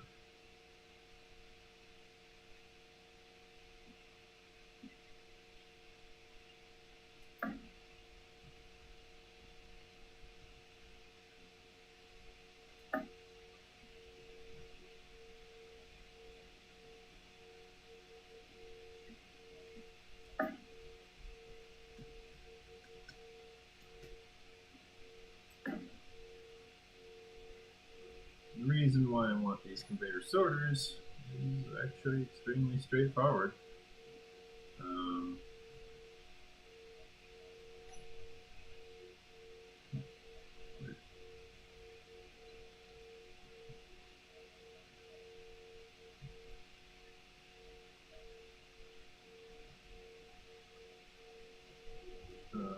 I want to expand my refinery. I think what I'm going to end up doing is I'm going to build a assembler array to, well, more specifically, a disassembler array to establish dedicated disassemblers. So things like ammo, for example, or any of the lower tier stuff. Not tier 5, because I use tier 5, but like tier 1, tier 2, tier 3, tier 4, I don't use those. So I could set up an assembler array to actually process all of that material into, well, material.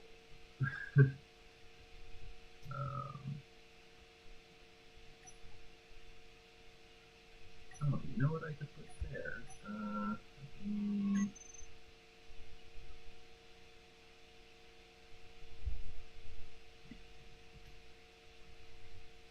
Grab these. And then here I can put, what was it? Oh, right. These.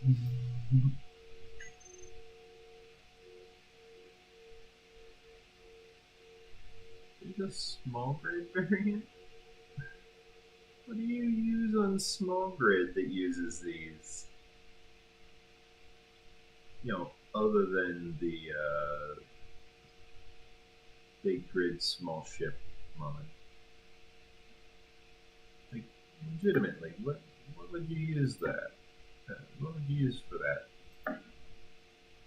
I don't think small grid assembler allows for modifiers, does it? I haven't checked in a really long time, to be honest.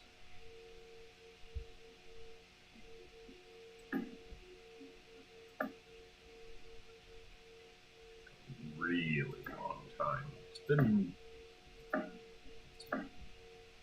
well, for comparison, one of the players, as I mentioned earlier, one of the players that has joined this game hasn't actually logged in 35 days. I didn't mention the specific number previously, but it's been 35 days since they had logged in. That's kind of a long time.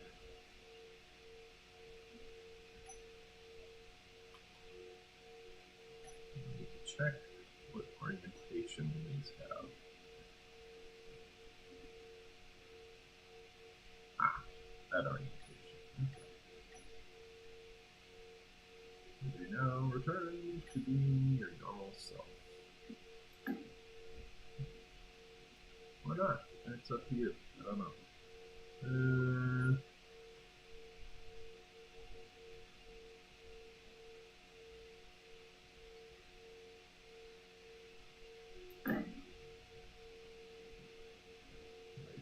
You know is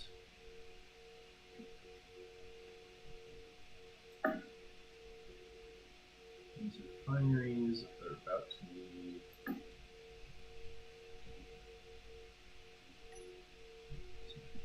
cargo export because they complete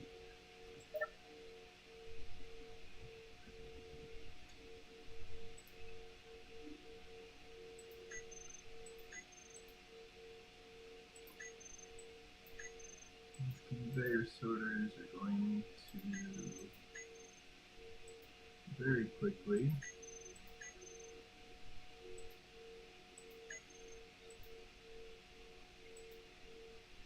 find themselves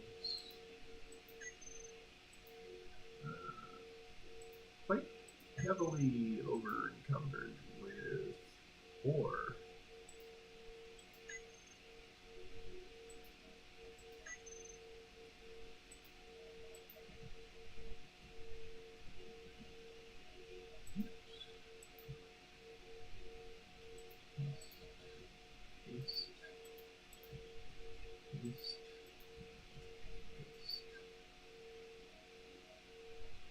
Oh, right.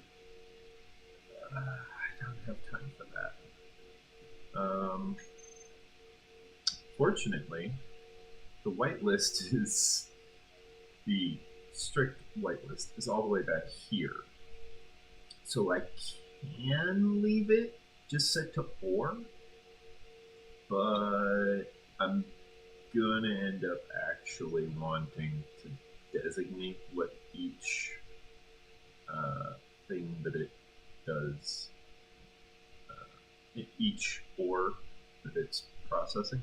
I'm gonna want to designate that. However, we are very quickly approaching the 6-hour mark. Therefore, once again, I will mention, like, comment, subscribe, share with your friends. Helps me, helps the channel, all that lovely stuff. There is also a Patreon. If you want to help me be able to afford, one of those headset microphones, that'd be great. I'd love to have one of those. You guys would be able to hear me a lot better. There'd be less echo. Also on Planet Side 2, people would be able to hear me a little bit better as well. But, without money and funding of some form, I don't really have any option for that. It's not really available to me. Boy, I am going to need to go through all of this. Feel free to comment on whether or not I should do that in the episode or in between episodes. I do actually read my comments, by the way. My comment section. So, seriously, feel free to leave a comment. I've got various Patreon perks that you can find. These various Patreon perks will allow you to, for example, enter into a name lottery. I've got merchandise on Patreon, and there's also, you can get access to my Discord server so that you can just hang out, chat with me, see what I'm up to, that kind of stuff. In the meantime, though, I believe this might be all the time we have for today's episode.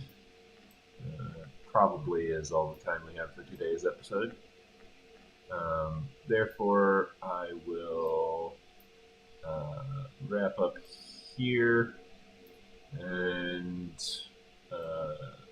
in the meantime, till next time, try to stay safe out there. It's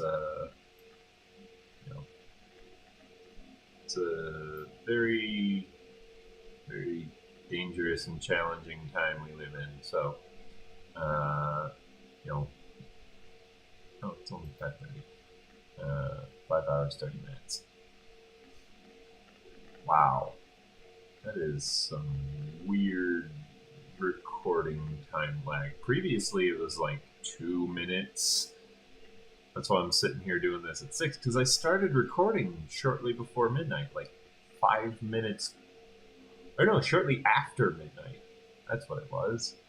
But even still, I've been recording for 5.5 hours. So yeah, leave a like, share with your friends, spread the word. The more people that leave a like on my channel, and the more people that watch my channel, and the more people that subscribe to my channel, the more people will end up getting sent towards my channel from other videos as well. All of these things help YouTube direct people towards my channel, so it does help a lot.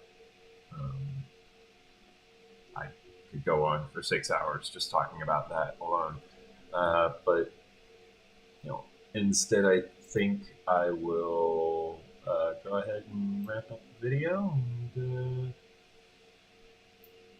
yeah.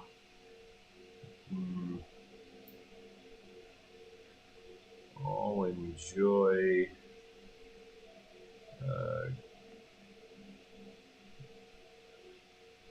maybe we can all enjoy a good game together at some point. You can come here, join this surprisingly laggy save. I think it's because of all of the encounters that it's got loaded here.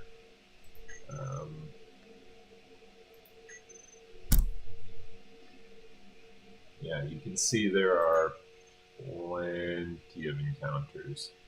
I try to keep it to a range of around 400 km, but sometimes people pick a space pod.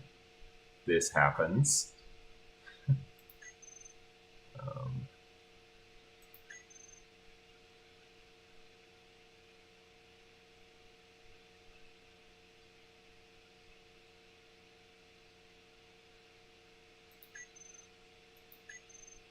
Yeah.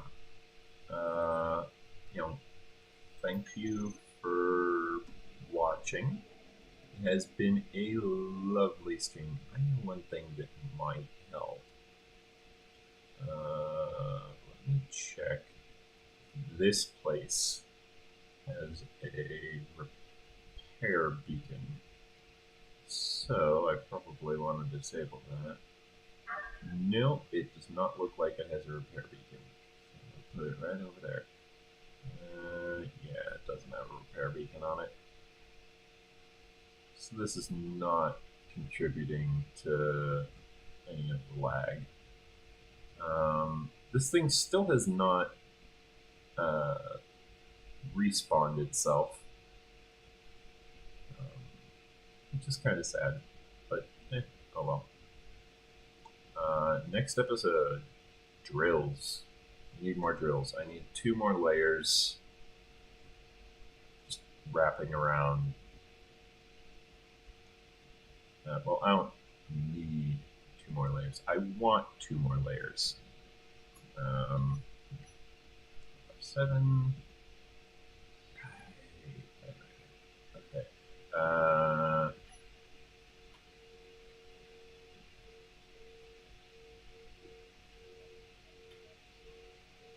We'll build these thrusters first before actually ending the episode.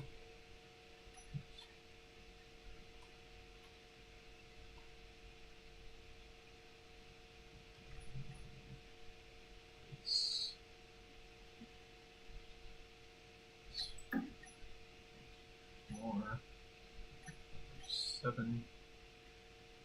Which I remember now because I actually mentioned that I remembered that it was on Hotbar 7. Oh, I did actually want to clean these.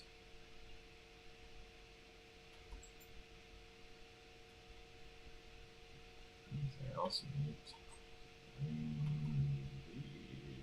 these.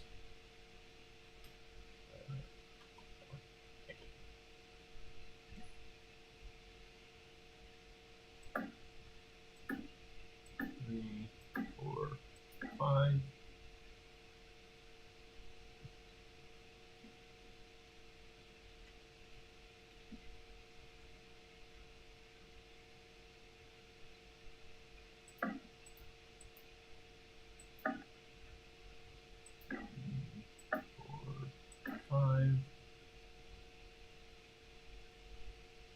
This is I'm gonna have to go upwards.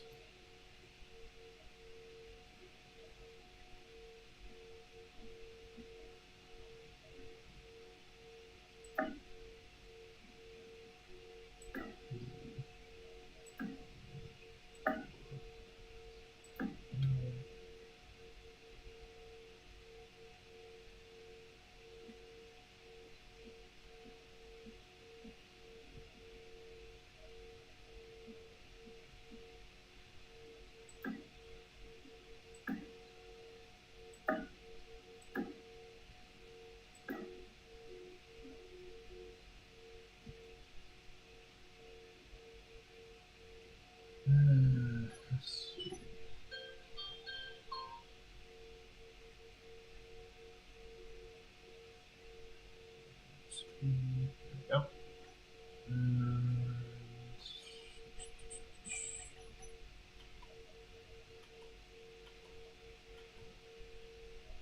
I will need to figure out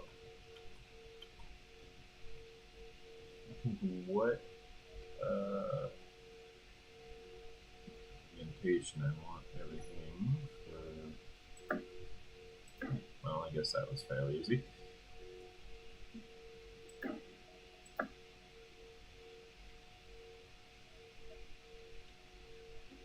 Some of the stuff I didn't even need to actually reclaim. Oh well.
E3sV.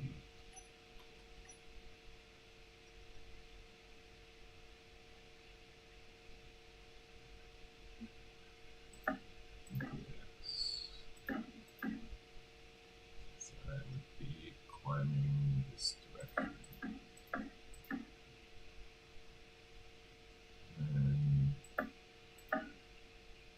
And these. What I'm trying to do is I'm trying to make this space worthy so that you don't require a jetpack just to. Well, it's not me that you detected, so good luck. I think I know what you detected, and I think you're about to get shot out of the sky, and I really want to watch.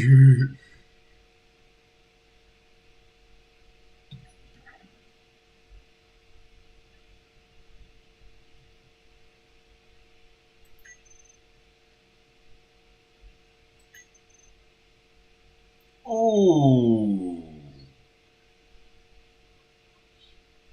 that looks painful. That just looks painful. They can't go anywhere either. They're embedded in the rock. It's not until they detonate their warheads. They weigh 2 megatons. Jeez.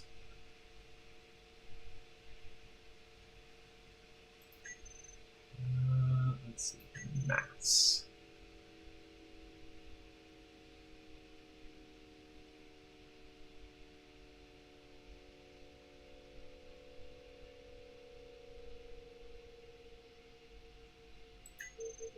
Yeah, this guy's 2.27 megatons. He has not been attacked yet, surprisingly.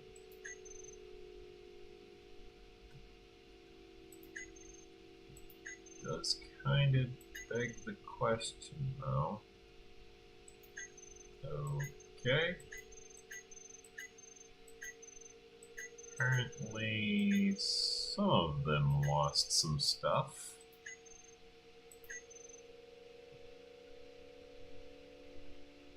What did you find? Oh, you are arriving. What did you find? Nice shot.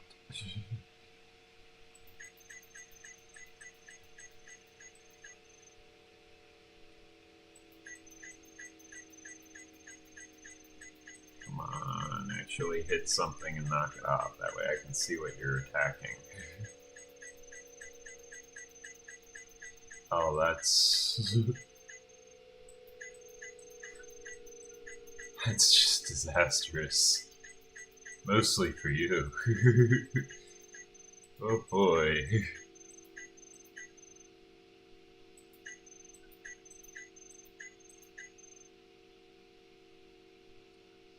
You are approximately 11.5 away. 11.5 km. Let's search around 11.5 km. See what we've got. Got a few debris.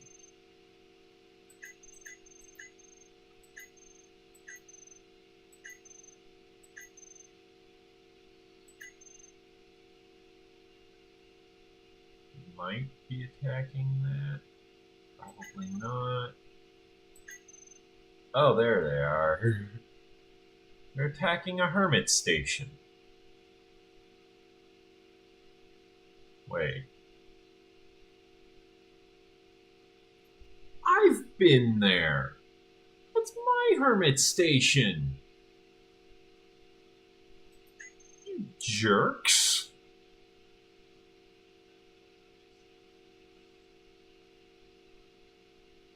Where are you?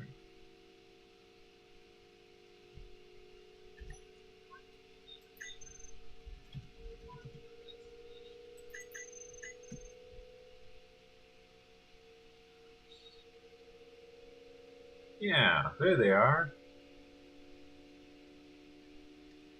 10.76 km away, yep.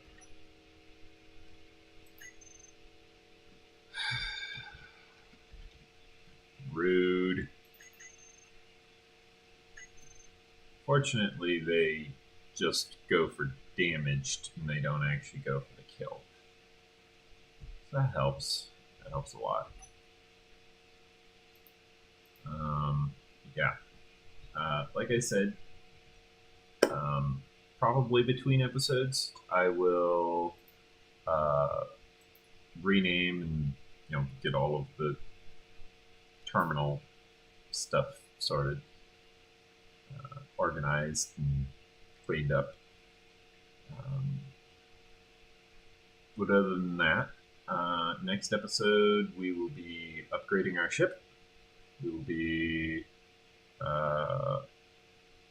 testing out our newly upgraded ship. Hopefully, testing it out on what will hopefully be an easy to collect asteroid. That platinum asteroid. It's massive. I want to collect the whole darn thing.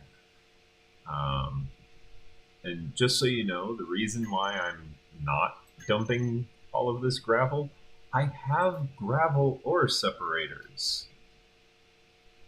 Let me... Where is it? Gravel. Yeah, I've got 4 gravel ore separators.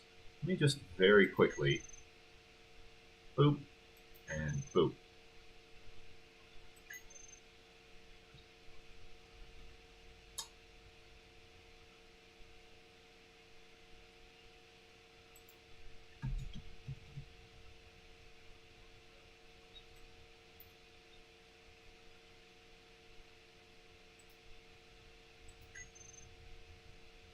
Oops. My bad.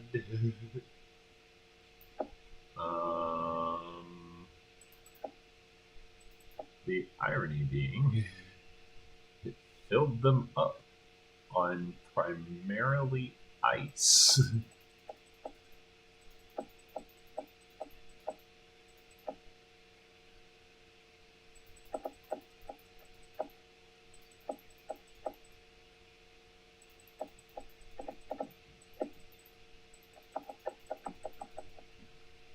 Yeah, as you can see, we get plenty of ice, uranium, platinum, gold, silver, silicon, magnesium, cobalt, nickel, and iron. It is 2 gravel for 1 of... Like, 2 volume of gravel is 1 volume of ore. So, math that how you will. But that's why I'm holding on to all my gravel. That being said, we are actually at the 6-hour mark now. So I will actually end the stream here. Yeah. Let's see. Let me just sort this.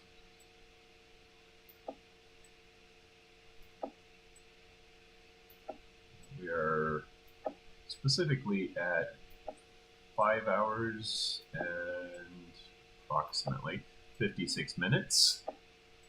A little more specific than just 6 hours.